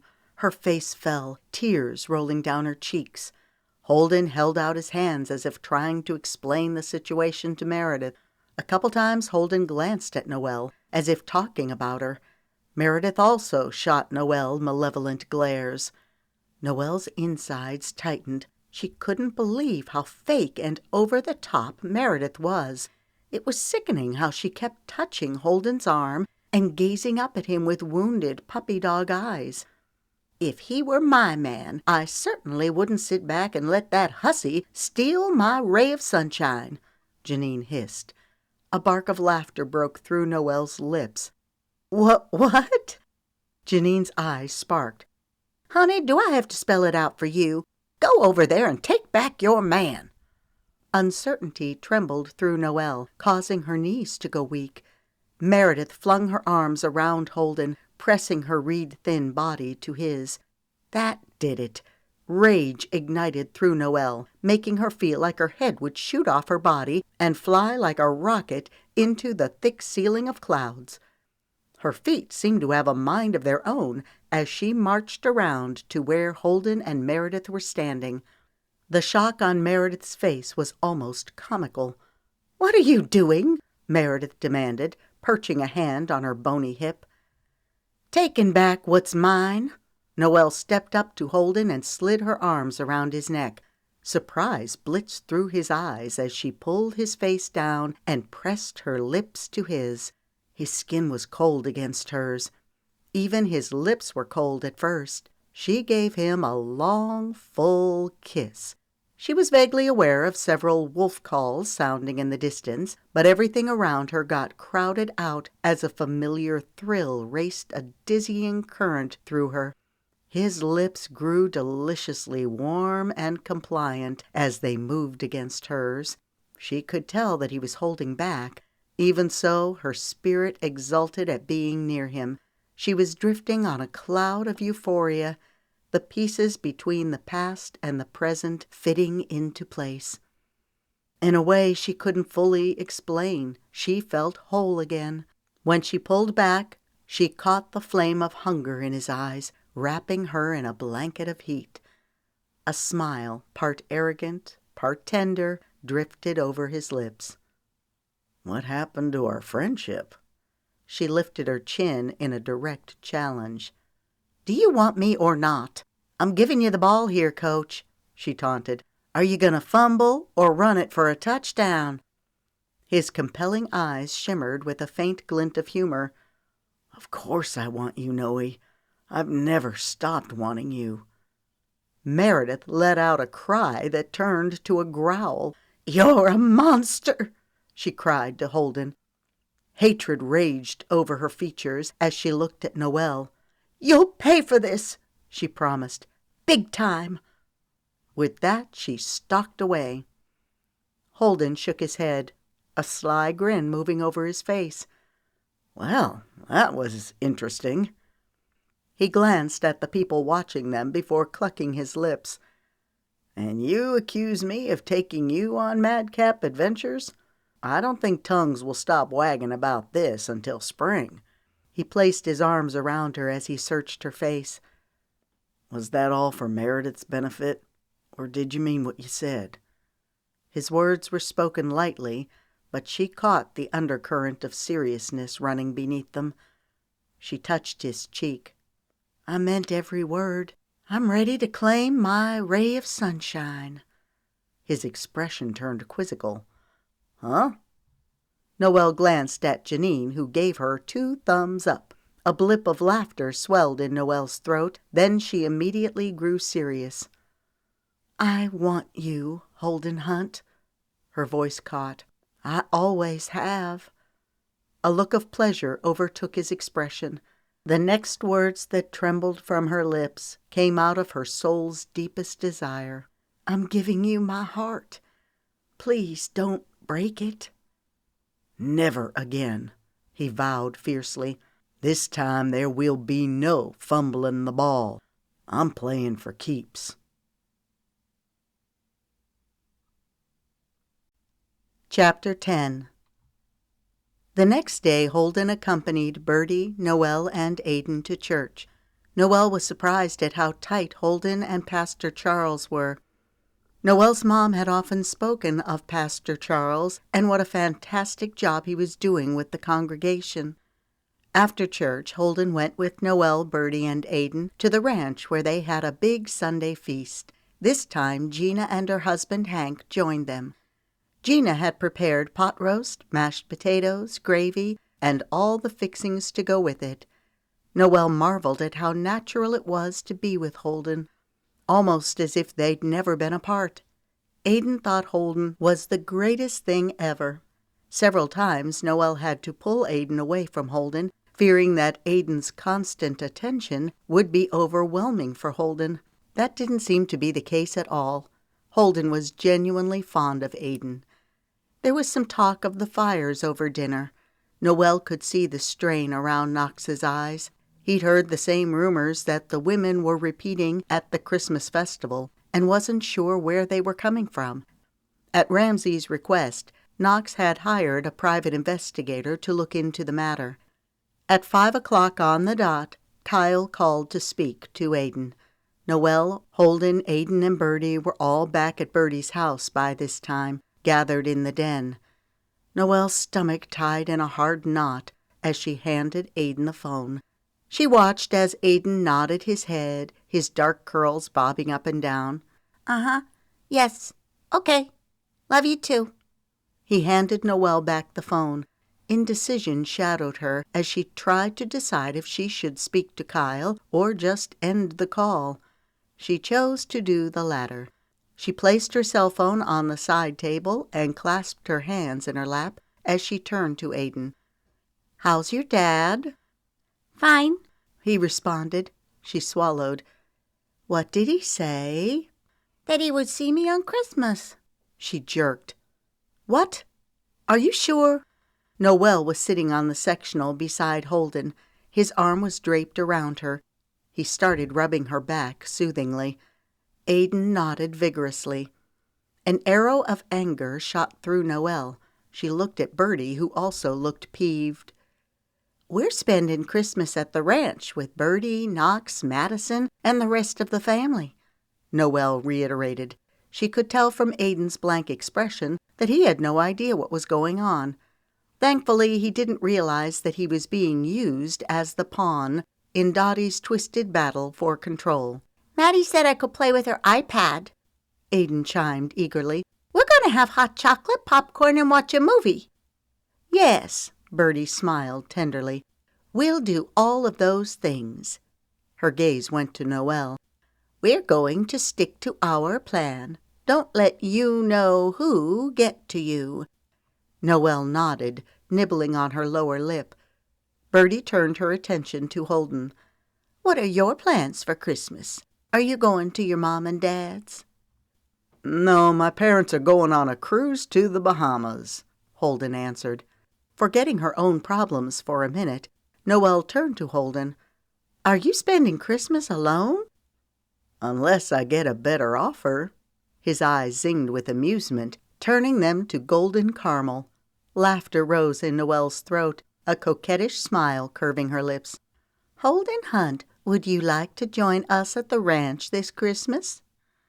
She could hardly believe that this was real. Holden was here with her, in the flesh. A large grin broke over his lips, lightening his features. "I thought you'd never ask," he boomed. "Must have been some weekend. You've been grinning like a possum all morning." Judy gave Noelle a nudge as she grabbed a towel from the basket Noelle was working on and started folding. "It was an interesting weekend," Noelle said neutrally, coming out of her thoughts to the present. "Don't hold back, girl. Give me all the dirt." Going off the sly expression written all over your face, I'd say you know exactly what went down at the festival. Judy's grin spread from ear to ear. Her head wagged saucily as she spoke, causing her long curly blonde hair to bounce. "Honey, I'd venture to say that the news of what you did has already spread to the next county by now." She leaned in, lowering her voice. "Of course, I didn't have to be a genius to put two and two together, especially when Meredith stormed in like a tornado this morning, barking orders at you like you're her little minion." Resentment churned in Noelle's gut. Meredith had been intolerable all day. Can you believe she made me refold the towels in her cupboard and stack them a certain way so they would be up to Viv Salon code? She made air quotes with her fingers. "Viv Salon code, my eye. That's a load of crock. Meredith was just doing that to get your goat." Noelle's hand went to her hip. "What? Vivian heard the whole thing and didn't say a word." "Of course she didn't." Judy's words dripped with all the venom that Noelle felt over the situation. "She's not going to contradict her little princess." Noelle growled. "Meredith had better be glad I need this job. Otherwise I would have told her where to stick it." Judy giggled. "I don't blame you one bit, sugar. Somebody needed to take Meredith Sims down a few notches." She gave Noelle an appraising look. "I'd say Miss Georgia Royal is the perfect one to do it." Her light eyes simmered with interest. "So you and Coach Hunt are back together. About time." "I think so, too." Noelle wasn't going to let Meredith's antics ruin her day. She was looking forward to going on an official date with Holden tonight. She felt a twinge of guilt that she would be away from Aiden all evening when she'd been away from him all day. School was out. Birdie had arranged for Aiden to stay with the neighbor next door, who had children close to the same age as Aiden. Noelle had organized her schedule so that she'd be done with her last appointment by 4. She figured that way she could go home and spend a few hours with Aiden before Holden picked her up at 7. Her phone buzzed. She scowled, fishing the phone from her pocket. It was a text from Dottie that simply said, "We need to talk. Call me." "Everything okay?" Judy asked, adding another folded towel onto the pile. Noelle pushed out a heavy sigh. "Don't ever get divorced." A hearty chuckle sounded in Judy's throat. "Too late. Joe's my second husband." "Really? I didn't realize. So are your 2 kids with Joe?" "Yep, Mitch and I were only married for a short while. We didn't have any kids." "Lucky you," Noelle said tartly as she pulled another towel from the basket, folding it in deliberate motions. "Don't get me wrong," she added quickly. "I would go through it all again to get Aiden if I had to." Judy nodded in understanding. Vivian stepped up to them, her authoritative gaze lasering in on Noelle. Vivian and Meredith shared the same body type, tall and skinny. Vivian kept her dark hair short and fluffy on top, but Noelle guessed that she'd probably worn it long and straight like Meredith when she was younger. "I'd like to talk to you in my office," Vivian said briskly. Her high cheekbones seemed even more prominent today, giving her thin face a solemn appearance. Noelle's throat tightened as she nodded. She'd feared this might happen, that Vivian would let her go. Birdie disagreed, saying that Vivian was a fair-minded woman who had a keen sense for business. "Vivian won't let her daughter's shenanigans get in the way of business," Birdie promised. Now it would seem that Birdie had been mistaken.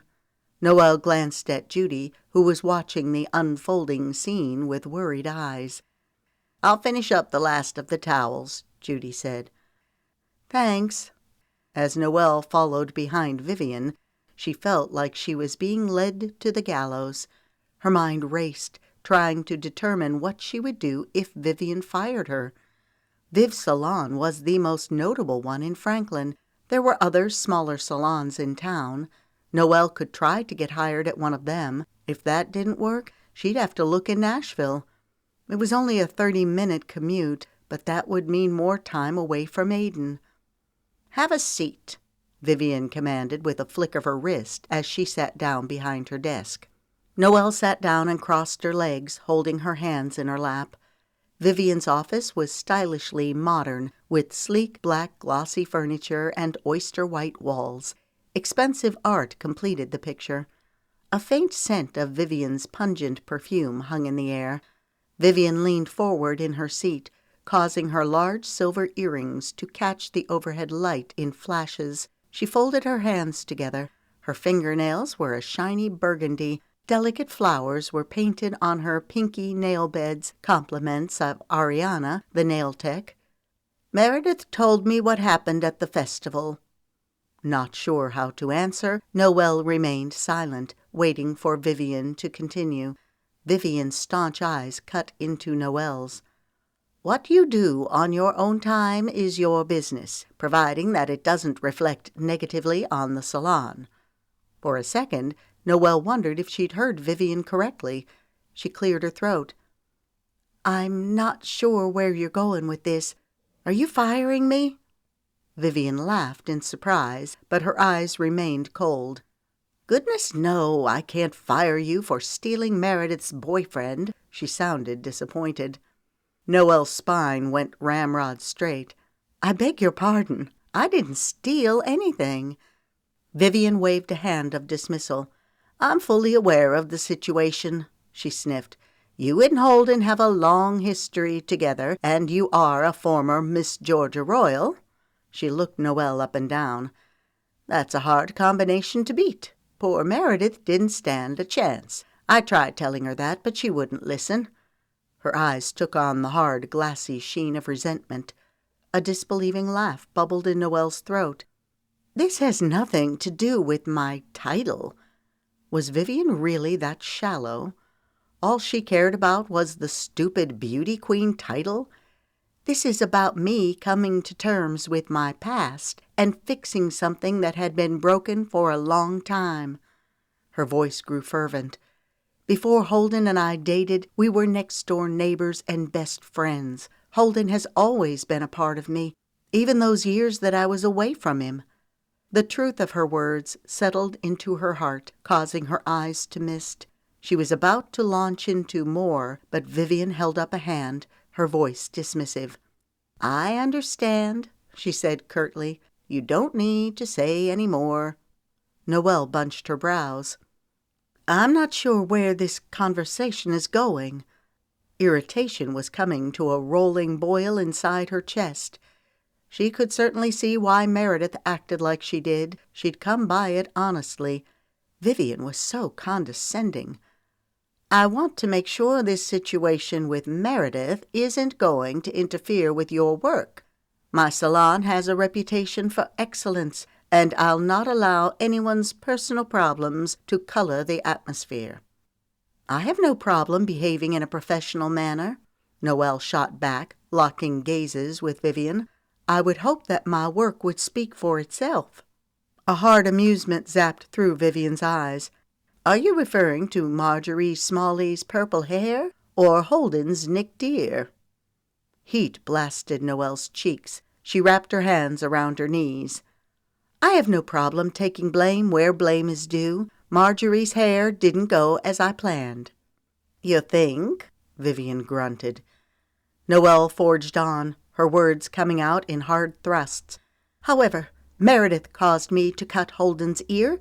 She came up from behind and startled me." Noelle jutted out her chin.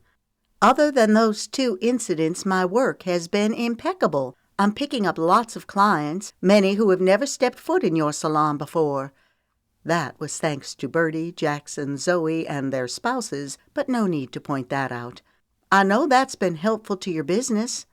An undercurrent of red filled Vivian's face as she nodded in acknowledgement.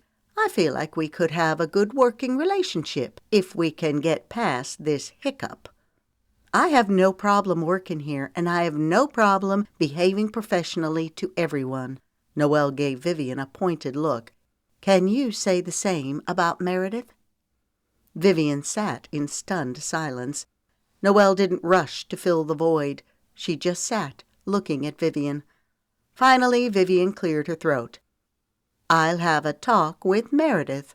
Understandably, she's upset," she blustered. "She'll need time to work through her anger. If you could just be patient."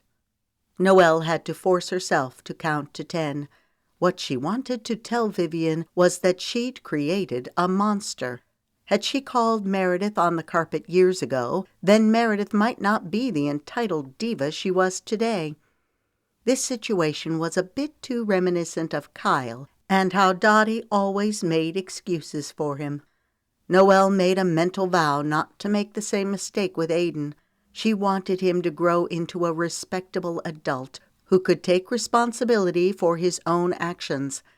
Noelle couldn't say any of the things she wished to say to Vivian, not if she wanted to keep her job.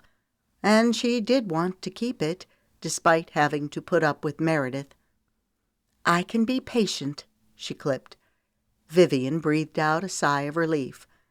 "Good. That's all I had," she said crisply. "You may go." Noelle rose to her feet. "Thanks," she said as she left the room.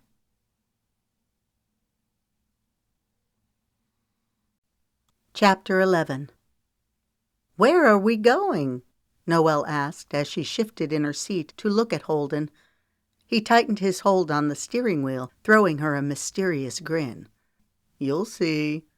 All day Holden had been stewing over an idea. There was something that he needed to show Noelle. Holden had been going rounds with himself, trying to decide if tonight was the right time, but he'd made a promise. A quiet whisper stirred within him. It felt like the right time. He only hoped his intuition was right. After picking Noelle up for their date this evening, Holden had taken her to an Italian restaurant in Nashville. Conversation had flowed easily between them as they reminisced about old times, all of their crazy madcap adventures, former schoolmates and teachers. Holden wanted to ask Noelle more about her marriage to Kyle. He wanted to talk about Justin's death and the darkness that it had unleashed in him. He wanted to get everything out in the open once and for all, so that there wouldn't be any more impediments between them. Holden knew it would take time before they could delve into those meaty conversations. He'd have to be patient. But tonight he could share something with Noelle that would hopefully strengthen their budding relationship. When he turned down a familiar street, he immediately sensed the change in Noelle's demeanor. "What are you doing?" she asked, her voice apprehensive. He caught hold of her hand and squeezed it, welcoming the warmth that flowed into him from her skin. He pulled into his parents' driveway. The house was dark. His parents were spending a few days in Miami, Florida, at a hotel by the beach, waiting to board their cruise ship. Noelle glanced at the house next door, her old house. The lights were on, a cheery halo spilling across the front yard. The outline of a Christmas tree was visible behind the sheer curtains, colored lights blinking merrily. Her voice caught. "I'm not ready to come back here." The hurt and vulnerability in her tone tugged at Holden's gut. He clicked off the engine and turned to face her. "There's something I need to show you. It's in my parents' house." An incredulous laugh sounded in her throat. "Seriously? What could you possibly have to show me?" "You'll see. Trust me." He touched the soft curve of her cheek. "Please." In the soft light, her smooth skin glowed like alabaster. She was so incredibly beautiful, her soft blonde hair spilling over her shoulders. Now that he had Noelle back in his life, Holden hardly dared breathe for fear of losing her again. Sucking in a quick breath, she nodded. "Okay." Releasing her hand, he got out of the car and went around to open her door. Icy air splashed him in the face. It hadn't snowed since Saturday, but the temperatures were cold enough so that snow still covered the ground. Holden helped her out of the car. They huddled together, ducking their chins into their necks as they hurried to the front door. By the time Holden got the key into the lock and turned it, Noelle's teeth were chattering. The familiar woodsy and lemon scent of his parents' home enveloped Holden's senses as he went to turn on the lights. The front door of his parents' house opened straight into the living room. Noelle stood in the center, hugging her arms. Holden went over to the thermostat and turned the heat up a few notches. Next, he went to the Christmas tree in the far corner of the room and plugged in the lights. His mom had been determined to put up a Christmas tree, even though she and Holden's dad would be gone. "That way you can enjoy the tree when you stop by to get the mail and check on the house," she'd told Holden. Noelle went over to the couch and looked at the various sized pictures spread over the entire wall. "I remember when this one was taken," she laughed, her voice soft with nostalgia. "You were so cute back then." She looked back at Holden, her eyes shooting mischief. "What happened?" "Ha, ha," he said dryly, stepping up beside her. He was relieved that she was relaxing. "That's neat that your mom kept the picture of us when we graduated." She pointed to a framed photo of her and Holden wearing their caps and gowns. Holden had his arm around Noelle, pulling her close. Their expressions were so proud and hopeful, neither of them could have imagined what was coming down the pike. Noelle's gaze moved to a photo of Holden and Justin. It was taken on Christmas morning when they were kids, both still in their pajamas. They were playing with the train set that Santa had just brought. "Do you miss him?" Her voice held a hush of reverence. Emotion clogged his throat. "Every day." She turned to him, her jade eyes deep with melancholy. "I'm sorry." "For what?" "For your pain and loss." Her voice hitched. "For everything that happened afterwards." He gathered her hands in his, wishing he could erase the tension from her beautiful face. "It's not your fault." "I know," she croaked, "but I'm still sorry." She rushed on. "I'm sorry for what it did to us. Had it not happened, I never would have gone away and married Kyle." Regret pressed a heavy cloak against the air. "And you wouldn't have had Aiden," he interjected. She took in a breath. "I know." A tear rolled down her cheek. "Everything just got so crazy between us." "Let's sit down," he suggested. They sat down close enough so that their knees were touching. A brief smile floated over Noelle's lips. "I see your mother's still into knitting." She shifted around to touch the colorful afghan draped over the back of the couch. "Yes," he said, his thoughts going right back to Justin. He took in a breath as he steepled his hands, resting the tips of his fingers beneath his chin. Compassion simmered in Noelle's eyes. "We don't have to talk about this." "Yes, we do. I want to talk about it." His words came out hoarse as he coughed. "I want to clear the air between us, once and for all." The smooth hollow of her neck moved up and down as she swallowed, nodding. She clasped her hands in her lap, eyeing him warily. It was crazy how quickly a funky tension had gathered between them. The only way to navigate this was to plow straight through the center. "When Justin died, something inside of me broke. The pieces were scattered to the wind, and I didn't know how to get them back, much less how to put them together again." Tears rose in his eyes, the familiar anguish wrapping a tight band around his chest. "I was angry at myself, at God, even Justin for dying. I kept thinking, what if I'd left with you that night? Justin would have driven himself home." His throat closed, his words coming out in squeaks. "He'd still be here." He looked down. Tears slipped from his eyes, dripping onto his shirt and hands. Hastily he wiped them away. "Sorry," he croaked. She placed a hand over his. "It's okay. It's me you're talking to, remember?" The sincerity of her words dispelled some of the gloom. Holden gave her a smile, the one he offered to his players when he needed to bolster their courage by assuring them that all would be well, even when they were up against impossible odds. They sat in silence for a few beats until Noelle spoke. "You were in a bad place. I couldn't stand to see you like that. I hated what it did to us." Her eyes misted as she blinked. He could tell she was fighting hard to contain her emotion. "How did you come back from the darkness?" "By going back to church and meeting Pastor Charles." Noelle's voice lilted up. "I could tell y'all were close." Pastor Charles was the only one in his office who survived the 9/11 attacks on the Twin Towers. "Oh, wow," she uttered. "That's terrible." "Yeah, he went down a similar path as me. Nearly lost his wife and children over it." He took in a deep breath. "I guess I just needed insight from someone who'd been there, someone to help me navigate my way back.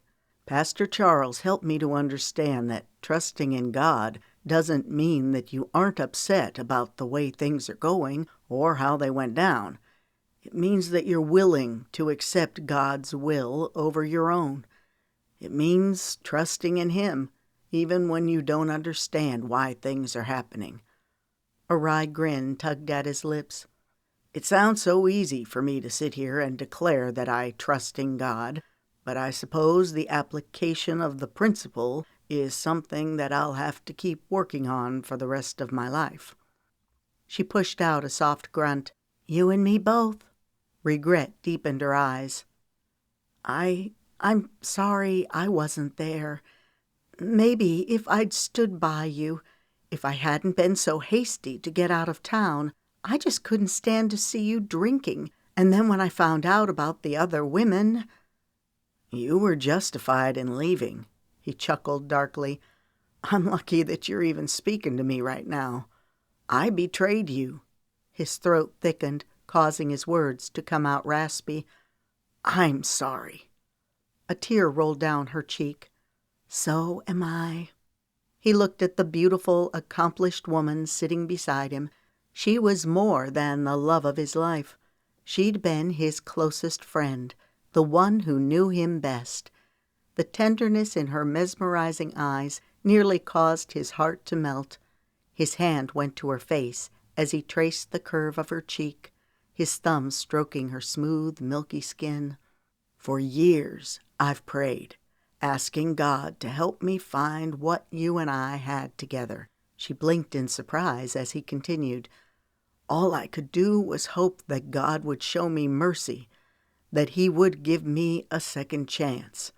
Pastor Charles says that if we'll rend the veil of our unbelief and trust in God with all our hearts and go to Him with our problems, that we'll be amazed at what He'll be willing to do for us." A low chuckle rose in his throat. "I didn't dare to even dream that God would lead me back to the one thing I want most, more than all the world. You." Tears shimmered in her eyes as she laughed. "You sure know how to make a girl gush. You really are a silver-tongued devil." "I'm only speaking the truth," he said firmly, peering into the depths of her compelling eyes. "I love you, Noe. I never stopped loving you. Even during those dark times, you were always there." A shaky laugh left her lips. "I thought we were going to take things slow." Tears spilled down her cheeks.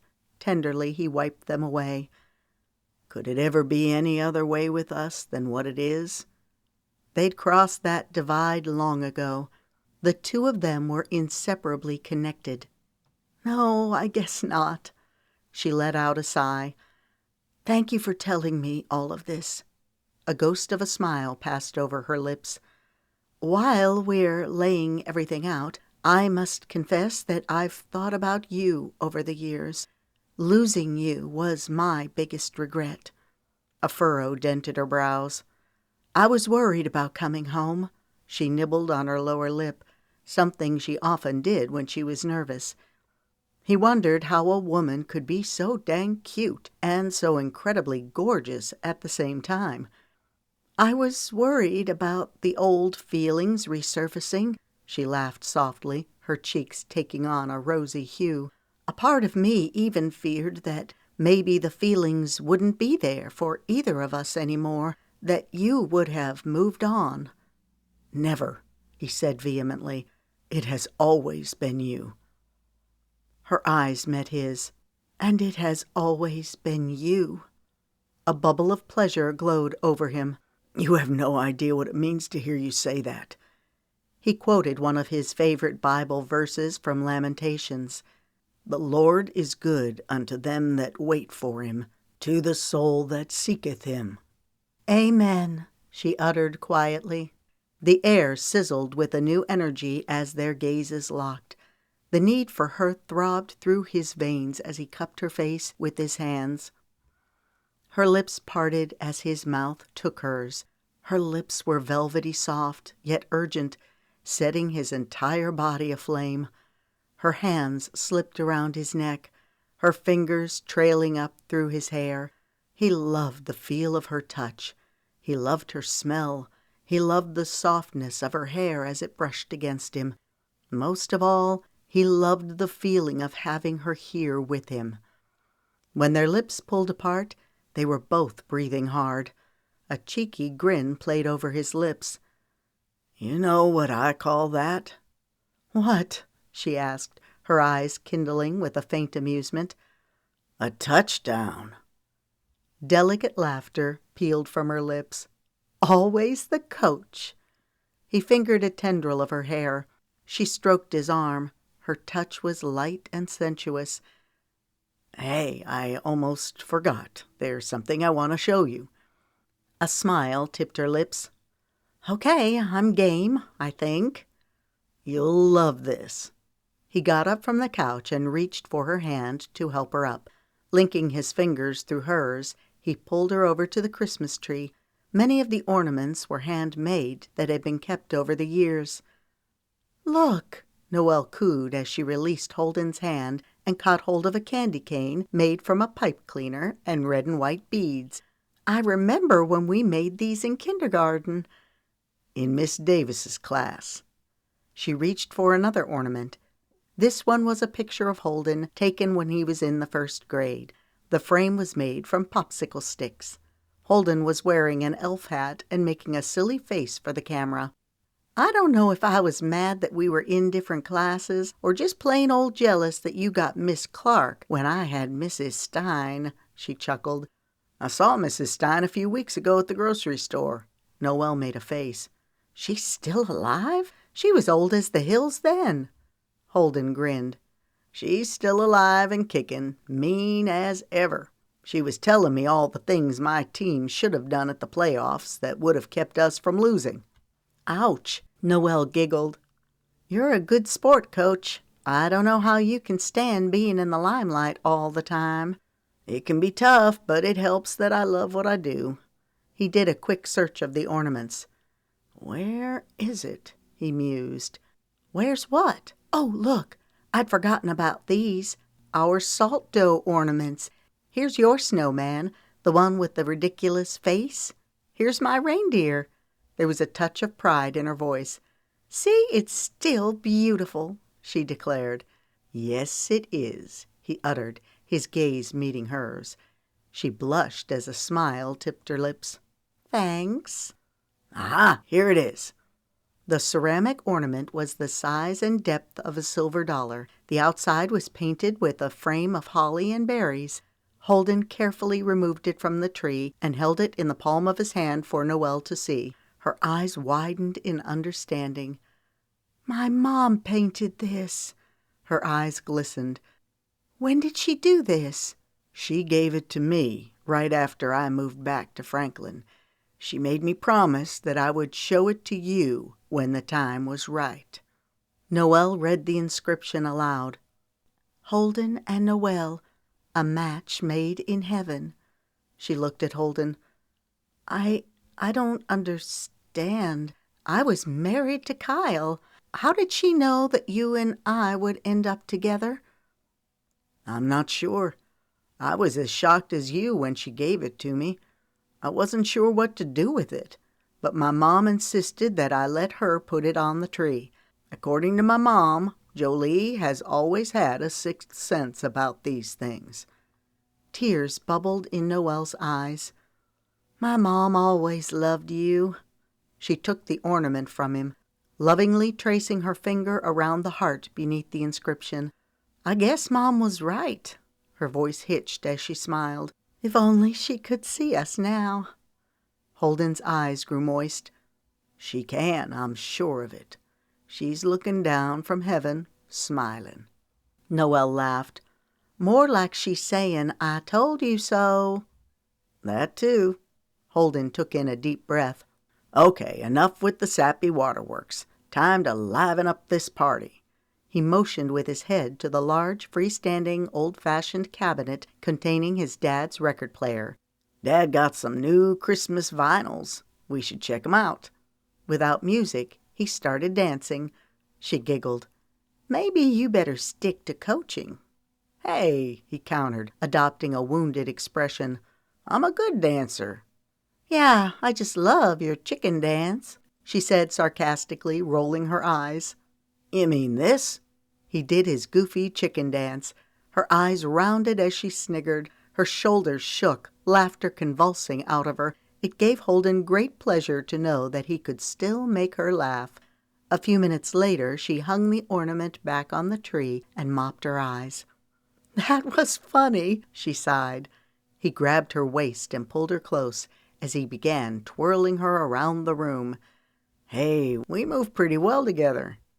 "Yeah, thanks to all those mandatory dance lessons your mom insisted on giving us. You used to moan and complain, saying that dancing was for sissies." He chuckled. "Yeah, I hated it." He made a point of moving his eyes over her, his voice going husky. "Of course, back then, I had no idea that I would find you so enthralling." He pulled her close, his lips nipping at her earlobe. He planted a light string of kisses down her warm, smooth neck, welcoming the attraction that pinged through him. "Do your mom and dad still dance?" He maneuvered her into a turn. Like clockwork, she followed his prompts. "Oh, yeah," he answered. "They can't wait to get on the cruise ship so they can dance." She lifted an eyebrow. "This would be so much more fun with music." "Music it is." He released her and went over to the cabinet. "Hey, I've got some peppermint ice cream in the freezer." He threw her a casual glance. "If you're interested." In the old days, Noelle could eat a half-gallon of peppermint ice cream by herself. "Wow, my favorite. I'm impressed. You're pulling out all the stops." A suspicious smile curved her lips as she tipped her head, causing her hair to fall lower on her arm. "Did you come by and stock up the fridge before our date?" "I stop by every day to check on the house," he explained. "I might have picked up some of your favorite ice cream on the chance that the evening would go as I hoped." "Has it? Gone as you hoped?" A large grin broke over his face. "It has gone much better than I would have ever dared to hope." "Yeah, for me too," she said softly. It was a wonderful thing knowing that the Lord had not only answered Holden's prayers, but he'd given him more than his lips would dare ask for. Good things come to those who wait upon the Lord.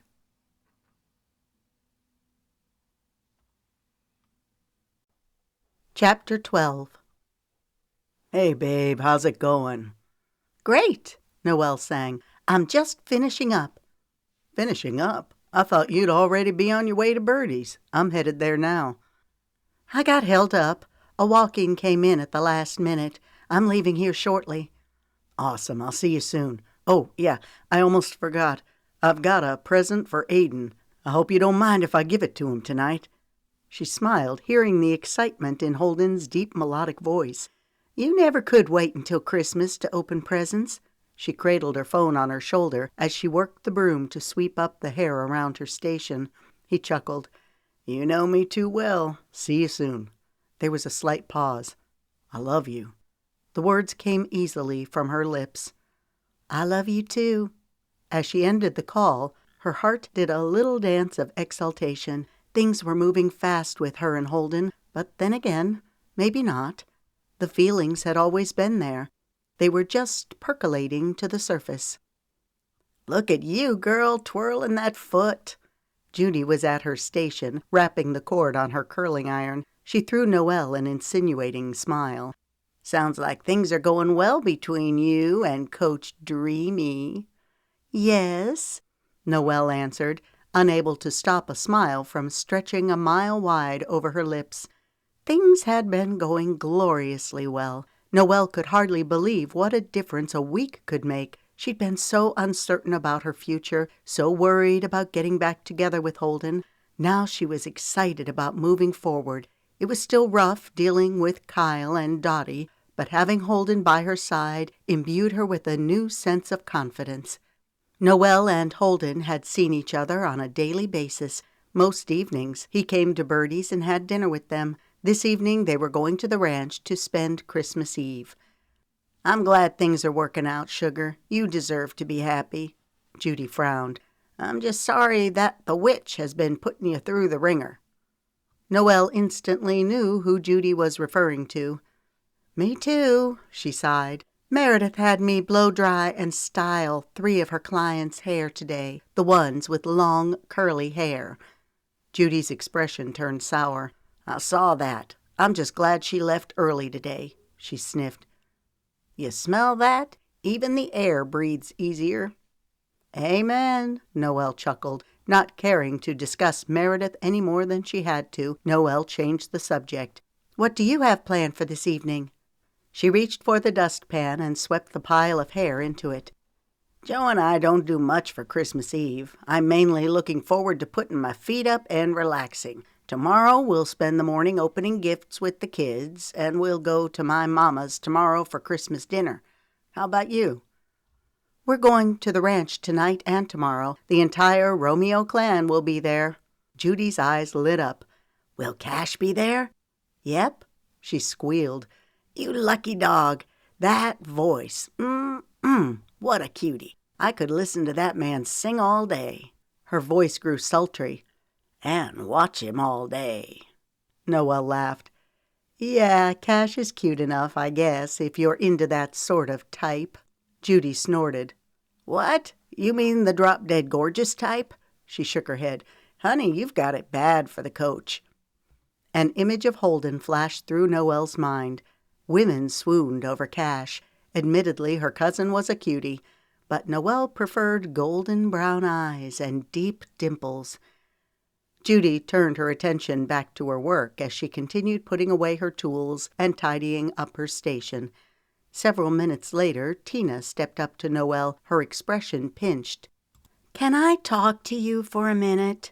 she asked quietly. Her short dark hair bobbed as she glanced over her shoulder like she was afraid someone would overhear. "Sure, what's up?" "Not here. Let's go to the break room." Apprehension tugged at Noelle as she followed Tina in that direction. Today, Tina was donning a short blue jean skirt, black tights riddled with holes, and the black combat boots she wore every day. She dyed her hair red and green for the holidays, and she had on long gold dangly earrings. Noelle was surprised that Vivian hadn't jumped on Tina's case for dressing so radically, especially since Tina was in charge of the front desk and set the tone for the salon. "I hear that you're together with Holden now," Tina said quietly after closing the door. "Yes," Noelle said, not sure where this was going. The whole town of Franklin knew about her and Holden getting back together, especially after the scene at the Christmas festival. Obviously, Tina knew about it too. They worked in a beauty salon, for crying out loud, the epicenter of the town rumor mill. Why was Tina acting so clueless? "I'm afraid he's playing you." Noelle narrowed her eyes, suspicion stirring inside her. "What do you mean?" She tried to get a read on Tina's expression, but to no avail. Was this some kind of sick joke?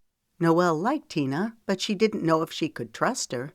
"Meredith was talking about how Holden was pulling the wool over your eyes." A hard amusement circled through Noelle. "That was your first mistake, believing anything that Meredith says. She's just peeved that Holden broke up with her." "Actually," Noelle amended, The two of them were never serious, but Meredith wanted it to be more than it was. Didn't Holden tell you that he stopped drinking? Of course. Noelle's hand went to her hip. What are you getting at? Tina's black eyes took on a tremulous expression. Earlier today, Meredith asked me to pick her up a sandwich while I was on my lunch break. She was in the middle of washing a client's hair and told me to grab a $20 bill out of her middle drawer. I found a bunch of pictures in there. One of them was of Meredith and Holden at the lake. Noelle's insides tensed. It went without saying that there would be pictures of Holden and Meredith together. Still, Noelle didn't like thinking about that. She reminded herself that whatever happened between Holden and Meredith was in the past. Holden was with Noelle now, and she intended to keep it that way. After I came back from lunch, I asked Meredith about the picture. That's when she told me that Holden was pulling the wool over your eyes. Noelle clenched her jaw. What's your point? I'm well aware that Holden and Meredith dated. Tina clenched her hands. Holden was holding a can of beer. Noelle felt like she'd been sucker-punched. Her pulse began thrashing against her temples. You're lying. Invisible hands squeezed her neck, making it hard to breathe. Tina's face drained. No, she stammered. I'm telling the truth. What reason would I have for lying? Maybe you're in cahoots with Meredith. This was outrageous. What was Tina trying to pull? Not hardly, Tina snorted. I can't stand that wench. Noelle felt dizzy, like the world was spinning out of control. It couldn't be true. Her words rushed out. Holden hasn't touched a drop of alcohol in years. Sympathy colored Tina's features. I'm sorry. I can only tell you what I saw. A white-hot anger seared through Noelle. Her words came out in hard punches as she got up in Tina's face. Why are you telling me this? Tina drew back. Because you seem like a nice person. Her voice trembled. I don't want you to get hurt again. I read the article in the magazine about your ex-husband and Tiffany Wade. You have your little boy to think about. Noelle threw back her head, nostrils flaring. Okay, if what you say is true, then I want to see the picture. Tina's tongue darted over her lips. I thought you might say that. What? Noelle flung back reflexively. Tina reached in her back pocket and pulled out a photo. Her hand shook slightly as she handed it to Noelle. At first, Noelle's mind refused to believe what her eyes were seeing. And then a silent scream wrenched through her heart. There it was. Proof that Holden had lied to her. Holden and Meredith were on a boat. The day was sunny and bright. Meredith had on a red string bikini, looking disgustingly terrific as always. She was snuggled up against Holden. He was shirtless, his golden skin shimmering, his muscles cut. A large smile was plastered over his face, his hair ruffled by the wind. In his hand, he was holding a can of beer. Tina's voice seemed to be coming from far away. Meredith said the picture was taken this past summer. I'm sorry to be the bearer of bad news. I just thought you needed to know. Noelle's throat closed as a hot, suffocating panic clutched her. Are you okay? Tina asked.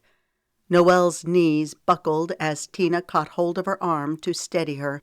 Oh my gosh, Tina exclaimed. Let's get you to a chair. Noelle jerked her arm away. Fire was raging an inferno through her brain. No, her response came out choked. Clutching the picture in her hand, Noelle turned and hurried out of the room. Chapter 13. A broad smile lit Holden's features when Noelle stepped into the den. Mommy! Aiden exclaimed, his little legs running as fast as he could get to her as he held up a wrapped rectangular box. Holden brought me a present. His rosy cheeks glowed with excitement. He said I can open it tonight at the ranch. That's nice, she said mechanically, piercing Holden with a scathing glare. Her fury had mounted to the point where she felt like she'd explode. What's wrong? He asked hesitantly. Aiden tugged on her coat. "Can we go to the ranch now?" She tousled his hair before patting his back. "We'll leave soon." She looked down at his feet. "Why don't you go to your room and get your shoes?" "Okay," Aiden said as he skipped in that direction.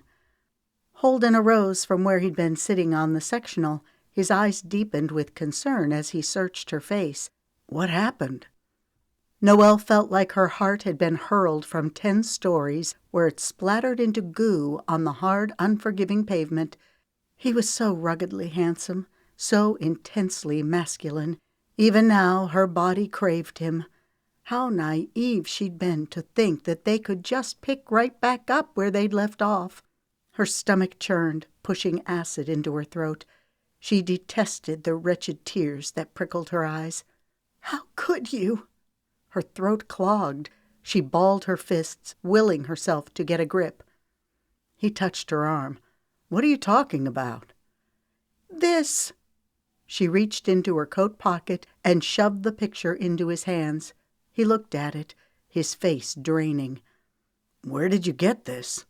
"Tina found it in the middle drawer of Meredith's station at the salon." Hurt battered her insides. "You told me that you were a changed man." His eyebrows drew together. "I am." Her voice rose to a hiss. "How do you explain the beer?" His eyes bulged as he looked down at the picture, as if noticing for the first time what he was holding. He blinked several times before frowning.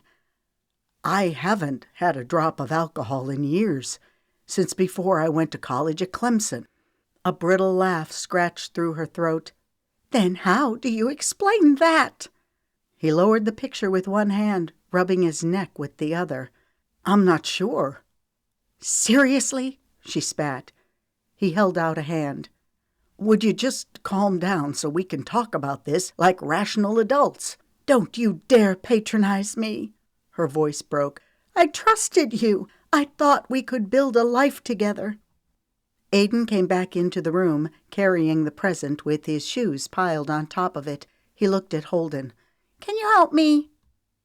The trust and adoration in Aiden's eyes slashed through Noelle like a knife. "Sure." Holden moved to take the shoes from the present. "Don't," Noelle barked. "I'll do it." She grabbed the shoes and herded Aiden to the sectional, where she began putting them on his feet with jerky movements. "Mommy, are you mad?" Aiden asked, his expression troubled. She forced a smile. "No, Mommy's fine." When his shoes were tied, she stood, turning to face Holden. "I can't trust you any more." His face fell. "This is a mistake, Noe. You've got to believe me. I wouldn't lie to you." "Like you didn't lie to me all those times when you were out with other women?" While a part of her knew it was unfair to dredge up the past, she couldn't seem to hold the words back. He tightened his jaw. "Don't do this." "Don't do what?" she flung back. An edge slipped into his voice. "Use this stupid picture as an excuse to push me away." Tears burned her eyes as she got up in his face. "I need someone I can trust. I have a son to think about." Her voice rose. "I thought we could make a go of it, but I guess I was wrong." Mommy?" Aiden stammered, his lower lip trembling. Holden pushed a hand through his hair. "This is crazy." A disbelieving laugh riddled his throat, sending Noelle's anger through the roof. "I'll tell you what's crazy. It's me thinking that I could trust you." "What's going on here?"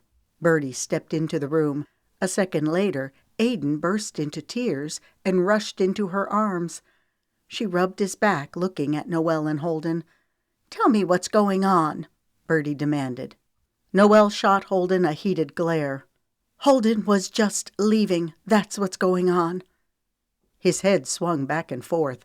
"You're making a mistake," he uttered, his gaze locking with Noelle's. She felt his disappointment and sadness. It encircled her neck like a hangman's noose. A tear slipped from the corner of her eye and rolled down her cheek. She didn't bother wiping it away. "No one's going anywhere," Birdie asserted, "until y'all tell me what's going on." Holden held out the picture. Evidently, Tina found this in Meredith's drawer at work and gave it to Noelle. His voice was coated with resentment. Birdie took the picture and looked at it, the corners of her lips turning down. Aiden was still clinging to Birdie for dear life. Guilt stabbed through Noelle. Aiden had seen her and Kyle fighting way too often. He didn't need the scene repeated with Holden. Aiden's behavior had gotten remarkably better now that Holden had been coming around. Aiden would have to go through the separation process all over again. Why had Noelle let her heart overrule her good sense? She'd been so quick to fall back in love with Holden, thinking they could just go on their merry way. Now Aiden would pay the price for her irresponsible actions. "When was this photo taken?" Birdie asked. "Last summer."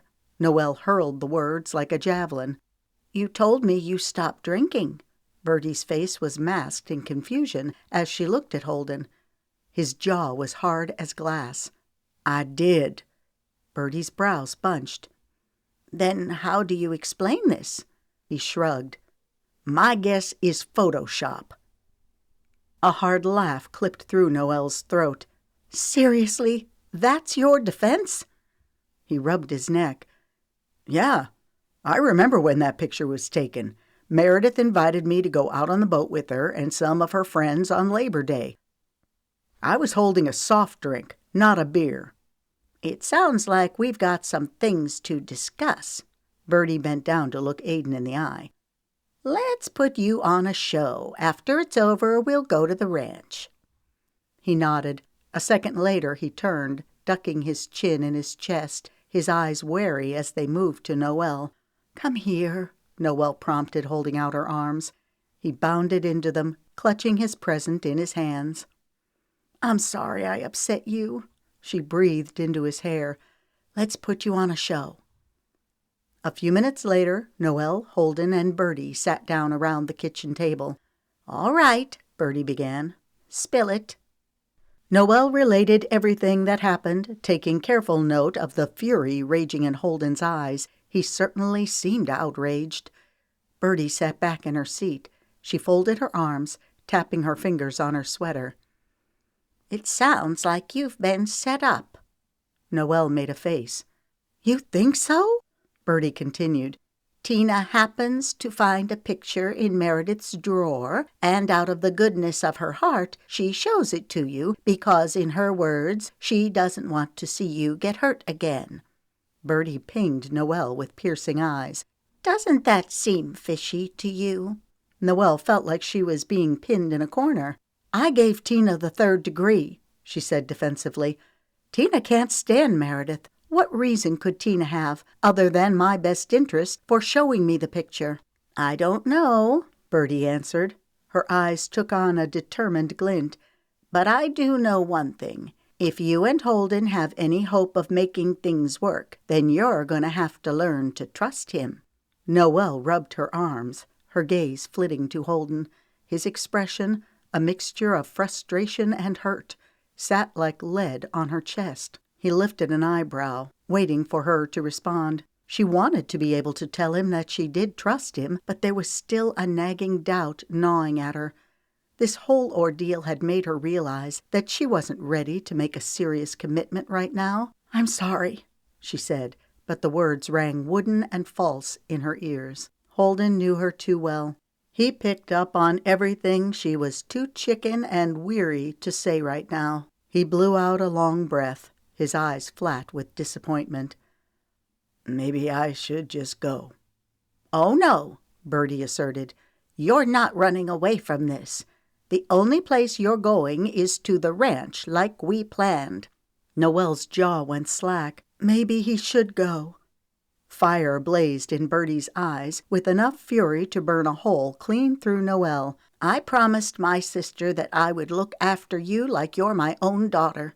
She lifted her chin, her expression set in a rigid challenge. "One thing I always do is keep my promises, even if that means giving you a swift kick in the rear end.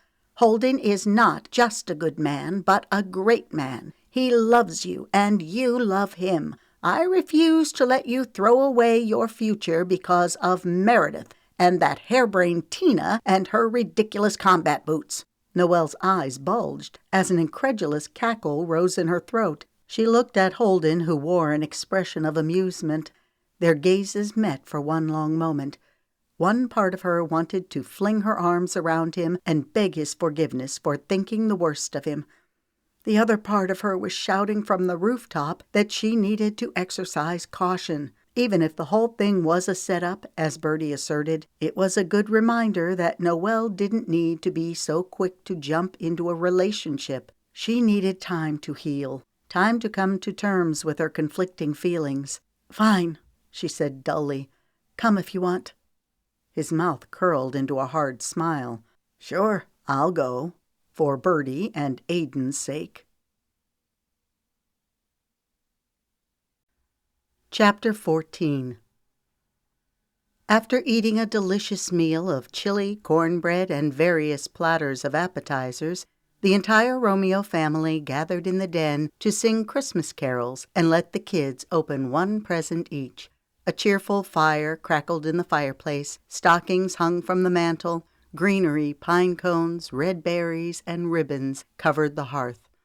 The beautifully decorated Christmas tree beside the piano twinkled with happy white lights. Laughter and the murmur of lively conversation filled the air.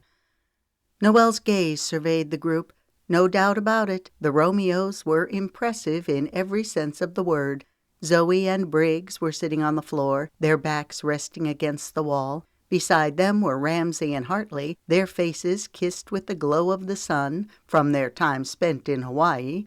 Ramsay was impeccably dressed in a stylish dress shirt and trousers, looking more like a corporate guy than a retired Navy SEAL turned security expert. However, Noelle could tell that Ramsay knew his stuff. Earlier, she'd heard him talking to Knox and Birdie about the fires. Ramsay had been in close contact with the investigator who was trying to determine not only who started the fires, but also who was spreading the malicious rumors about the faulty electrical work and Dylan's gambling. Ramsay was of the opinion that someone was trying to destroy Knox and Dylan's reputations. Noelle suspected that he was right. Ramsay had pulled Noelle aside, asking her about her experience of being watched. Noelle told him that she suspected her ex-mother-in-law had hired someone to keep tabs on her. However, Noelle could tell that Ramsay was still exploring the possibility of her and Birdie being watched, being linked to the fires. Noelle had no idea how everything was connected, or if it even was. Right now, her brain was too overloaded to make sense of anything. Noelle's gaze drifted to Hartley. She was gorgeous, with her mane of flaming red hair, the kind of woman who had "star" written all over her. Ramsay enjoyed needling Hartley by making teasing comments, and she was quick to dish it right back to him. Noelle guessed that those two had the type of relationship where they fought hard and loved hard. Lots of fireworks there. Piper and Noah were sitting on kitchen chairs that Knox had brought in. Piper's dark curls and matching eyes were her best features. It was obvious that Noah doted on her from the tender looks they kept sharing. Beside them were Cash and Ava. Watching Cash and his easy, understated manner, one wouldn't peg him to be a megastar. It was admirable that Cash hadn't let stardom go to his head. Cash had his arm draped around Ava's shoulders. He was leaning close to her, whispering. She laughed at something he said. A lock of her strawberry blonde hair fell onto her arm before she tucked it back behind her ear. Cash and Ava were a little late getting to dinner, having just gotten back into town from Northern California, where they visited Ava's parents, her twin sister Luna, and her husband Hudson. Noelle's eyes moved to Jackson and Lemon. The oldest of the Romeo boys, Jackson exuded a casual authority. He was very much a distinguished cowboy, with his plaid shirt, jeans, and cowboy boots that had been recently shined.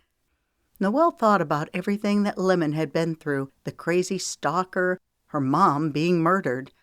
Noelle admired Lemon for being able to overcome so much adversity.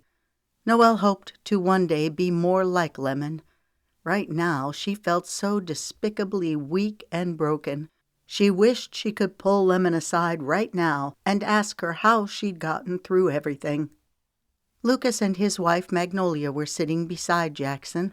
A smile tugged at Noelle's lips. With his spiky hair longer on top, faded jeans, and worn boots, Lucas was a more rugged, couldn't care less what anyone thinks of him type of cowboy. Magnolia was dressed to the nines, her hair styled perfectly, definitely a glamour girl. Earlier, Lucas announced that Magnolia was pregnant. Noelle searched her mind, trying to remember where Lucas and Magnolia were living. They'd bought a ranch in some small town in North Carolina. The answer pinged through her brain as she smiled inwardly that she was trying so hard to remember. Remember was the name of the town. Noelle knew that Lucas and Magnolia hadn't been married all that long. They were certainly not wasting any time starting a family. Birdie and Knox were seated on a sofa that formed an L shape from where Noelle was. They were talking animatedly to Dylan and Layla, Lucas's parents. Lexi was the only one not here. She and her new husband Asher were in New Orleans with Asher's family. Mason, the youngest of the Romeos, was on the floor by the tree, wrestling with the kids. Aiden was loving every minute of it, laughing and squealing as Mason and Milo took turns tickling him. Madison was sitting nearby, her attention fixed on her iPad. A lump formed in Noelle's throat as she swallowed hard to stay the emotion. What should be a perfect evening was a painful reminder that her life was spiraling out of control. Noelle and Holden were seated side by side on the couch for appearance's sake. However, their bodies weren't touching. Noelle wanted to make herself small and unnoticeable so she could fade into the background, but Birdie wasn't going to have it. She kept giving Noelle a reprimanding eye, as if to say, "Stop being so stubborn and make up with Holden." It wasn't stubbornness that was keeping Noelle from reconciling with Holden, but rather stark fear. Seeing that picture of Holden holding the beer had rocked Noelle to the core, taking her right back to where they'd been before. It had unearthed ghosts that she thought were long ago buried. She felt that same hopelessness and betrayal that she'd felt when Holden really had gone off the deep end. The shadows of her fear and misgivings pressed her with a feeling of impending doom. Her hands were clammy as she twisted them in her lap. Fingers of panic pricked the base of her skull, bringing on a wave of dizziness. Taking in a breath, she ordered herself to remain calm. Her mind formed a prayer. Please help me to sort through my fears. After listening to Birdie and Holden, I believe they were right. The picture was a setup. Why can I not let it go? Why am I so afraid? Help me to understand thy plan for me and Aiden. Her heart wrenched. I love Holden. I always have. Please let me know if we can make it work. Please help me. Noelle jerked, realizing that all of the eyes in the room were lasered in on her. What? She asked, a smile trembling over her lips. Mason was the one who'd spoken. He'd extricated himself from the kids and moved to the open chair beside Ava. I'm sorry, Noelle said, eyes widening. What did you say? A wicked grin slid over Mason's lips as he motioned at her and Holden. I would congratulate y'all on getting back together, but seeing that dark, impregnable wall between you, he made a slicing motion with his hand as if cutting the space between them, I'd say that y'all are in the middle of one doozy of a lover's quarrel. Noelle's face burned. Even though she wanted to glance at Holden to get his reaction, she didn't dare do so, but kept her eyes trained straight ahead. Impregnable? Ramsay hooted. Listen to you, little brother. You're learning all sorts of big words at college. Pretty soon you'll be spouting off history facts like Cash. Cash just grunted in response. I love talking history with you any time, babe, Ava countered sweetly, patting Cash's arm. Mason scowled, rising to the bait, as he shot Ramsay a taunting look. Pipe down, pretty boy. You're just jealous that you don't have my extensive vocabulary. He thrust out his chest, sporting a cocky grin. Yep, that's it, Ramsay laughed. A peculiar light lit his eyes. I just wish I had Mason's perfect hair. He threw glances at Cash and Noah. Oh, no. Mason held up his hands, backing up in his seat. Don't you dare. Ramsey, Cash, and Noah sprang to their feet and rushed at Mason, messing up his hair. Ava scrambled to get out of the way. Hey, Mason said hotly, his face turning bright red as he tried to fend them off. All right, you scalawags, that's enough. Knox warned as Ramsey, Cash, and Noah released Mason. He sat up, smoothing down his hair. You're making quite a name for yourself at UTK, Holden said to Mason. Noelle marveled at how effortlessly Holden had adopted a conversational, easy tone. He was obviously steering the conversation away from him and Noelle, but he was doing it with grace. Thanks, Mason said. Little brother's our very own one-kick wonder, Ramsey teased. He'd sat back down next to Hartley. She swatted his arm. Quit pestering him, she warned, rolling her eyes. See what I have to put up with? You know you love me, Ramsey quipped. Yes, I do, she laughed. One-kick wonder my butt, Mason grumbled. I'll have you know I have some impressive stats. Yes, you do, Holden agreed. He said butt. Aiden giggled, both hands going over his mouth. Noelle's eyes widened. Aiden, she exclaimed, giving him a censoring look. That's not appropriate. No, it's not, Birdie seconded, cutting her eyes at Mason. Watch your language around the little ones. Sorry, Mason amended, giving Noelle an apologetic grin.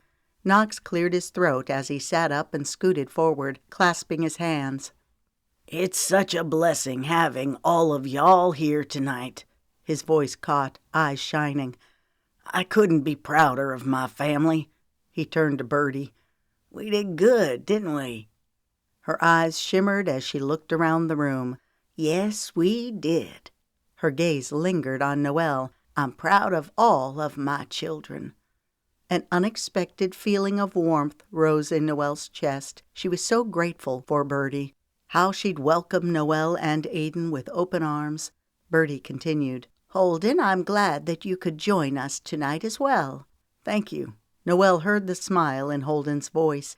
She was acutely aware of him beside her. He was such a large part of her life that she didn't know how she could ever be without him. And yet she wasn't sure how to work through her murky, conflicting feelings. She hated the fear lurking in the shadows. She could feel it, even now, despite all of the love and happiness that was in this room. Something bad was about to happen. A sense of foreboding ran through her as she shivered. Holden reached out and caught hold of her hand. She glanced at him in surprise. His expression was cautious, hopeful. He was throwing her an olive branch. Did she dare take it? She relaxed her hand against his, appreciating his warmth. Despite everything, she couldn't deny that it was comforting having him beside her. Knox looked at Zoe, grinning. Now I'm going to pass the floor to my favorite daughter, who's heading up our Christmas program. Easy to say since she's your only daughter. Who's your favorite son? Mason taunted. Shh, Birdie reprimanded. Grinning, Mason settled back into his seat. Can we open presents now? Aiden asked eagerly. I have 2 presents, he announced, holding up his thumb and index finger. More than anyone else, he boasted, evoking ripples of laughter from around the room. One present was from Holden and the other from Birdie. It was tradition in the Romeo household to let the kids open one gift on Christmas Eve. Birdie's gift was pajamas. Noelle had no idea what Holden had gotten Aiden. You'll get to open your presents soon, Birdie assured him with a smile. First, we're going to have our Christmas program, okay? We'll sing some fun songs. Nibbling on his lower lip, Aiden nodded. Zoe rose to her feet. Briggs is going to read from the book of Luke about the birth of Jesus, she announced. A smile tugged at Noelle's lips when she saw Aiden crawl over and sit down next to Madison. Holden scooted closer to her. Their eyes caught as he smiled. The tenderness of his expression did more to ease her fears than any words could. Her throat thickened with emotion as she gulped. Maybe everything would be okay after all. She returned his smile. The apprehension was still there, lurking on the edge of her consciousness. Maybe if she ignored it long enough, it would go away. "I'm sorry," Holden uttered. "Me too." She felt a part of her broken heart mend. He slid his arm around her, drawing her close. Birdie's expression was one of relieved satisfaction as she looked at them. Briggs looked down at his Bible, reading, "And it came to pass in those days that there went out a decree from Caesar Augustus that all the world should be taxed." "Thank you," Zoe said when Briggs was finished. Her dark eyes twinkled as she brought her hands together. "Now for the singing." "Do I have to sing?" Milo asked. "Not if you don't want to." Zoe laughed as she looked at Cash and Ava. "I guess not everyone in this family sings." "Amen," Ramsay chimed in. "You've got a decent singing voice," Hartley countered. "I've heard you in the shower." Ramsay's face turned red. "Quit being nice," Mason laughed. "We all know Ramsay can't carry a tune in a bucket." The comment earned Mason a few chortles from the Romeo brothers. "Ava and Hartley are going to sing Silver Bells," Zoe continued. "Then Cash will sing Joy to the World. We'll go that far in our program, and then I'll announce the rest." "An all-star cast. I didn't realize we were getting a concert," Holden whispered. A snigger rose in Noelle's throat as she put her hand to her mouth to stay it. "Stop making me laugh," she insisted. Her heart felt a little lighter. She needed to have more faith that good things could come to her. A feeling of love rose in her chest as she looked at Aiden. He was the greatest blessing in her life. She'd moved past this tough time with Kyle and Dottie. Kyle kept telling Aiden that he would see him on Christmas, whatever that meant. Noelle wouldn't put it past Kyle or Dottie to show up tomorrow. If that happened, she'd deal with it. Hartley and Ava's voices harmonized with precision as Cash played the piano. It was a beautiful thing to watch. They were perfect at their craft. Next, Cash left the room and returned carrying his guitar. He scooted a chair over near the piano before throwing Noah a grin. "Come on up here, big brother, and sing this one with me. Noah was the one who taught me how to play this song on the guitar." Noah waved a hand. "Nah, your skills far outweigh mine." "Noah!" Zoe began chanting as she pumped her fist. Everyone, including Piper, joined in. Finally, Noah pushed himself to his feet. "Okay," he said, holding out his hands to stop the chanting. Cash strummed the intro on his guitar. He came in a half-second before Noah, whose eyes widened. "Oops, I'm a little rusty," Noah said with a laugh as he joined in. "He's been too busy snapping those fancy pictures that have made him famous," Mason teased as he looked at Piper. "I didn't realize Noah was a photographer," Holden whispered in Noelle's ear. "He goes under the name of Nolan Vant," Noelle explained. "Noah likes to fly under the radar. Piper is a talented photographer also. The two of them travel the world taking photographs." When the song was over, Zoe stood. "Thank you, boys," she drawled. "Now for the grand finale." She rubbed her hands together, her eyes glittering with anticipation. "Daddy's gonna sing Oh Holy Night." Cash removed the strap from his shoulder and handed Knox the guitar. Knox sat down where Cash had been. "Knox sings too?" Holden asked, his voice low against her ear. His warm breath tickled her skin, cascading tingles through her. "Yes, he was in the country music business too. He could have been a superstar like Cash, but he gave it up to be near his family." "Wow, a family man to the core. That's impressive." Knox's tenor voice had the clear tone of a bell as he began singing. Zoe was right. His performance was the grand finale. She'd never heard anyone sing O Holy Night with such fervor. Even the angels couldn't have sung it any better. When the last notes of the song died away, a hush settled over the room. "That was beautiful," Birdie said, dabbing at her eyes. She and Knox shared a smile. Again, Noelle wondered why the two of them weren't together when they were obviously still in love. She jerked, startled by the direction her thoughts were taking. She was still in love with Holden, had never stopped loving him.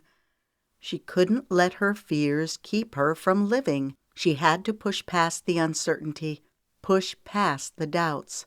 "Okay, now we'll all sing Silent Night," Zoe directed. "Cash, give us our opening note." Noelle sang, her voice blending with Holden's. Neither of them could sing like the Romeos, but it was nice to have their voices joined together. "All is calm, all is bright. Sleep in heavenly peace." That's what Noelle wanted, for her heart to be calm and at peace. Emotion rose in her breast as she glanced at Holden. Feeling her eyes on him, he smiled. She went warm all over. Zoe took the floor again. "Thank you, Daddy, and everyone else who participated in our program. Before we open presents, we'll have some spiced pumpkin eggnog." She looked at Layla. "Lexi gave me her recipe." "Lexi's eggnog is fantastic," Layla chimed in with a touch of motherly pride. "Is it spiked?" Mason asked. "Not hardly," Zoe scoffed. Everyone stood to go into the kitchen. Holden placed his arm around Noelle's waist. "Ah," Mason cooed, a large grin filling his face as his finger wagged between Noelle and Holden. "The lovers have made up. I guess that makes it 3 for 3. High school sweethearts officially reunited. First Zoe and Briggs, then Jackson and Lemon, now y'all." "I think you mean 4 for 4, Lucas interrupted. Mason frowned. "Huh?" Lucas draped an arm around Magnolia. "You forgot us." Mason made a face. "Were y'all high school sweethearts?" "Not officially," Magnolia chuckled, "but we did date shortly after I graduated from high school." "I didn't know that," Mason said. "Proof that you don't know everything," Jackson joked. Mason stuck out his tongue at Jackson. Jackson made a swipe for Mason's hair, but he dodged it. "Mason's just going on about high school sweethearts because he's hoping that him and Sadie Walker will get back together." Zoe joked. "Sadie broke his heart," Zoe explained to Noelle and Holden. "Trust me, if I wanted Sadie Walker, I'd get Sadie Walker," Mason boasted. "Sure you would, you one-kick wonder," Ramsey said, coming up behind Mason and ruffling his hair. The two scuffled for a minute. The doorbell rang. Birdie frowned as she turned to Knox. "Are we expecting anyone? Did you leave the gate open?" The catch in Birdie's voice caused a shiver to run down Noelle's spine. Birdie was on edge too. Knowing that someone had been watching them, for whatever reason, was unnerving. No wonder Noelle was so edgy. "Yeah, Gina and Hank's kids are in town," Knox answered. "I didn't want them to have to fool with the keypad." Seeing the question on Holden's face, Noelle surmised that he had no idea who Gina and Hank were. She hadn't known either until recently. "Gina works for Knox as a housekeeper and cook," Noelle explained. "Hank is Gina's husband." "Gina and Hank live in one of the guest houses on the property," Birdie added. "What?" Noah piped in with a frown. "I didn't realize that Gina and Hank had moved into one of the guest houses. When did this happen?" "About 6 months ago," Jackson answered, shooting Noah a wry grin. "You've been away too long, little brother." "Like I said earlier, he's busy traveling the world and taking all of those hoity-toity pictures," Mason taunted, giving Noah a shove. Noah grinned, his eyes glinting with teasing. "Well, we can't all be one-kick wonders, now can we? Some of us have to work for a living." "Hey," Mason protested as he straightened to his full height, thrusting out his chest. "I am working. I'm making good grades in college. Well, decent grades," he amended when Birdie cut her eyes at him. Mason's face reddened as everyone laughed. A cocky smirk stole over his lips. "I can't help it that I happen to be good at kicking a football." "Poor baby," Zoe purred. "He can't help that he's a football star. It's a rough life, huh, little brother?" This brought several hoots from the Romeo brothers as Ramsay grabbed Mason in a headlock and began messing up his hair. "Stop!" Mason demanded. "I'm not your punching bag," he grumbled. Ramsay laughed, becoming even more aggressive. "Boys will be boys," Knox said, a corner of his mouth quivering in amusement as he looked at Birdie. "I'll see who's at the door." Chapter 15. Holden was grateful that Noelle's frostiness was thawing. Earlier this evening, he'd been ready to storm out of Birdie's house. He was glad Birdie insisted that he come to the ranch for Christmas Eve. Holden was furious with Meredith and Tina about the picture. He'd hoped that he and Meredith could part ways as friends, but clearly that wasn't the case. Meredith knew about his drinking and how it had destroyed his and Noelle's relationship. He'd confided in Meredith about how devastated Noelle was when he went off the deep end. Meredith had used his past mistakes and twisted them into a weapon to use against him and Noelle. It was astounding to think that Meredith would stoop so low as to Photoshop a picture to make it look like he was holding a beer can. Her evil plan had almost worked. Had Birdie not been there tonight to offer a voice of reason, he and Noelle wouldn't be together right now. Holden could tell that Noelle still carried a lot of baggage, not only from her failed marriage, but also from what he'd done to her. Regret pinged through Holden as he swallowed, pushing the despondent thoughts away. He couldn't go back and change the past, no matter how much he wanted to. He had to keep moving forward. It would take time for him and Noelle to work through all of their insecurities, but Holden was willing to do whatever it took to earn back her trust. Noelle looked stunningly beautiful in her Christmas sweater and jeans, her blonde hair shimmering over her shoulders. Her eyes were so vivid and rich that he could lose himself in their depths. A smile touched Holden's lips as he looked at Aiden. He couldn't wait for the tyke to open his gift, and he wanted to see the look on Noelle's face when she realized what it was. "Let's go get some eggnog," Zoe prompted. Holden knew something was terribly wrong when Knox came back into the room, holding up his hands, his expression rigid. Holden's blood ran cold when his brain registered that a man in a ski mask was standing behind Knox. Another man, also wearing a ski mask, stepped into view. Both were holding pistols. "Nobody move," the short man standing off to the side ordered, pointing his gun at Ramsay. "Especially you." Birdie gasped. Aiden was standing beside her. With a cry, he dove into Birdie's arms. Noelle clutched Holden's arm, her fingers digging into his skin. He could feel her fear spilling out between them. "What do you want?" Knox demanded. "Shut up," the man behind Knox yelled, shoving him forward. Knox stumbled, catching himself before he fell. He whirled around to face the men. Fear choked the air with a heavy breath. Holden looked around at the stricken faces. The Christmas tree, twinkling brightly, was a cruel parody of all that was unfolding. "He's the one we have to worry about," the shorter man in the ski mask said to the other. They both looked at Ramsay. Holden's senses went on hyper-alert as his brain took a quick snapshot of the situation. Was it better to play nice or fight back? It depended on the intentions of the intruders. These men knew about Ramsay and his skills. "Is it money that you want?" Knox asked, his voice calm. "I have a safe upstairs." The two men looked at one another as the short one barked out a derisive laugh. "This goes way beyond money," the tall man said in amusement. "This is retribution." Holden's gut roiled with the knowledge that there would be no talking these men down. They were out for blood. He glanced at Noelle. Her face was the color of chalk. "Are you the ones who burned down my houses?" Knox's voice held a dangerous edge.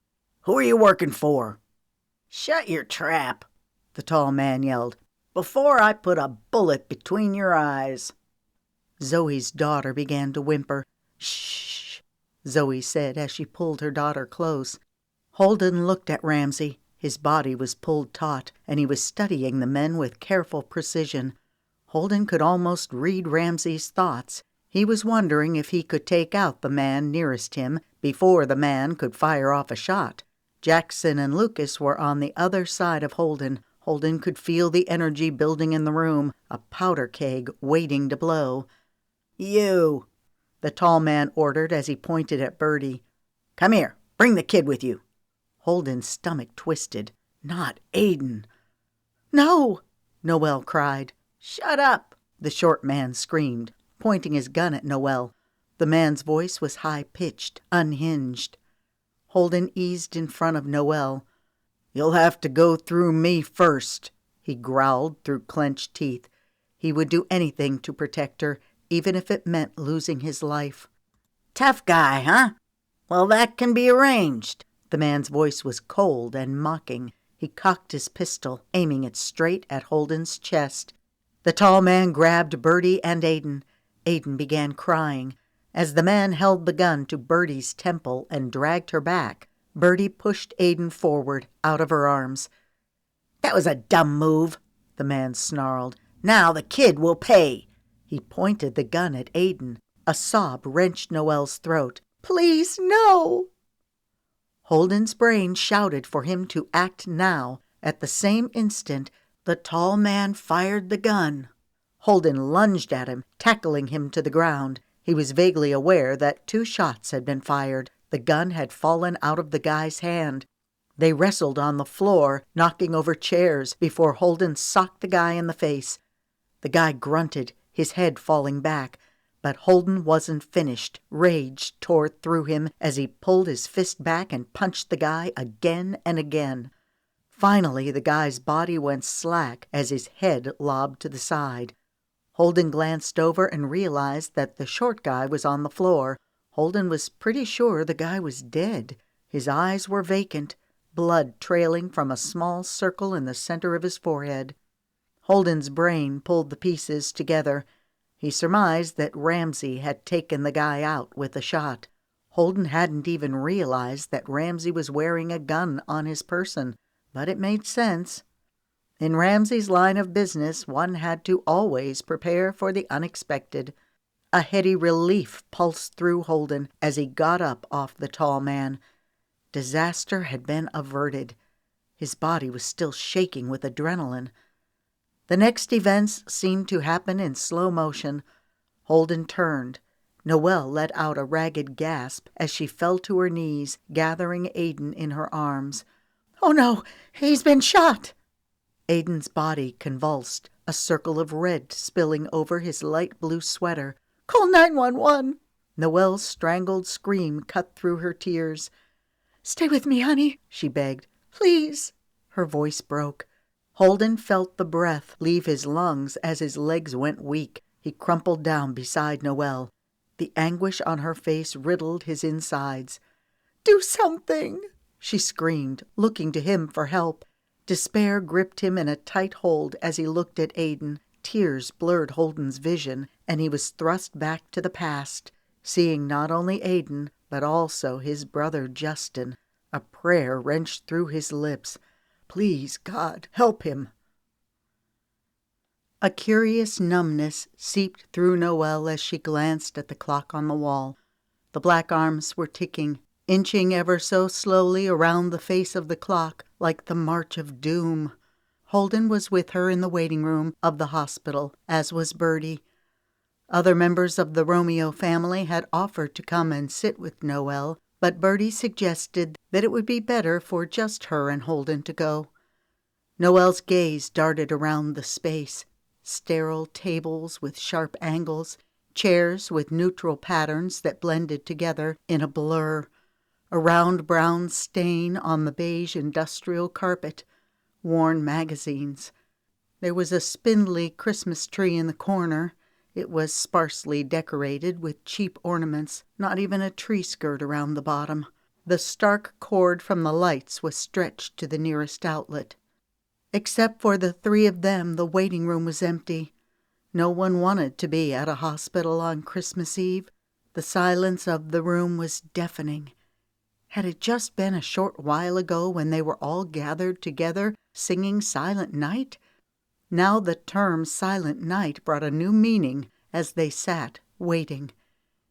In many ways, Noelle felt like she'd been trudging through a long, silent night for more years than she could count. The night loomed so long, the darkness so complete and far-reaching that she didn't know how to escape it.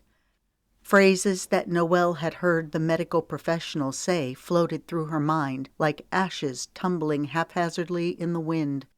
"We're taking your son in for surgery to remove the bullet. He's lost a lot of blood. We'll do everything we can to save him." Trembles rattled through her.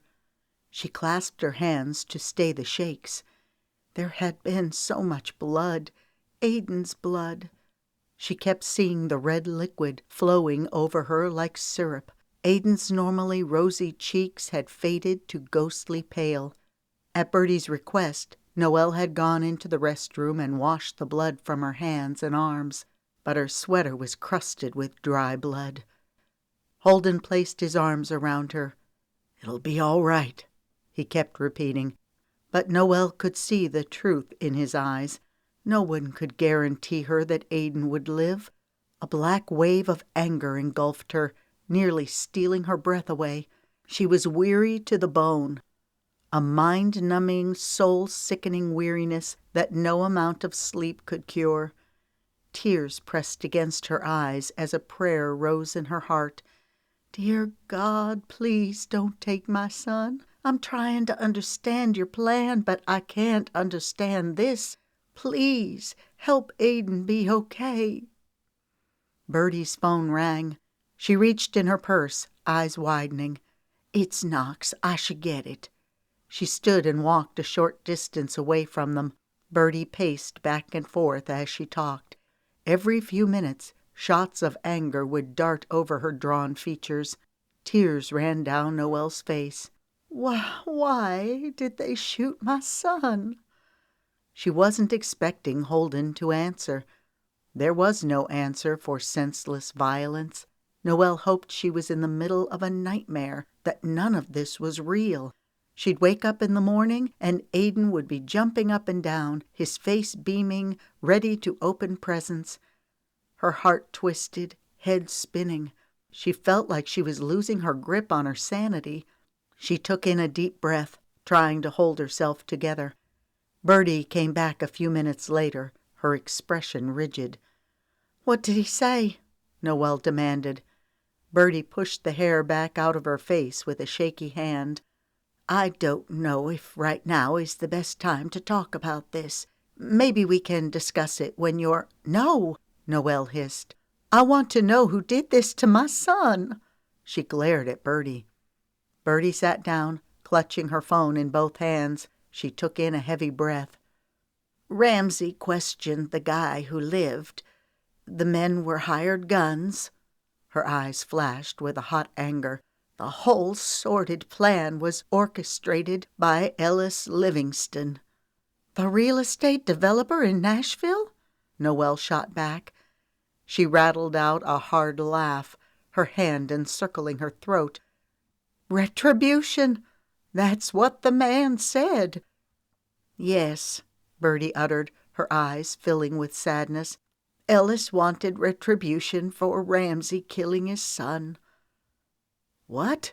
Holden exclaimed, his eyes rounding as he looked to Birdie and Noelle for an explanation. Noelle was too weary and upset to even attempt to form an explanation. Thankfully, Birdie took over. Her voice was flat and devoid of emotion. "Lemon was being stalked by a crazy man, Ellis's son. Wesley hired someone to kill Lemon's mother and would have killed Lemon had Ramsey not protected her. Ellis Livingston and Knox have had bad blood between them ever since a land deal went sour. When Ramsey killed Wesley, Ellis's disdain for Knox and our family turned to pure hatred." Birdie's voice hardened. "Ellis wanted to rip everything away from Knox.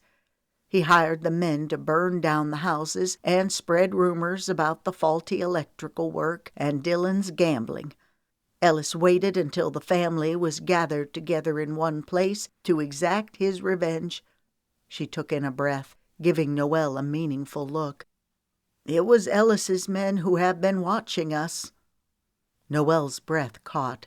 She'd been so sure that it was Dottie. Originally, Ellis had planned to kidnap me, collect a ransom, and then kill me to get at Knox and Ramsey.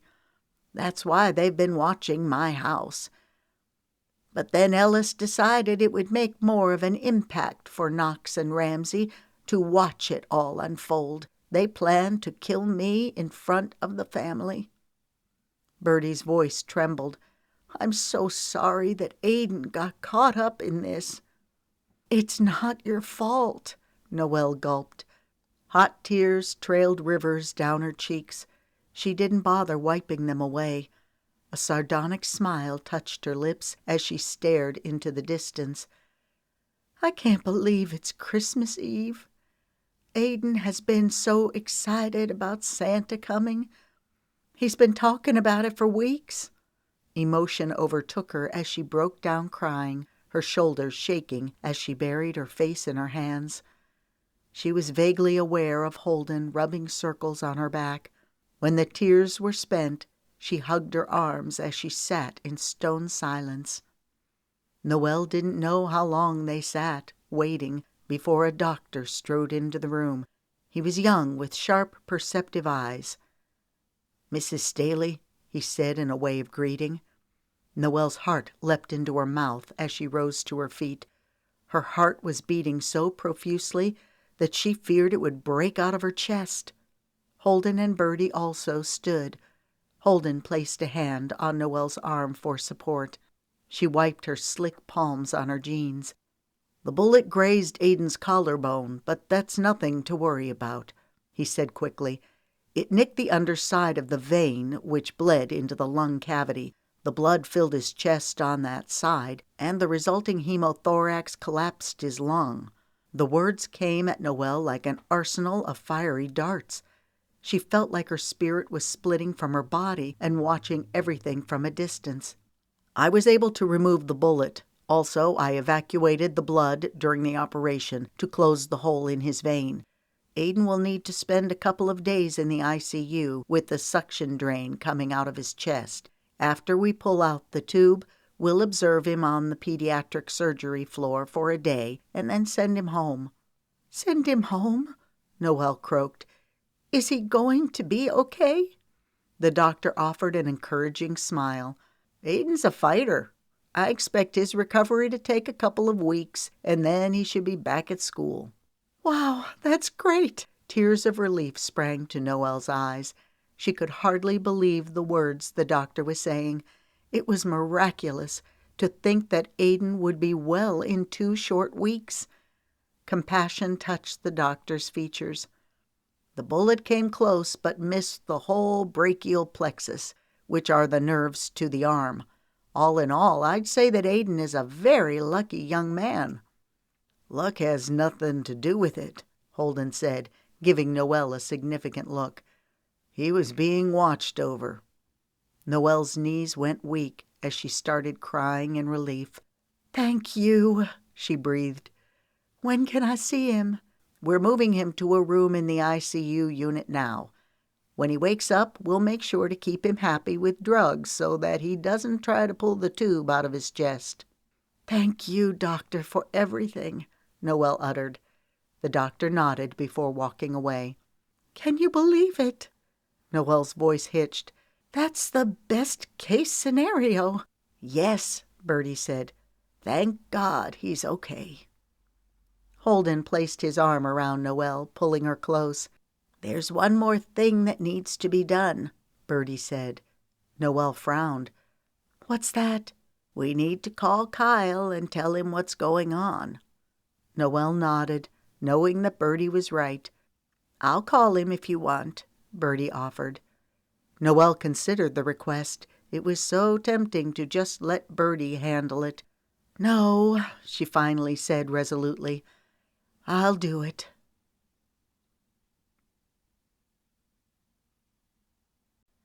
Chapter 16.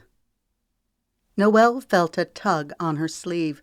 She opened her eyes and raised up in her chair, scrubbing a hand over her face. She must have dozed off. She looked to where Aiden was lying in the hospital bed, his long dark lashes pressed against his cheeks. Color was returning to his cheeks, and the doctor said that his vitals were good. Aiden hadn't woken up since the surgery. Noelle had been panicky about that, but the doctors and nurses assured her that it was normal. Aiden's body was reacting to the anesthesia given to him during surgery and the trauma his body had endured. They were expecting him to wake up sometime today. "Sorry to bother you," Holden said, "but there's someone here to see you." Noelle sat up, trying to orient herself. It was Christmas. The room was filled with enough flowers and balloons to stock a florist. The items were sent by various members of the Romeo family. All of Birdie's kids had been in close contact with her, saying that they wanted to come and visit the hospital as soon as Noelle and Aiden were up for it. Noelle appreciated their thoughtfulness, but she wasn't up to having visitors, which is why she was surprised that Holden had awoken her to talk to someone. Were Kyle and his parents here? They were coming in sometime today. Talking to Kyle the night before had been gnarly. He went berserk when she told him the news, accusing her of being negligent. The conversation ended with Noelle shouting back before hanging up on him. He'd called back, and Birdie had answered Noelle's phone, giving Kyle the details about the hospital so that he could come the following day. "Who's here?" Noelle asked, frowning. "Tina." She bristled. "She's the last person I want to talk to," she retorted. "Well, one of the last. I don't care to talk to Meredith, Kyle, or Dottie for that matter." "I know," Holden said patiently, "but I think you need to hear her out." Holden had been a champ, staying right by Noelle's side. The shadows beneath his eyes and his mussed hair pointed to his exhaustion. "Okay," she nodded, offering him a faint smile to soften her outburst. "I'll stay here with Aiden." "Thank you." Noelle had been insistent about not leaving Aiden's side. Birdie had gone home and showered before bringing Noelle clean clothes and toiletry items. "She's outside the door," Holden said. The minute Noelle stepped out, Tina burst into tears. "I'm so sorry about your son," she cried, embracing Noelle in a tight hug. Noelle stood woodenly, her arms pressed to her sides. Tina drew back as if embarrassed, wiping her eyes. "I just wanted to come and apologize." Fresh anger streaked through Noelle. "So you're admitting that the picture was photoshopped?" Tina nodded, her large dark eyes radiating remorse. Noelle ground her teeth. "Why did you do it? You can't stand Meredith." "No, I can't," Tina seethed. She swallowed, clasping her hands. "Meredith caught me taking money out of the cash register. She told me if I didn't go along with her plan, she'd tell Vivian." Tears pulled in her eyes. "I need this job to pay my rent." "You were stealing?" She nodded. "I know it was wrong," she shrugged. "I just had a weak moment." "What was Meredith's end game?" Noelle's voice went flint hard as she eyed Tina. Surely she didn't think her little stunt would win Holden back. No, she knew it wouldn't. She just wanted to hurt Holden like he'd hurt her. Holden told her about his drinking and how it ripped you and him apart. Meredith knew just what to do to unnerve you. Noelle ran a hand through her hair, hating how stringy and oily it felt. "What you did almost destroyed my relationship with Holden." Tina pinched her lips together. "I know. I'm so sorry," she uttered. "I hope one day you can forgive me." That day wasn't today. Noelle was too angry, too weary, too wired up. "I appreciate you coming to tell me." It was the best that she could do. Tina nodded. "How is your son?" she asked timidly. "Aiden is doing well, considering." "I'm glad. I'll be praying for him." "Thanks." Silence descended over them, their words drying up like hair color left too long in the mixing bowl. "I guess I'll go now." Tina's long skirt swished as she shuffled her feet. See you around? With a wave and a half-hop as she turned, Tina hurried away. Knox and Birdie passed her just before she got to the elevator. The deep, disapproving frown on Birdie's face spoke volumes as she looked at Tina's black combat boots. What did she want? Birdie asked as she stepped up to Noelle. To apologize. You and Holden were right. The whole thing was a setup arranged by Meredith. Birdie nodded. I knew it. She waved a hand as if to clear her mind from any further talk of Tina or Meredith. How's Aiden? Her eyes flickered with concern. He's doing remarkably well, her voice caught. It's brutal seeing him with that tube, but his recovery really is miraculous, so I can't complain. Birdie's eyes shimmered. We have nothing to complain about, that's for sure. It could have been so much worse. She looked at Knox as she spoke. Indeed, Knox boomed. I'm so sorry, honey, he said. The compassion on his rugged features moved Noelle to tears as Knox enfolded her in a tight hug. He pulled back. It shouldn't have happened, his voice caught. I would have taken 1,000 bullets for Aiden if I could have. Emotion clogged Noelle's throat as she nodded. I know. She could tell that Knox meant every word he said. It wasn't your fault. His lips turned down. I should have been more vigilant. I should have realized what Ellis Livingston was capable of. The agony in his voice tore at Noelle. How could anyone know? He took in a deep breath. The authorities arrested Ellis last night. With the testimony of his henchman, odds are good that Ellis will be put away for a long time. I'm glad, Noelle sighed. Holden came running out of the room, his voice coated with a breathless excitement. He's waking up. Noelle rushed in the room and to Aiden's side. His lashes fluttered as he groaned. She touched his hand. I'm here, she assured him, tears springing to her eyes. Aiden opened his eyes, his gaze darting round in a panic. As he tried to get up, the monitor started buzzing. Easy, Noelle cautioned. Aiden started crying in the low wail of one still groggy as his hand went to the tube. It hurts. Stay still, Noelle urged. Aiden's eyes focused on her. Mommy? She felt his fear and confusion as if it were her own. You're gonna be okay. Tears spilled over her eyes as she pushed his hair back from his forehead. My beautiful boy. He relaxed against the pillow. A second later, his face crunched. It hurts. You're gonna be okay, Noelle kept repeating in a soothing tone. A nurse rushed in. He's awake, Holden announced. I'll get the doctor, the nurse said as he hurried from the room. Where's my present? Aiden asked, tears splattering over his cheeks. Present? You mean the one Santa brought? They're at home under the tree. Noelle's words got strangled as her throat constricted. They're waiting for you. No, the present Holden got me. Oh, that present. I have them in the car, Knox said. Birdie asked me to bring them. He smiled tenderly at Aiden. She thought you might be looking for them. Noelle turned, realizing that Holden, Birdie, and Knox were in the room. She wiped away her tears using her palms as a shaky laugh rose in her throat. He looks good. Yes, he does, Holden said, giving her a smile so resplendent that she thought her heart would melt. Hey, buddy, Holden said as he stepped up to Aiden. Hey, Aiden said. The corners of his lips drooped. My arm hurts. The doctor will be in soon, Holden assured him. I'll go get those presents, Knox said. Why does my shoulder hurt? Aiden asked, looking to Noelle for an explanation.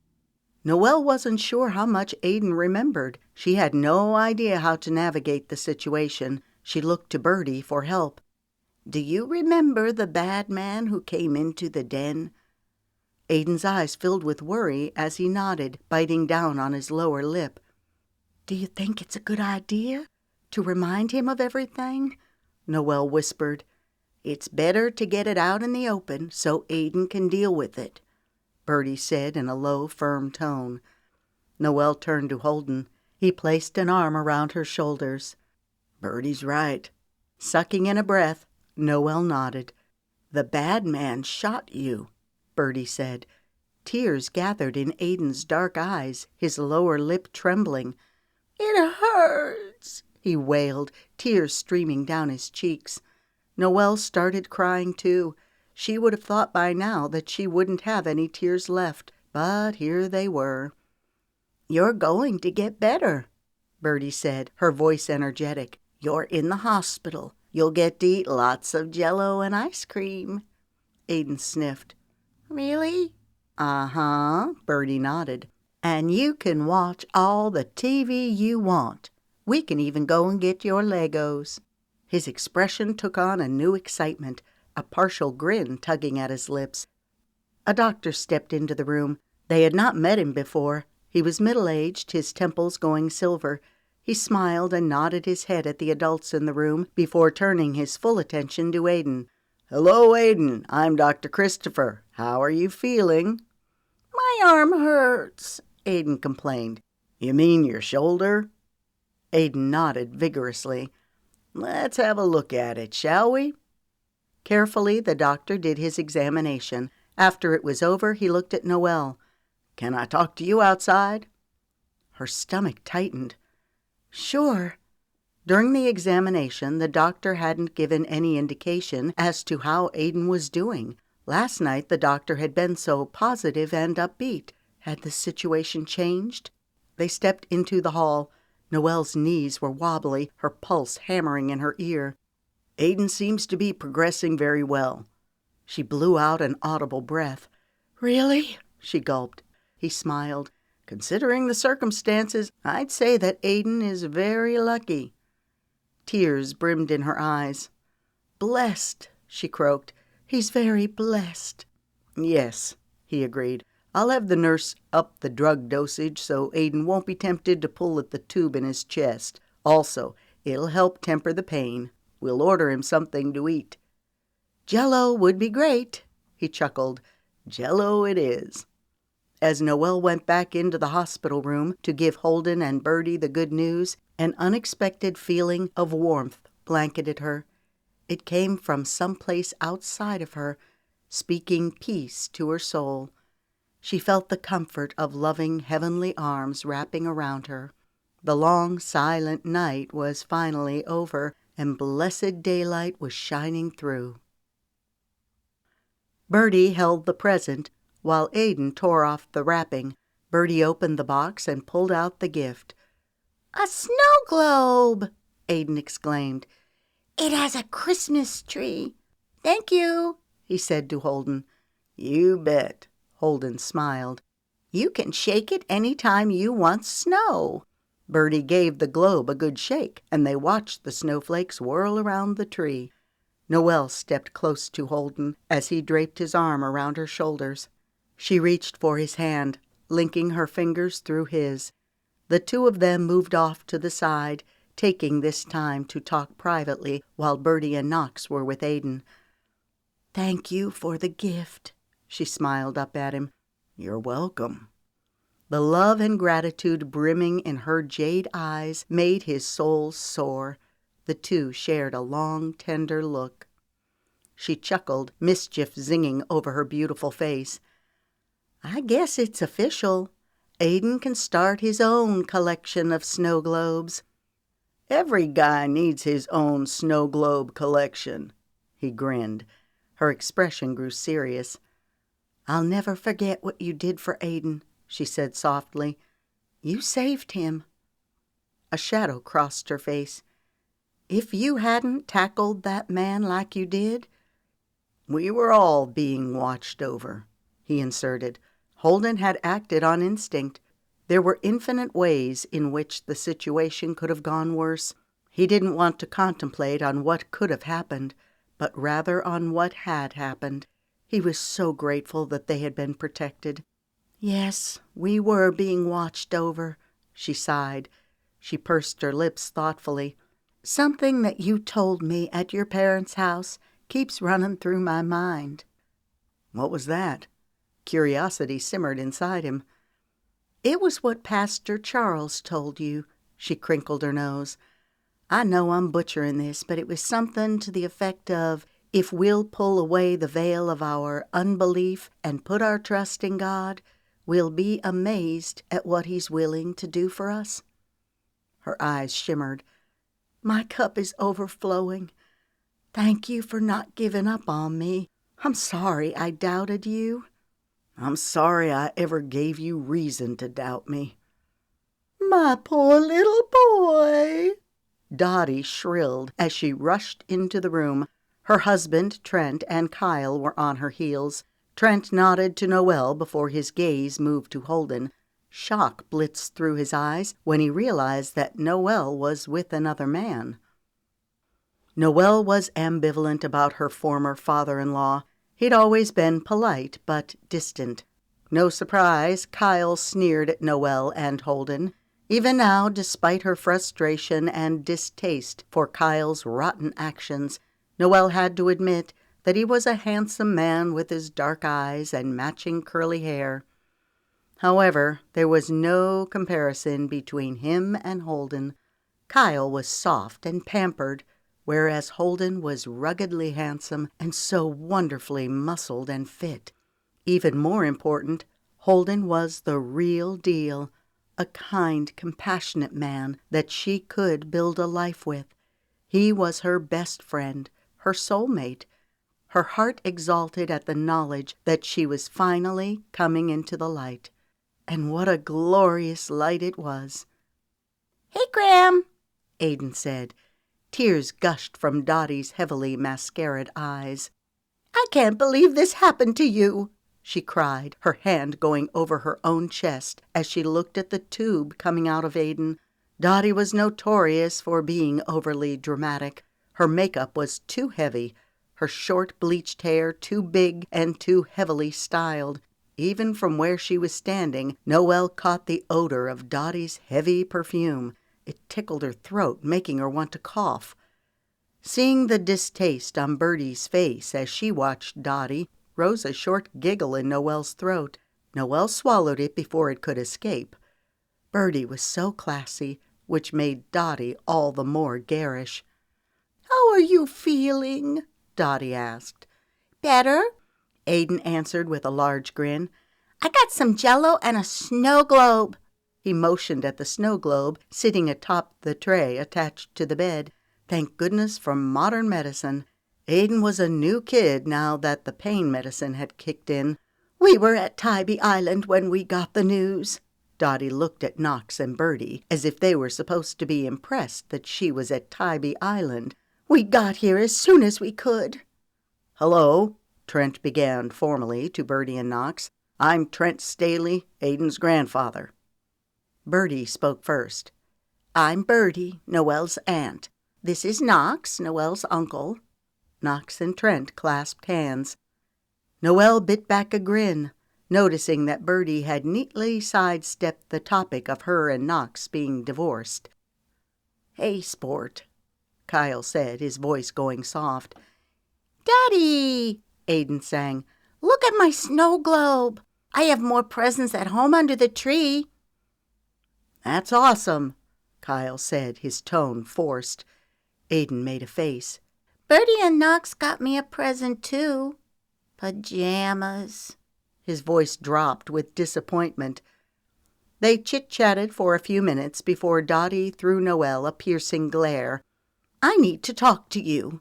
Her gaze settled on Holden, giving him the evil eye. "Sure," Noelle said neutrally as she mentally prepared herself for the battle that was sure to follow. "I'll go with you," Holden offered. His jaw was hard as he eyed Dottie and Kyle. "I'll be fine," Noelle assured him. He searched her face. "You sure?" She forced a smile, nodding. This was something she had to do alone.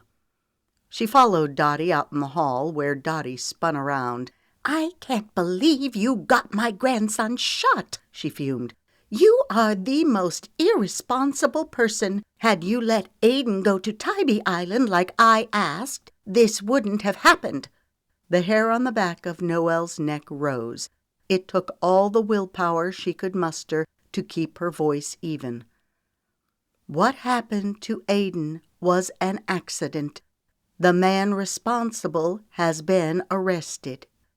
You are not fit to have custody of my grandson, Dottie spat. She shook her head in disgust. I knew it was a mistake for Kyle to just let you waltz out of the state. Now you're taken up with some guy. Fire blistered through Noelle as she straightened her spine. Don't you dare come here and lecture me about Holden. He's the best thing that's ever happened to me and Aiden. You only wish that your sniveling son was half the man that Holden Hunt is. Dottie barked out a laugh, her eyes taking on a wild look. Her voice went shrill. I'll take you to court. She pointed her finger in Noelle's face. I don't care what it costs. I'll spend every penny I have to get my grandson back. A triumphant sneer twisted over her face. You don't have the money to fight this. I'll ruin you. Knox's voice cut through the air. I wouldn't be so sure about that. Noelle looked past Dottie to where Knox and Birdie were standing. Dottie spun around. This is none of your business. Birdie raised an eyebrow. Wanna bet? If you want to take this to court, then you go right ahead, Knox said. He slipped his arm around Birdie. We'll back Noelle 100%. He looked Dottie in the eye. I have very deep pockets. A lot deeper than yours, I'd venture to say. Dottie's hand went to her forehead. This is crazy, she cried, her voice taking on the wounded tone of a victim. All I want is my grandson. Birdie didn't bat an eye. No one's keeping you from seeing your grandson. You can cut the martyr act because I'm not buying it. Dottie's eyes smoldered with the knowledge that her jig was up as Birdie continued. You should be grateful that your grandson has such an exemplary mother instead of trying to tear Noelle apart. Dottie's face turned crimson and her hands started to shake. Tears raged in her eyes. This is not over, she seethed. I beg to differ, Birdie fired back. No judge is going to award your philandering son custody of Aiden. If I were you, I'd go back to the basics and try instilling common courtesy and decency back into your family. Dottie pushed past Birdie and Knox, back into the hospital room. Trent, Kyle, let's go, she barked. A few minutes later, the three of them left. Trent gave Noelle an apologetic glance. We won't be giving you any more problems. Trent! Dottie exclaimed. Trent steeled his jaw. Let's go, he said with more authority than Noelle had ever heard the man exert. Then again, if it was a question of a long legal battle and the money that would cost, then it would rouse Trent to take a stand. After all, money was a powerful motivator for Trent Staley. Thank you, Noelle said to Knox and Birdie. Knox gave her a pointed look. Hopefully this is over and they'll stay out of your business. But if not, I meant every word I said. If that woman wants a fight, he growled, by golly, she'll get it. We're in your corner 100%. Amen, Birdie said with gusto, her eyes raining fire. She shook her head. I don't know how you put up with that for all those years. It wasn't easy, Noelle said darkly. They went back into the room to find Holden and Aiden examining the snow globe. The ugliness of her conversation with Dottie slipped away like the last of the storm clouds fading in the face of the sun as Noelle watched her son and the man she loved. Despite all the turmoil, she couldn't deny that she'd been tremendously blessed. Are you okay? Holden asked a short while later. Yeah, I'm good, Noelle answered. He motioned with his head. Do you care if we take a walk? Go ahead, Birdie offered. Knox and I will hang out with Aiden. Sure, Noelle said as Holden took her hand. They went down to the first floor, through the lobby and outside. The frigid air that splashed over Noelle made her remember that she'd forgotten to grab a coat. Holden stepped close and placed his arms around her. His strong embrace made her feel protected and safe. She noted the hardness of his fabulous muscles as she snuggled into his warmth, peering up into his handsome face. "I'm sorry you had to witness all of that with Dottie." A grin tugged at his lips, deepening his dimples. "I'm not. Did you mean what you said?" "Which part?" "That I'm the best thing that's ever happened to you and Aiden?" His hopeful expression caused a smile to crease her lips. "Yes, sir. Every word." A look of joy overtook his features. She loved that this tough man, a rough-and-tumble football coach who exuded such bold masculinity, was so tender. She saw not only the man standing before her, but also the boy she'd grown up with. During their formative years, they'd practically breathed the same air. They'd shared their greatest hopes, their deepest fears, carved their dreams together. For her, it had always been Holden. "I love you!" he exclaimed, loud enough to be heard at the farthest end of the parking lot. A smile tipped her lips. "I love you back!" He cocked his head, a peculiar look coming over him. His eyes shimmered a warm, buttery gold. "Did I ever tell you why I like snow globes so much?" She chuckled.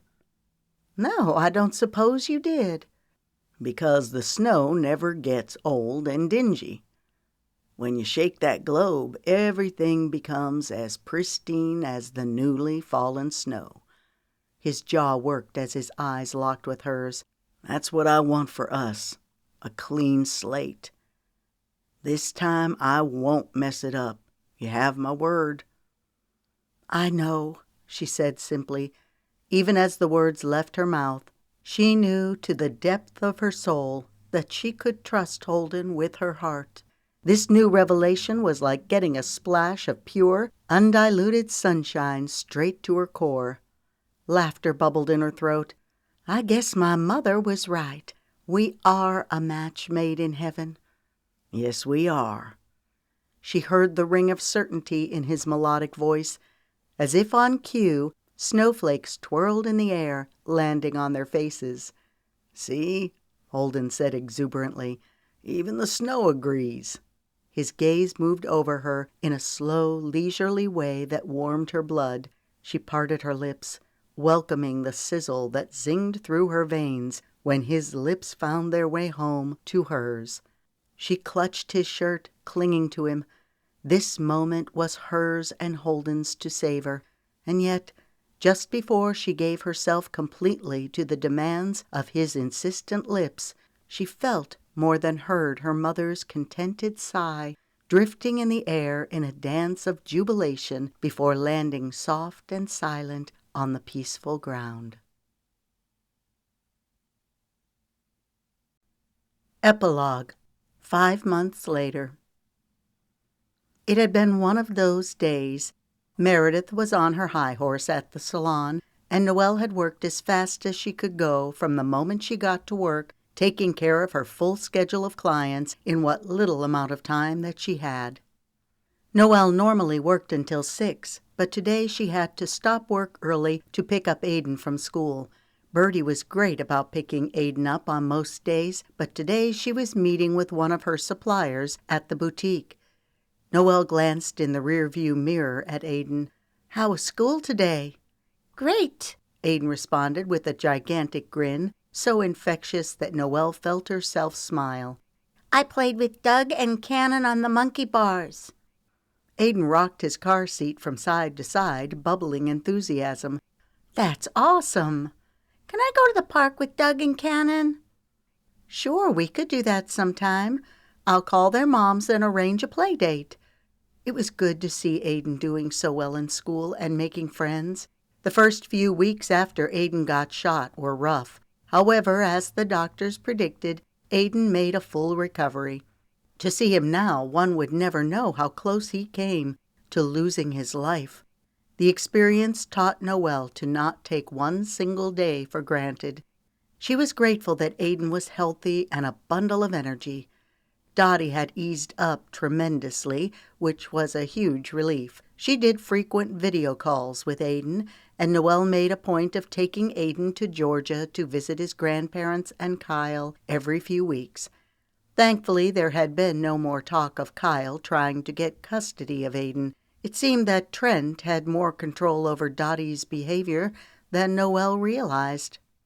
Kyle's fling with Tiffany Wade ended 2 months after Christmas, when Tiffany fell in love with her co-star of the movie she was making. Noelle always assumed that Kyle would eventually get tired of Tiffany and move on to the next shiny object. She never figured that Tiffany would beat Kyle to the punch. Predictably, Kyle tried to win Noelle back for a week or so, until he went gaga over a department store manager who also happened to be a former Miss Georgia Royal, having won the title a couple years after Noelle. All in all, life was good. No, it was great, actually. Noelle was booking clients several weeks in advance, which was wonderful, especially since Noelle was opening her own salon in 2 months. It was time for Noelle to branch out on her own. While it would be liberating to break away from Vivian and her horrible daughter, Noelle was trepidatious about owning a business. Birdie and Zoe were Noelle's greatest cheerleaders, touting all of the benefits of being one's own boss. Noelle considered renting a space, but Knox wouldn't have it.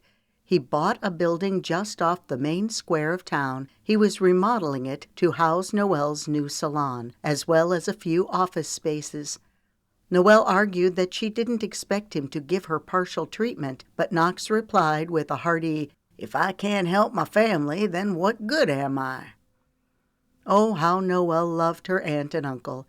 It was fantastic being surrounded by family. As Noelle turned into the parking lot of the grocery store, her phone buzzed. She fished it out of her purse, a grin curving her lips when she saw who was calling. "Hello?" "Hey, babe," Holden began. "What you up to?"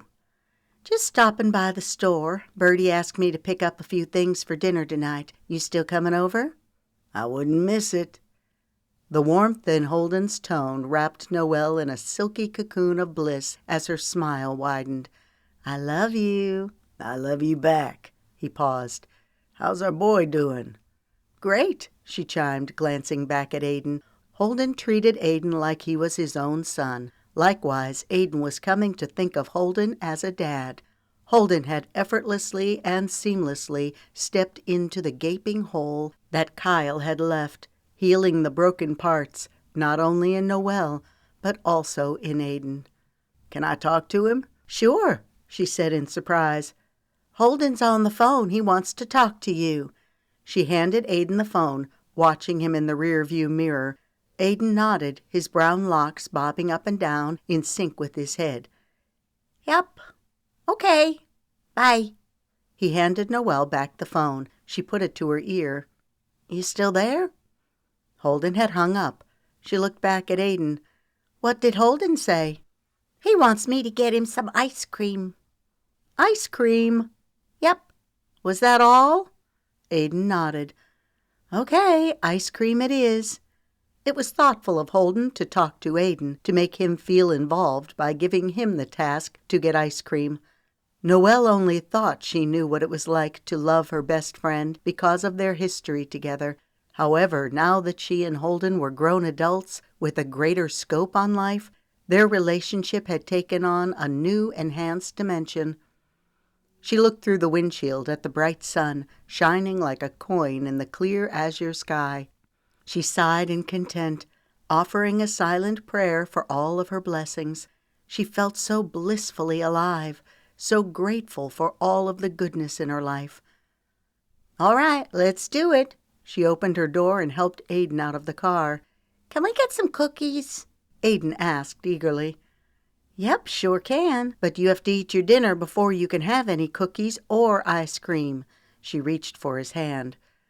"Okay," he replied, half trotting and half skipping beside her. Once inside the store, Noelle reached for a buggy. "Stay close to me," she warned.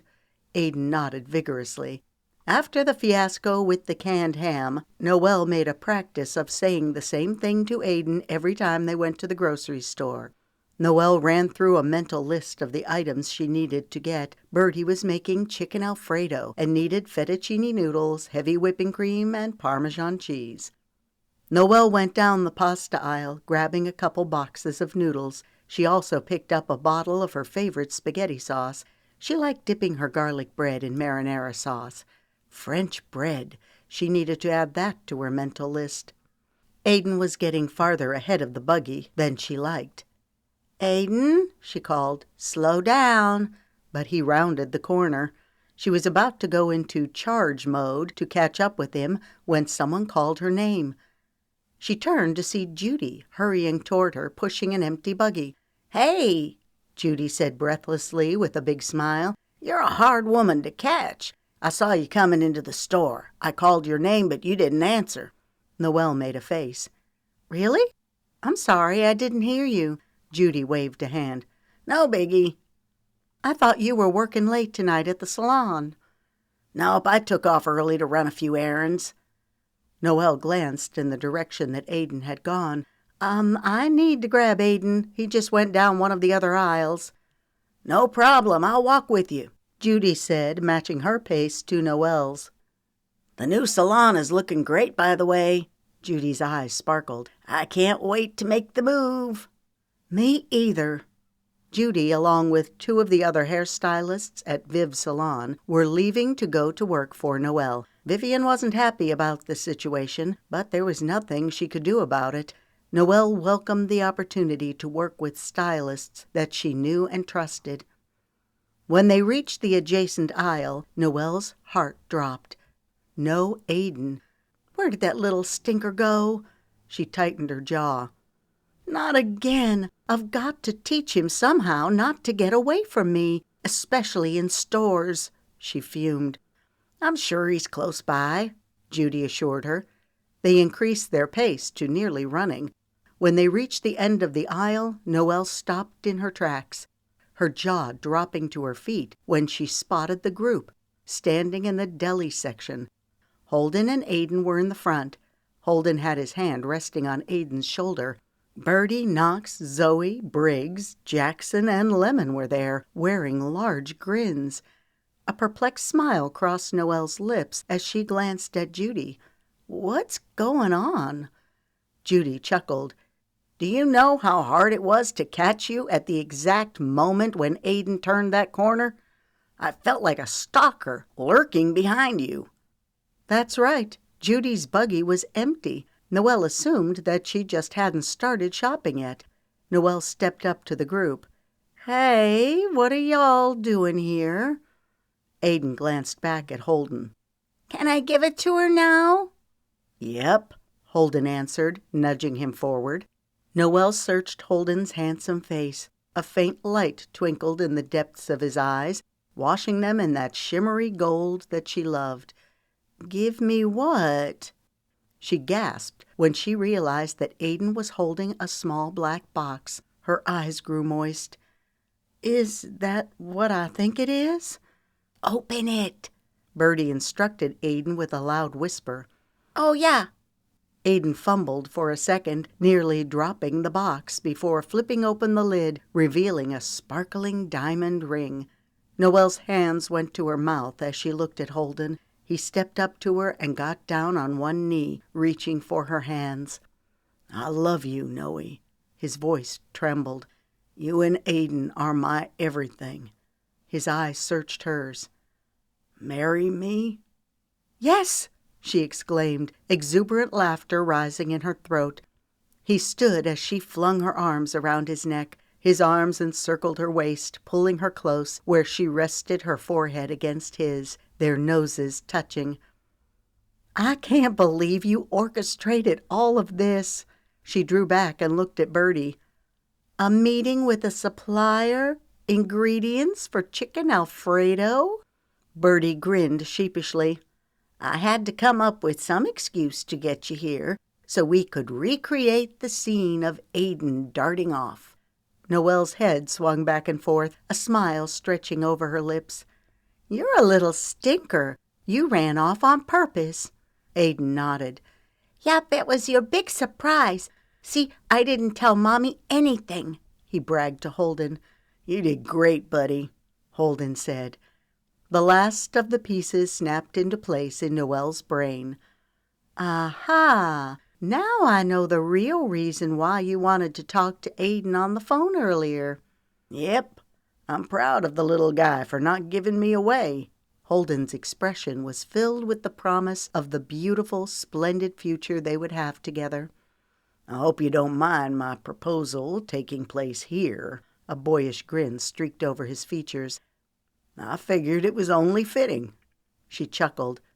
"I'm just glad Aiden didn't send me flying into another pyramid of stacked hams." Holden laughed. "Yeah, I thought we'd forego the hams this go-around." Tears pooled in Noelle's eyes. "Good things come to those who wait upon the Lord," she uttered. Her heart felt like it would burst from all of the joy. "Not just good things, the best things," Holden said softly. "Come on, Coach, quit dilly-dallying on the sideline and put the ring on your woman's finger," Jackson drawled. "Oh, yeah." Holden's eyes rounded. "The ring?" Aiden held out the box for Holden as he took out the ring and slid it onto Noelle's finger. "A perfect fit," he proclaimed. "I love it," Noelle said softly. When are you going to kiss her? Aiden asked, a trace of impatience in his voice. That's how all the shows end, with a kiss.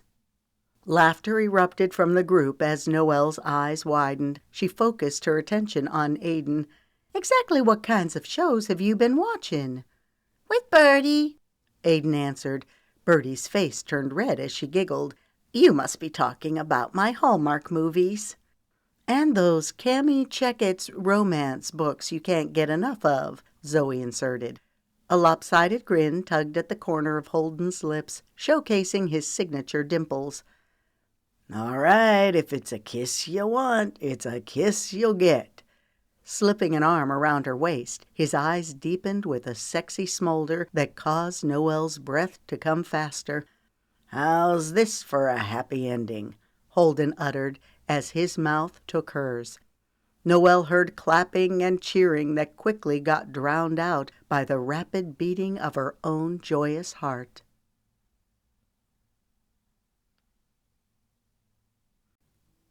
Closing credits. This has been One Silent Night, Romeo Family Romance, Book 9, written by Jennifer Youngblood, narrated by Lisa Valdini, copyright 2020 by Jennifer Youngblood, production copyright by Jennifer Youngblood. All rights reserved. No part of this book may be reproduced in any form or by any electronic or mechanical means, including information storage and retrieval systems, without written permission from the author, except for the use of brief quotations in a book review.